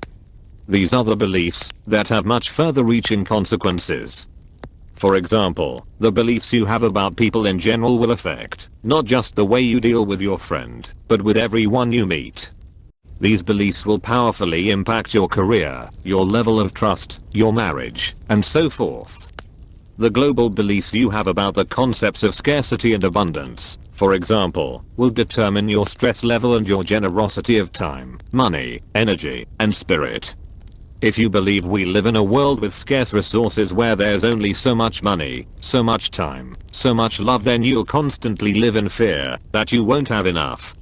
This stress will affect the way you think of your neighbors, your co-workers, your financial capabilities, and opportunities in general. More powerful than any of these, though, is the core belief that is the ultimate filter to all of our perceptions. This belief directly controls the consistency of your life's decisions. These are the beliefs you have about your identity.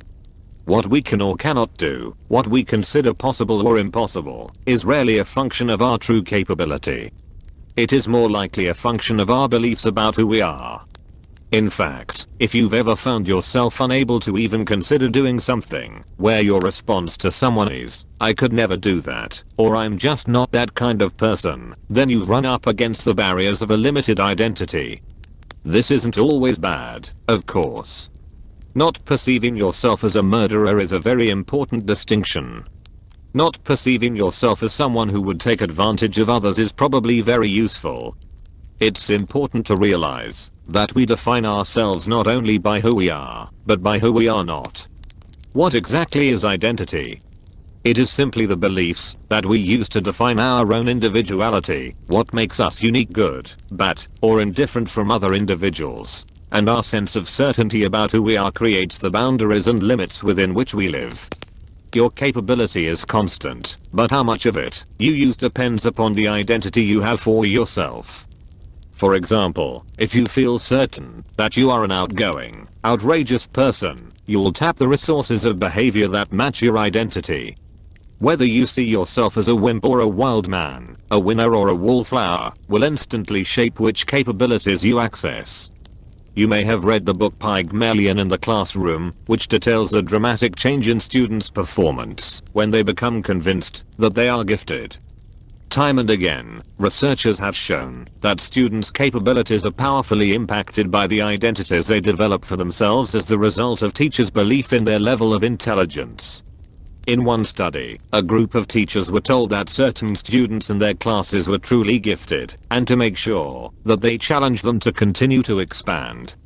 As can be expected, these children became the top achievers in their class. What makes this study significant is that these students had not actually demonstrated high levels of intelligence and, in fact, some had previously been labeled poor students. Yet it was their sense of certainty that they were superior, which had been instilled by a teacher's false belief, that triggered their success. The impact of this principle is not limited to students. The kind of person other people perceive you to be controls their responses to you. Often this has nothing to do with your true character.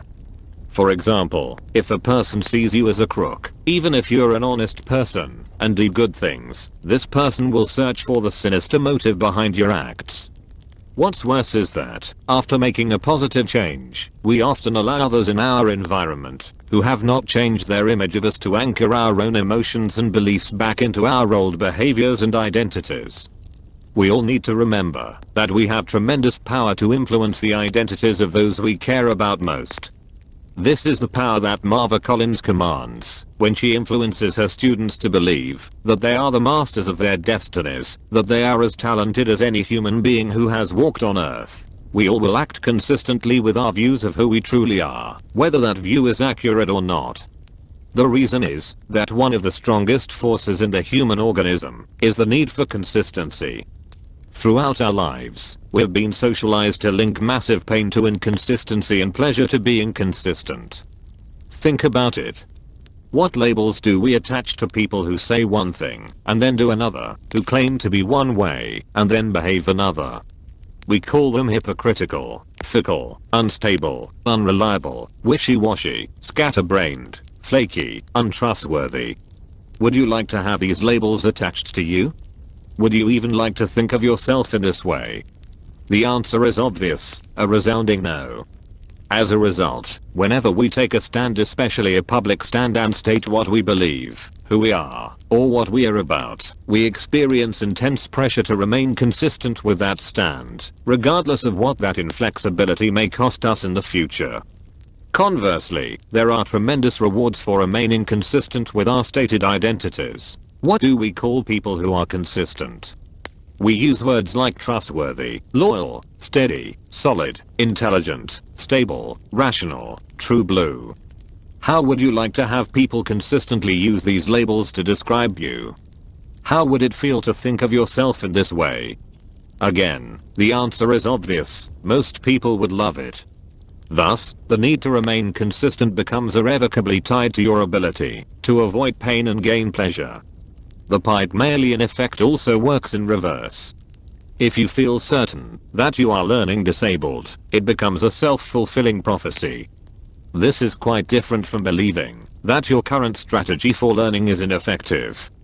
The ability to change one's strategy is perceived by most of us to be a simple and achievable task, as long as we have the right teacher. However, changing ourselves, changing the essence of who we are, is perceived by most to be next to impossible. The common response, "I'm just this way," is a phrase that murders dreams. It carries with it the sentence of an unchangeable and permanent problem. A person who believes they have developed a drug addiction can clearly change. It will be difficult, but a change can be made, and it can last. Conversely, a person who believes himself to be a drug addict will usually return to the use of drugs even after weeks or months of abstinence. Why? It's because he believes that this is who he is. He doesn't have a drug addiction, he is a drug addict. Remember that once a person has a conviction about anything, he will ignore and even defend against any evidence that's contrary to his belief. Unconsciously, this person will not believe that he can change long term, and this will control his behavior. In addition, there's often a secondary gain involved in the process of maintaining this negative behavior. After all, this man can blame his addiction on something he can't control. It's simply who he is, instead of facing the reality that taking drugs is a conscious decision. This will be augmented by the need within the human nervous system for consistency, and he will return to this destructive pattern again and again. Surrendering his identity would be even more painful than the clearly destructive effects of the drugs themselves. Why? Because we all have a need for a sense of certainty. Most people have tremendous fear of the unknown. Uncertainty implies the potential of having pain strike us, and we'd rather deal with the pain we already know about than deal with the pain of the unknown. Thus, living in an ever-changing world, one in which we are constantly surrounded by the flux of new relationships, redefined job roles, changing environments, and a steady stream of new information, the one thing that we all count on to be constant is a sense of identity. If we begin to question who we are, then there is no foundation for all of the understandings upon which we've built our lives. If you don't know who you are, then how can you decide what to do? How can you formulate values, adopt beliefs, or establish rules? How can you judge whether something is good, bad, or indifferent? The biggest challenge for someone who perceives his identity as a drug addict is, what does he change his identity to? To a recovering drug addict? This doesn't change his identity, it merely describes the state he's in currently. Drug-free doesn't do it either, because most see it as a temporary state, and it still focuses on drugs as one of the ways of defining oneself. When this person develops the conviction that he is absolutely clean, that he's now a Christian, Muslim, Jew, or Buddhist, or now that he's a leader or anything else other than a drug addict, that's when his behavior changes. As we develop new beliefs about who we are, our behavior will change to support the new identity.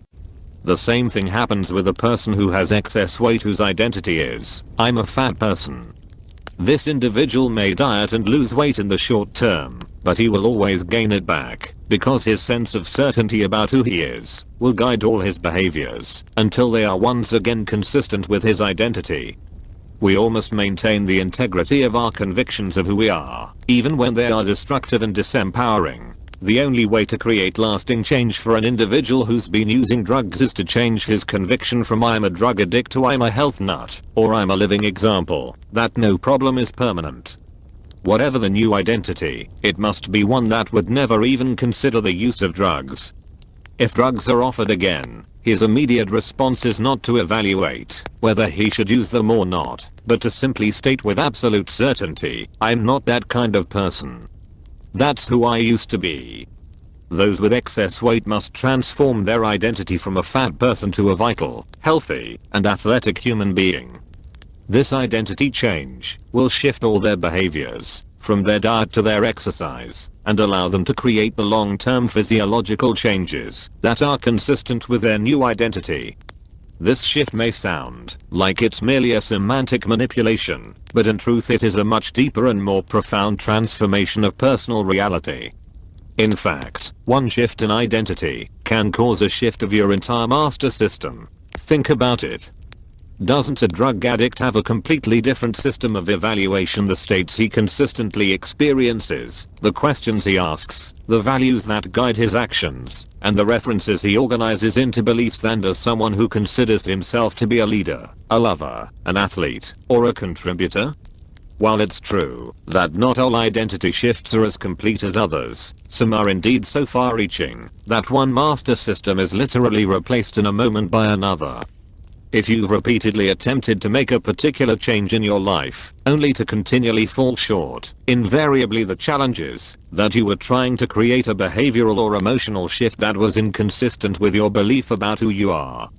Shifting, changing, or expanding identity can produce the most profound and rapid improvements in the quality of your life. How your identity is formed. Why is it that during the Korean War more American POWs informed on their fellow prisoners than in any other war in modern history? The answer is that the Chinese communists, unlike their allies, the North Koreans, understood the power of identity to instantaneously change not only their long-held beliefs and values, but their actions in an instant. Rather than brutalize the prisoners, they doggedly pursued their own ingenious form of psychological warfare designed not merely to extract information or create compliance, but rather to convert the American fighting man to their political philosophy. They knew that if they could lead him into a new set of beliefs and values, then he would see his country's role in the war as futile and destructive, and therefore assist them in any way they requested. And they succeeded. Understanding what they did can help you understand how you've arrived at your current identity and how you can expand your identity and therefore your entire life in a matter of moments. The task before the Chinese communists was formidable indeed. How can you change someone's entire identity without the threat of death or the promise of freedom? Especially knowing that the American soldier has been trained to give only his name, rank, and serial number? Their plan was very simple: start small and build. The Chinese understood that the way we identify anyone is by their actions. For example, how do you know who your friend really is? Isn't it by the way he or she acts, the way he or she treats people? The communists' real secret, though, was that they understood that we determine who we are, our own identities, by judging our own actions as well. In other words, we look at what we do to determine who we are. The Chinese realized that, in order to achieve their broader objective of changing the prisoner's beliefs about his identity, all they had to do was get the prisoner to do things that a collaborator or a communist would do. Again, this is not a simple task, but they realized it could be done if they simply could wear the American POW down through conversation that lasted 12 to 20 hours, and then make a minor request, get him to say something like the United States is not perfect, or it's true in a communist country that unemployment is not a problem. Having established this footing, the Chinese would simply start small and build. They understood our need for consistency. Once we make a statement that we say we believe, we have to be willing to back it up. They would merely ask the POW to write down some of the ways in which America is not perfect. In his exhausted state, the GI was then asked, what other social benefits are there to communism? Within a short period of time, the GI would have sitting in front of him a document not only attacking his own nation, but also promoting communism with all the reasons written in his own handwriting. He now had to justify to himself why he'd done this. He'd not been beaten, nor had he been offered special rewards. He'd simply made small statements in his need to stay consistent with the ones he'd already written, and now he'd even signed the document. How could he explain his willingness to do this? Later he would be asked to read his list in a discussion group with other prisoners, or even to write an entire essay about it. When the Chinese broadcast these essays, along with the names of the prisoners who had written them, suddenly the prisoner would find himself publicly identified as an enemy collaborator. When fellow prisoners asked him why he did it, he couldn't defend himself by saying he'd been tortured. He had to justify his acts to himself in order to maintain his own sense of integrity. In an instant, he would state that he wrote it because it was true. In that moment, his identity shifted. He now perceived himself as pro-communist, and all those around him also labeled him as such. They would reinforce his new identity by treating him the same way they treated the communist guards. Soon his new identity would cause him to openly denounce his country, and, in order to maintain consistency between his statements and his new label, he would often collaborate even more extensively with his captors. This was one of the most brilliant facets of the Chinese strategy. Once a prisoner had written something down, he couldn't later pretend to himself that it had never happened. There it was in black and white, in his own handwriting, for anyone to see, something that drove him to make his beliefs and his self-image consistent with what he had undeniably done. Before we judge our POWs harshly, however, we should take a good look at ourselves. Did you consciously choose your identity, or is it the result of what other people have told you, significant events in your life, and other factors that occurred without your awareness or approval? What consistent behaviors have you adopted that now help to form the basis of your identity? Would you be willing to undergo a painful bone marrow extraction to help a stranger? Most people's first response would be, absolutely not. Yet in a study done in 1970, researchers found that if a person was led to believe that the consistency of their identity relied upon it, many would commit to just such a selfless act.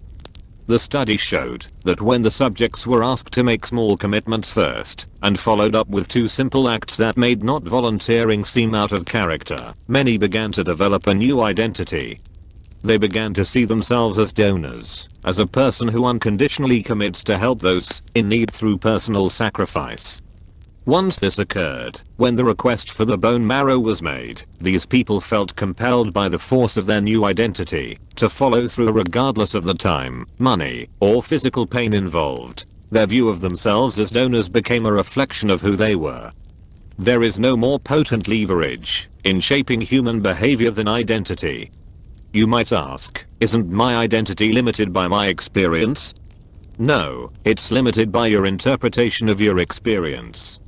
Your identity is nothing but the decisions you've made about who you are, what you've decided to fuse yourself with. You become the labels you've given yourself. The way you define your identity defines your life. The ultimate pain seeds of an identity crisis. People who act inconsistently with who they believe they are set the stage for the societal cliché of an identity crisis. When the crisis hits, they are immediately disoriented, questioning their previous convictions. Their whole world is turned upside down, and they experience an intense fear of pain. This is what happens to so many people having a midlife crisis. Often these people identify themselves as being young, and some environmental stimulant turning a certain age, comments from friends, graying hair causes them to dread their approaching years and the new less desirable identity that they expect to experience with it. Thus, in a desperate effort to maintain their identity, they do things to prove they are still young, buy fast cars, change their hairstyles, divorce their spouses, change jobs. If these people had a solid grasp of their true identities, would they experience this crisis at all? I suspect not. Having an identity that is specifically linked to your age or how you look would definitely set you up for pain, because these things will change. If we have a broader sense of who we are, our identity never becomes threatened. Even businesses can have identity crises. Years ago, photocopying giant Xerox Corporation underwent an interesting shift in its image. When personal computing emerged as the wave of the future, Xerox wanted to use their technological power to enter this exciting new market. They put their research and development staff on it, and, after spending approximately $2 billion, they came up with a number of innovative advances, including the precursor to what we now know as a mouse. Why, then, isn't Xerox in the competitive computer race, running neck and neck with Apple and IBM? One reason surely is that in the beginning, its identity didn't really allow for the company to head in this direction. Even its graphic identity, which used to rely on ads with a roly-poly monk, confined its capacity to be identified as the epitome of cutting-edge computing technology. While the monk symbolized the exacting nature of manuscript copying, he was hardly appropriate for this new venture into high technology, where speed was one of the most highly valued criteria. On the consumer side, the identity Xerox had established as the world's leading copier company did not instill a high confidence in the company's efforts to market computers.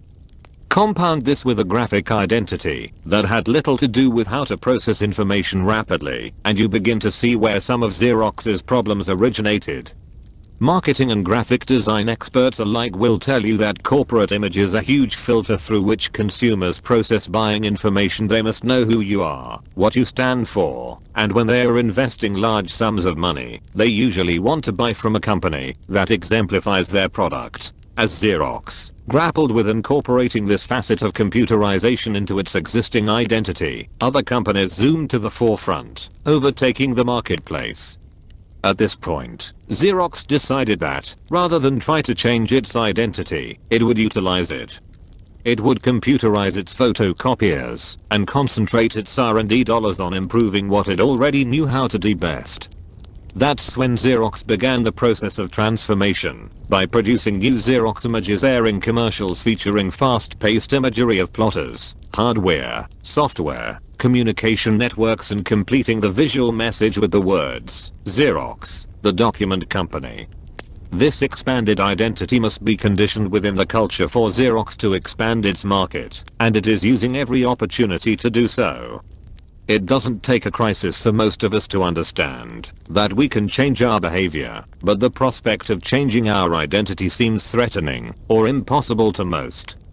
Breaking away from our core beliefs about who we are gives us the most intense pain, and some people would even go so far as to kill themselves to preserve those beliefs. This was dramatically illustrated in Victor Hugo's masterpiece Les Miserables. When the hero Jean Valjean is released from his prison work crew, he is frustrated and alone. Although in the many years he spent in the custody of the French police, he has never accepted his label of criminal. He'd merely stolen a loaf of bread to feed his starving family and was sentenced to many years of hard labor. Once released, he discovers that he can't get an honest day's work. He is scorned and rebuffed because of his status as an ex-convict. Finally, in a state of helplessness, he begins to accept the identity that his societal label has imposed. He now is a criminal and begins to act as such. In fact, when a kind priest takes him in, feeds him, and gives him shelter for the night, he fulfills his criminal identity by stealing his benefactor's humble silver setting.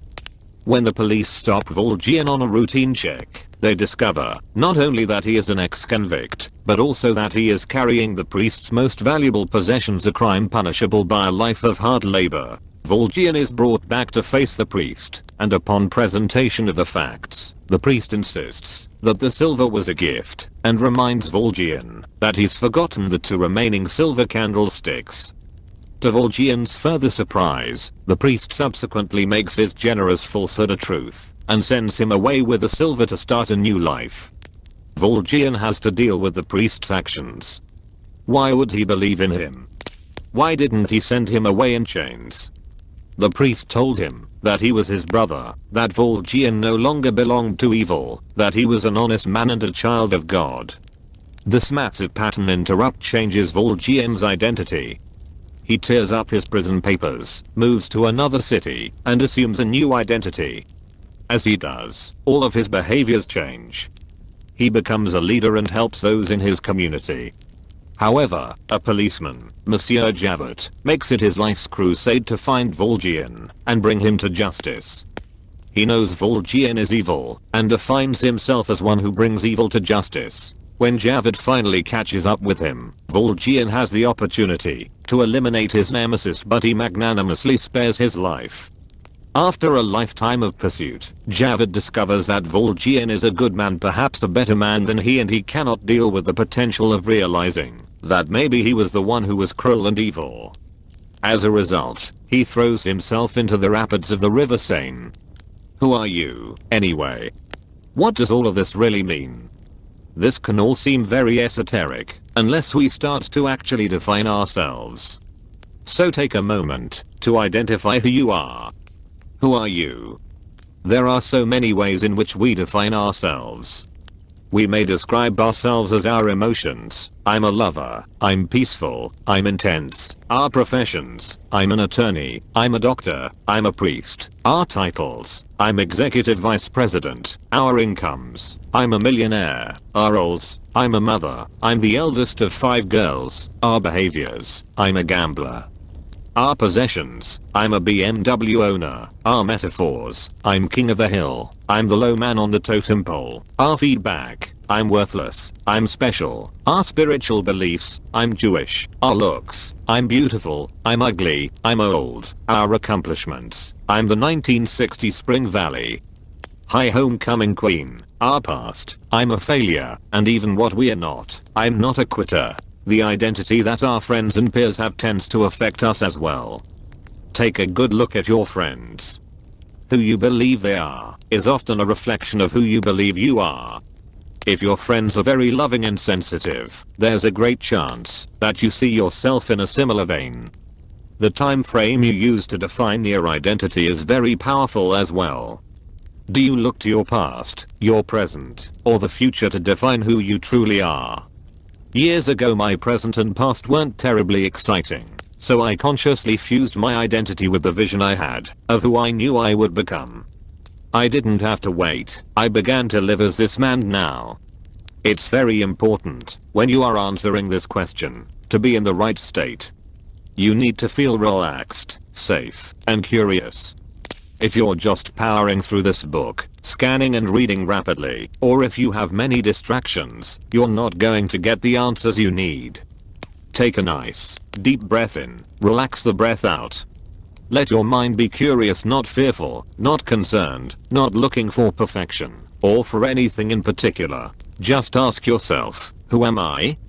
Write down the answer, and then ask it again. Each time you ask it, write down whatever surfaces, and keep probing deeper and deeper. Continue to ask, until you find the description of yourself that you have the strongest conviction about. How do you define yourself? What is the essence of who you are? What metaphors do you use to describe yourself? What roles do you play? Often, if you don't create this safe and curious state, all of the fears and hesitations about identity will keep giving you inadequate answers.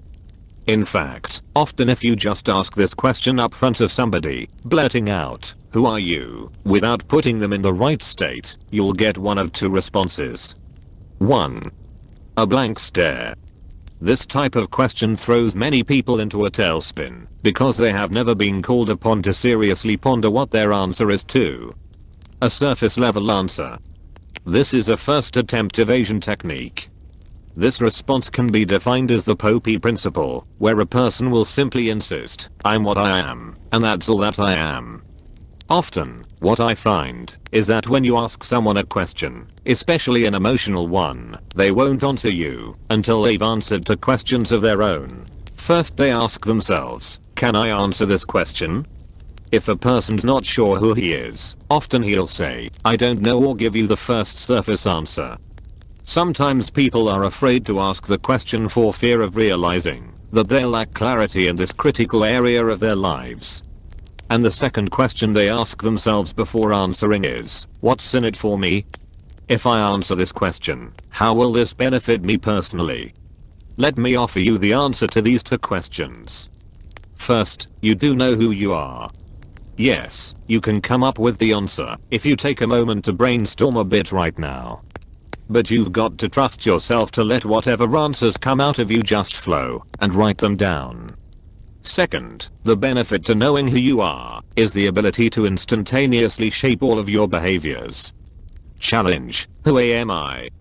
The power that shapes your life. If you take the time to get in the right state, you'll come up with a thoughtful answer. I hope this is the kind of answer you're searching for right now. So take a moment right now to answer a question pondered by philosophers through the ages, from Socrates to Sartre. Put yourself in that safe, curious state. Take a deep breath and release it. Ask, who am I? I am. To assist you in defining yourself, remember that identity is simply what distinguishes you from everyone else. Here are a couple of exercises I think you will enjoy. 1. If you were to look in the dictionary under your name, what would it say? Would 3 words just about cover it, or would your epic narrative consume page after page, or demand a volume of its own? Right now, write down the definition you would find if you were to look up your name in a dictionary. Take a moment and let your answers sink in. When you're ready, move to the next exercise 2. If you were to create an ID card that would represent who you truly are, what would be on it, and what would you leave off? Would it include a picture or not? Would you list your vital statistics? Your physical description? Your accomplishments? Your emotions? Your beliefs? Your affiliations? Your aspirations? Your motto? Your abilities? Take a moment to describe what would be on this identity card and what would be left off in order to show someone who you really are. Now, take a look at what you've written down, at the descriptions you have of your identity in essence, the story of your life. How do you feel about it?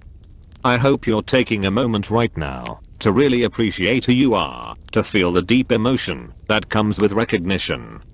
If you're noticing that your identity creates pain, know that whatever you call your identity is simply what you've decided to identify with, and that in a moment you could change it all. You have the power within you right now. In fact, after looking at how identities evolve, you'll have an opportunity to expand your identity, and therefore your entire life. Want one-on-one guidance with a certified Tony Robbins life coach? Click here to learn more today. Your first session is absolutely free. The 7 days to shape your life, part 3, emotional destiny exercise, the only true success your outcome. Take control of your consistent emotions and begin to consciously and deliberately reshape your daily experience of life. There is no true success without emotional success, yet, of the more than 3,000 emotions that we have words to describe, the average person experiences only about a dozen different ones in the course of an average week. We must remember that this does not reflect our emotional capacity, but rather the limitations of our present patterns of focus and physiology. Throughout this book, we've continually studied the mastery of emotion, and you've developed a broad spectrum of tools to powerfully and rapidly change any emotion you desire. You now realize that changing how you feel is the motivation behind virtually all of your behaviors. Thus, it's time that you develop a proactive plan for dealing with the negative emotional patterns that you habitually experience.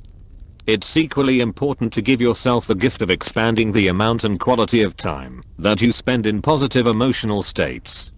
The arsenal of skills you have for changing your emotional states includes physiology-focused questions, submodalities, transformational vocabulary, metaphors, neuro-associative conditioning, beliefs, compelling future values, rules, references, identity. The purpose of today's exercise is simply to make you aware of your present emotional patterns and get you to utilize as many of the above listed skills as necessary to guarantee that you shape your own emotional destiny daily. Today's assignment: 1.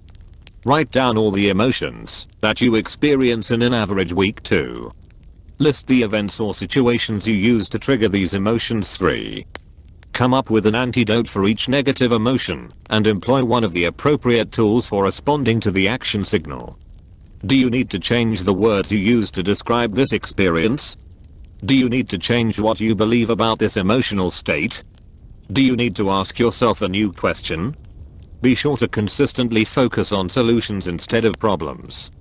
Commit throughout this day to replacing the old, limiting emotion with a new, empowering emotion, and condition this new pattern until it's consistent. With our emotions well in hand, we'll begin tomorrow to master our relationship destiny exercise, the place to share and care your outcome, measurably enhance the quality of your personal relationships, and deepen your emotional connection with the people you care about most by reviewing the 6 fundamentals of successful relationships. Success is worthless if we don't have someone to share it with. Indeed, our most desired human emotion is that of connection with other souls. Throughout this book we've talked consistently about the impact of relationships on shaping character, values, beliefs, and the quality of our lives. Specifically, today's exercise is designed simply to remind you of 6 key points that are valuable to any relationship. Let's briefly review them before I give you your assignment for today. 1. If you don't know the values and rules of the people with whom you share a relationship, you should prepare for pain. People can love each other, but if for whatever reason they consistently break the rules of someone they care about, there are going to be upsets and stress in this relationship. Remember, every upset you've ever had with another human being has been a rules upset, and when people become intimately involved, it's inevitable that some of their rules will clash. By knowing a person's rules, you can head off these challenges in advance. 2. Some of the biggest challenges in relationships come from the fact that most people enter a relationship in order to get something. They are trying to find someone who's going to make them feel good. In reality, the only way a relationship will last is if you see your relationship as a place that you go to give and not a place that you go to take. 3. Like anything else in life, in order for a relationship to be nurtured, there are certain things to look for and to look out for. There are certain warning signals within your relationship that can flag you that you need to tackle a problem immediately before it gets out of hand. In her book, How to Make Love All the Time, my friend Dr. Barbara DeAngelis identifies 4 pernicious phases that can kill a relationship. By identifying them, we can immediately intervene and eliminate problems before they balloon into destructive patterns that threaten the relationship itself. Stage 1. Resistance. The first phase of challenges in a relationship is when you begin to feel resistance. Virtually anyone who's ever been in a relationship has had times when they felt resistance towards something their partner said or did. Resistance occurs when you take exception, or feel annoyed, or a bit separate from this person. Maybe at a party they tell a joke that bothers you, and you wish they hadn't. The challenge, of course, is that most people don't communicate when they are feeling a sense of resistance, and as a result, this emotion continues to grow until it becomes Stage 2. Resentment. If resistance is not handled, it grows into resentment. Now you're not just annoyed, you're angry with your partner. You begin to separate yourself from them and erect an emotional barrier. Resentment destroys the emotion of intimacy, and this is a destructive pattern within a relationship that, if unchecked, will only gain speed. If it is not transformed or communicated, it turns into Stage 3. Rejection. This is the point when you have so much resentment built up that you find yourself looking for ways to make your partner wrong, to verbally or non-verbally attack them. In this phase, you begin to see everything they do as irritating or annoying. It's here that not only emotional separation occurs, but also physical separation as well. If rejection is allowed to continue, to lessen our pain, we move to Stage 4. Repression. When you are tired of coping with the anger that comes with the rejection phase, you try to reduce your pain by creating emotional numbness. You avoid feeling any pain, but you also avoid passion and excitement. This is the most dangerous phase of a relationship, because this is the point at which lovers become roommates. No one else knows the couple has any problems, because they never fight, but there's no relationship left. What's the key to preventing these 4 R's? The answer is simple. Communicate clearly up front. Make sure your rules are known and can be met. To avoid blowing things out of proportion, use transformational vocabulary. Talk in terms of preferences. Instead of saying, "I can't stand it," when you do that, say, "I'd prefer it if you did this instead." Develop pattern interrupts to prevent the type of argument where you can't even remember what it's about anymore, only that you've got to win. 4. Make your relationships one of the highest priorities in your life, otherwise they will take a backseat to any or all of the other things that are more urgent that happen during your day. Gradually, the level of emotional intensity and passion will drift away. We don't want to lose the power of our relationships simply because we got caught up in the law of familiarity, or we let neglect habituate us to the intense excitement and passion we have for a person. 5. Focus each day on making it better, rather than focusing on what might happen if it ended. We must remember that whatever we focus on we'll experience.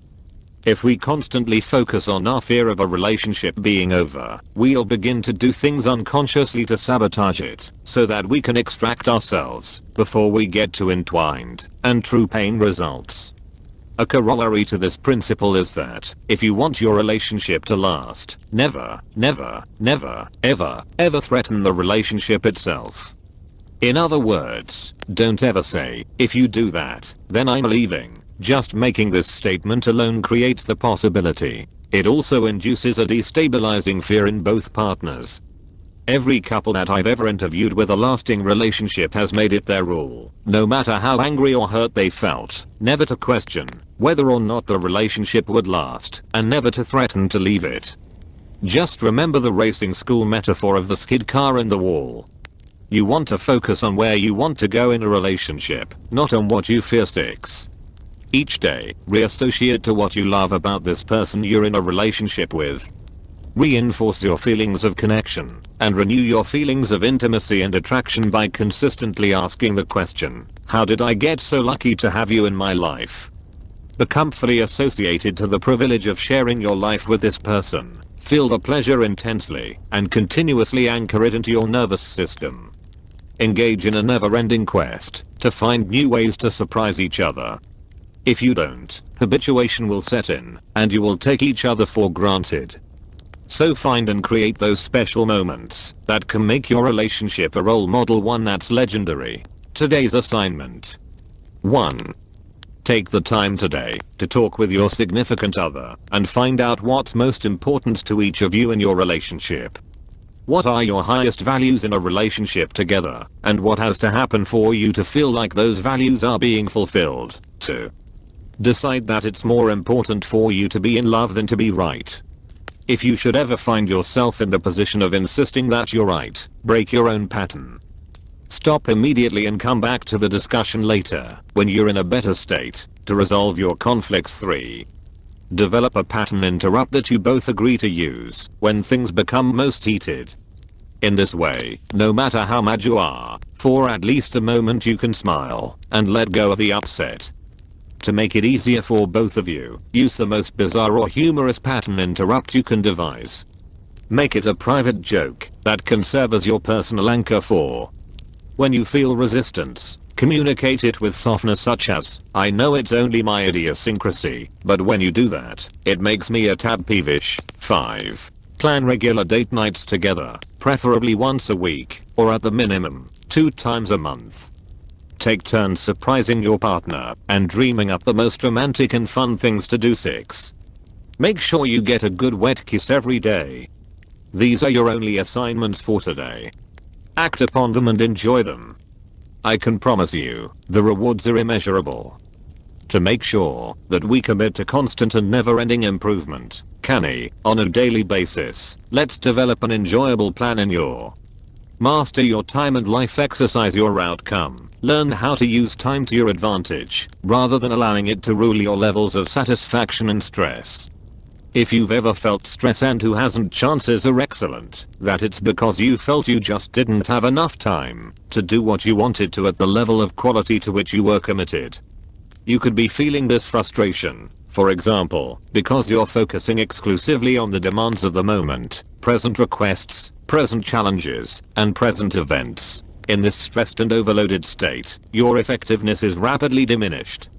The solution is simple. Take control of the time frame you're focusing upon. If the present is stressful, and then become more resourceful in dealing with your challenges by focusing on the future and the successful completion or resolution of the tasks before you. This new focus will instantly change your state and give you the very resources you need to turn things around in the present. Stress is so often the result of feeling stuck in a particular time frame. One example of this is when a person keeps thinking of their future in disempowering ways. You can help this person or yourself by getting them to refocus on what they can control in the present.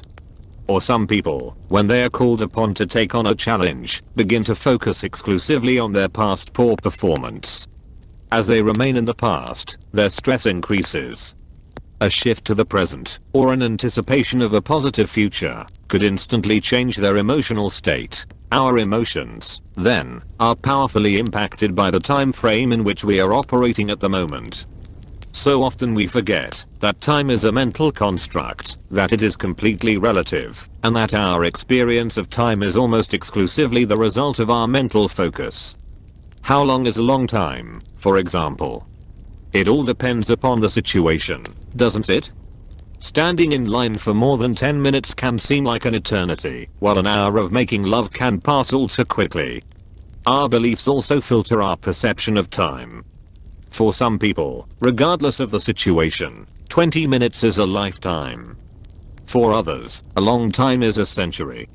Can you imagine how these people walk differently, talk differently, look at their goals differently, and how stressed they might be if they were trying to deal with one another while operating out of completely different frames of reference? This is why time mastery is a life skill. The ability to flex your experience of time is the ability to shape your experience of life. For today's exercises, let's briefly review and apply 3 time-saving tips.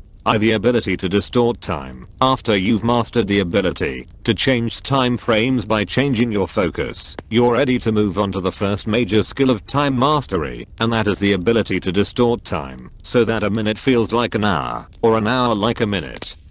Haven't you noticed that when you become totally engrossed in something, you lose track of time? Why? Because you no longer focus upon it. You make fewer measurements of it. You're focused on something enjoyable, and, therefore, time passes more rapidly. Remember that you're in control. Direct your focus and consciously choose how to measure your time. If you are constantly checking your watch, then time seems to crawl.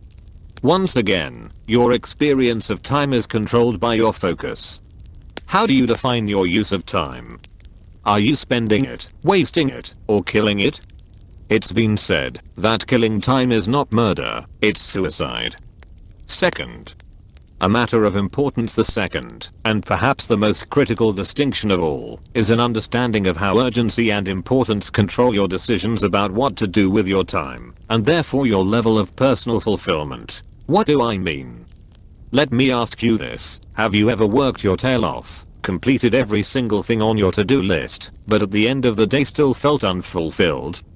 That's because you did everything that was urgent and demanded your attention in the moment, but you didn't do what was important, the things that would make a difference long term. Conversely, have you ever had days when you got only a few things done, but at the end, felt that this was a day that had really mattered?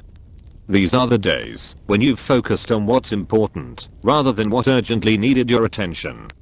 Urgency seems to control our lives. The phone rings, and we are doing something important, but we have to pick it up. After all, what if we missed out on something?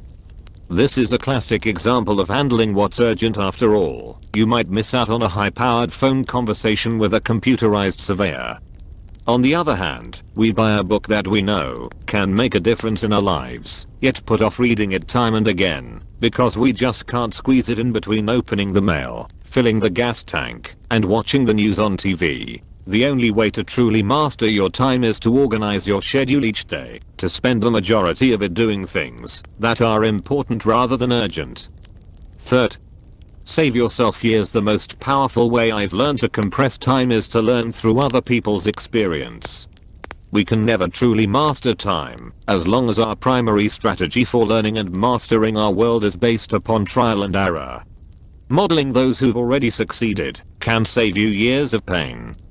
This is why I'm a voracious reader and a committed student of audio programs and seminars. I've always seen these experiences as necessities, not accessories, and they have given me the wisdom of decades of experience and the success that results from it. I challenge you to learn from other people's experiences as often as you can, and to utilize whatever you learn. Today's assignment.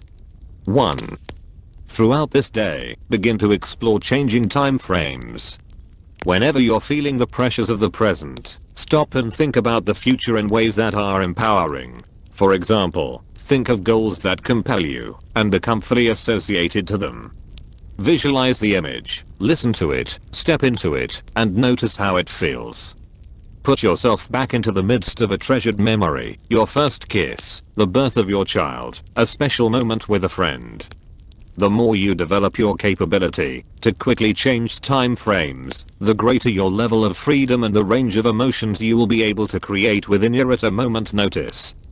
Do this enough until you truly know you can. This change in focus to instantly change your state too.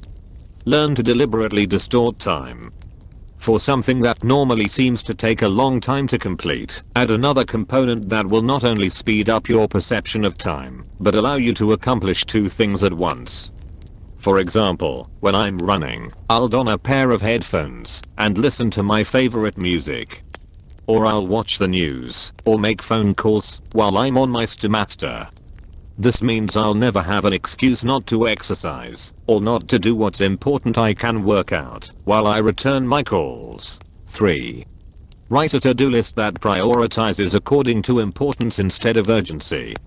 Instead of writing down zillions of things to do and feeling like a failure at the end of the day, focus on what's most important for you to accomplish. If you do this, I can promise you that you'll feel a sense of satisfaction and accomplishment that few experience. Secrets from A Lesson in Destiny, Part 4. The secret to living is giving. He knew he had to stop them. With a mere $800 in his pocket, Sam Labud drove across the Mexican border, stood on the fishing docks of Ensenada, and waited for his opportunity. Toting a video camera to get some home movies of his excursion, he posed as a naive American tourist and offered his services as a deckhand or engineer to each captain who docked his boat in the harbor. He was hired on the Maria Luisa as a temporary crew member, and as the Panamanian tuna boat pulled away from the Mexican coast, Labud began to secretly film the activities of the crew. He knew that, if he were discovered, his life would be in jeopardy. Finally it happened. They were surrounded. A whole school of dolphins, known to many as water people, began jumping and chattering near the Maria Luisa. Their friendly nature had drawn them to the boat. Little did they know that they were also being drawn to their death. The fishermen trailed the dolphins because they knew that yellowfin tuna usually swim below the playful creatures. With cold-blooded calculation, they lay their nets in the path of the dolphins, not noticing or even caring what happened to them. Over the course of 5 hours, Labud's video recorded the horror. One after another, dolphins became entangled in the nets, unable to free themselves and come to the surface for the oxygen they needed to stay alive. At one point the captain bellowed, "How many in the net?" As Labud swung to capture the slaughter on video, he heard a crew member yell, "About 50." The captain ordered the crew to haul in their catch. Numerous dolphins lay strangled and lifeless on the slippery deck as the crew separated them from the tuna and discarded their sleek grey bodies. Eventually, the corpses of these magnificent animals were tossed overboard as casually as sacks of garbage. Labud's footage gave clear-cut evidence of what others had claimed for years, that hundreds of dolphins were regularly being killed in a single day's fishing expedition. In the previous 10 years alone, an estimated 6 million dolphins had been killed. Edited down to an 11-minute format, Labud's video stunned viewers with the heart-wrenching reality of what we were doing to these intelligent and affectionate beings with whom we share our planet. One by one, outraged consumers across the nation stopped buying tuna, launching a boycott that only gained speed as media attention became more pointed. Just 4 years after Labud first captured the tragedy on film, in 1991 the world's largest tuna canner, Starkist, announced that it would no longer pack tuna caught in purse seine nets. Chicken of the Sea and Bumblebee Foods followed suit, issuing similar statements just hours later. Labud's day on the Maria Luisa has served as a catalyst for major reform in the American tuna industry, saving countless dolphin lives and undoubtedly helping to restore some balance to the marine ecosystem. So many people feel powerless and insignificant when it comes to social issues and world events, thinking that even if they did everything right in their own personal lives, their welfare would still be at the mercy of the actions of others. They feel beset by the proliferation of gang warfare and violent crime, perplexed by massive government deficits, massive unemployment, saddened by homelessness and illiteracy, and overwhelmed by global warming and the relentless extinction of the other species that live on this planet. Such people fall into the mindset of thinking, even if I get my own life and the lives of my family in order, what good will it do? Some nut in a position of power could accidentally push the button and blow us all up anyway. This kind of belief system fosters the feeling of being out of control and impotent to create change at any significant level, and naturally leads to the learned helplessness typified by the phrase, "Why even try?" Nothing could be more crippling to a person's ability to take action than learned helplessness. It is the primary obstacle that prevents us from changing our lives or taking action to help other people change this. If you've come this far in the book, you know without a doubt my central message. You have the power right now to control how you think, how you feel, and what you do. Perhaps for the first time you are empowered to take control of the master system that has unconsciously guided you until this point. With the strategies and distinctions you've gained from reading and doing the exercises in this book, you have awakened to the conviction that you are truly the master of your fate, the director of your destiny. Together we've discovered the giant power that shapes destiny decision and that our decisions about what to focus on, what things mean, and what to do are the decisions that will determine the quality of our present and future. Now it's time to address the power of joint decisions to shape the destiny of our community, our country, and our world. What will determine the quality of life for generations to come will be the collective decisions we make today about how to deal with such current challenges as widespread drug abuse, the imbalance of trade, ineffective public education, and the shortcomings of our prison system. By fixating on everything that's not working, we limit our focus to effects, and we neglect the causes of these problems. We fail to recognize that it is the small decisions you and I make every day that create our destinies. Remember that all decisions are followed by consequences. If we make our decisions unconsciously, that is, let other people or other factors in our environment do the thinking for us and act without at least anticipating the potential effects, then we may be unwittingly perpetuating the problems we dread most. By trying to avoid pain in the short term, we often end up making decisions that create pain in the long term, and when we arrive further down the river we tell ourselves that the problems are permanent and unchangeable, that they come with the territory. Probably the most pervasive false belief most of us harbor is the fallacy that only some superhuman act would have the power to turn our problems around. Nothing could be further from the truth. Life is cumulative. Whatever results we are experiencing in our lives are the accumulation of a host of small decisions we've made as individuals, as a family, as a community, as a society, and as a species. The success or failure of our lives is usually not the result of one cataclysmic event or earth-shaking decision, although sometimes it may look that way. Rather, success or failure is determined by the decisions we make and the actions we take every day.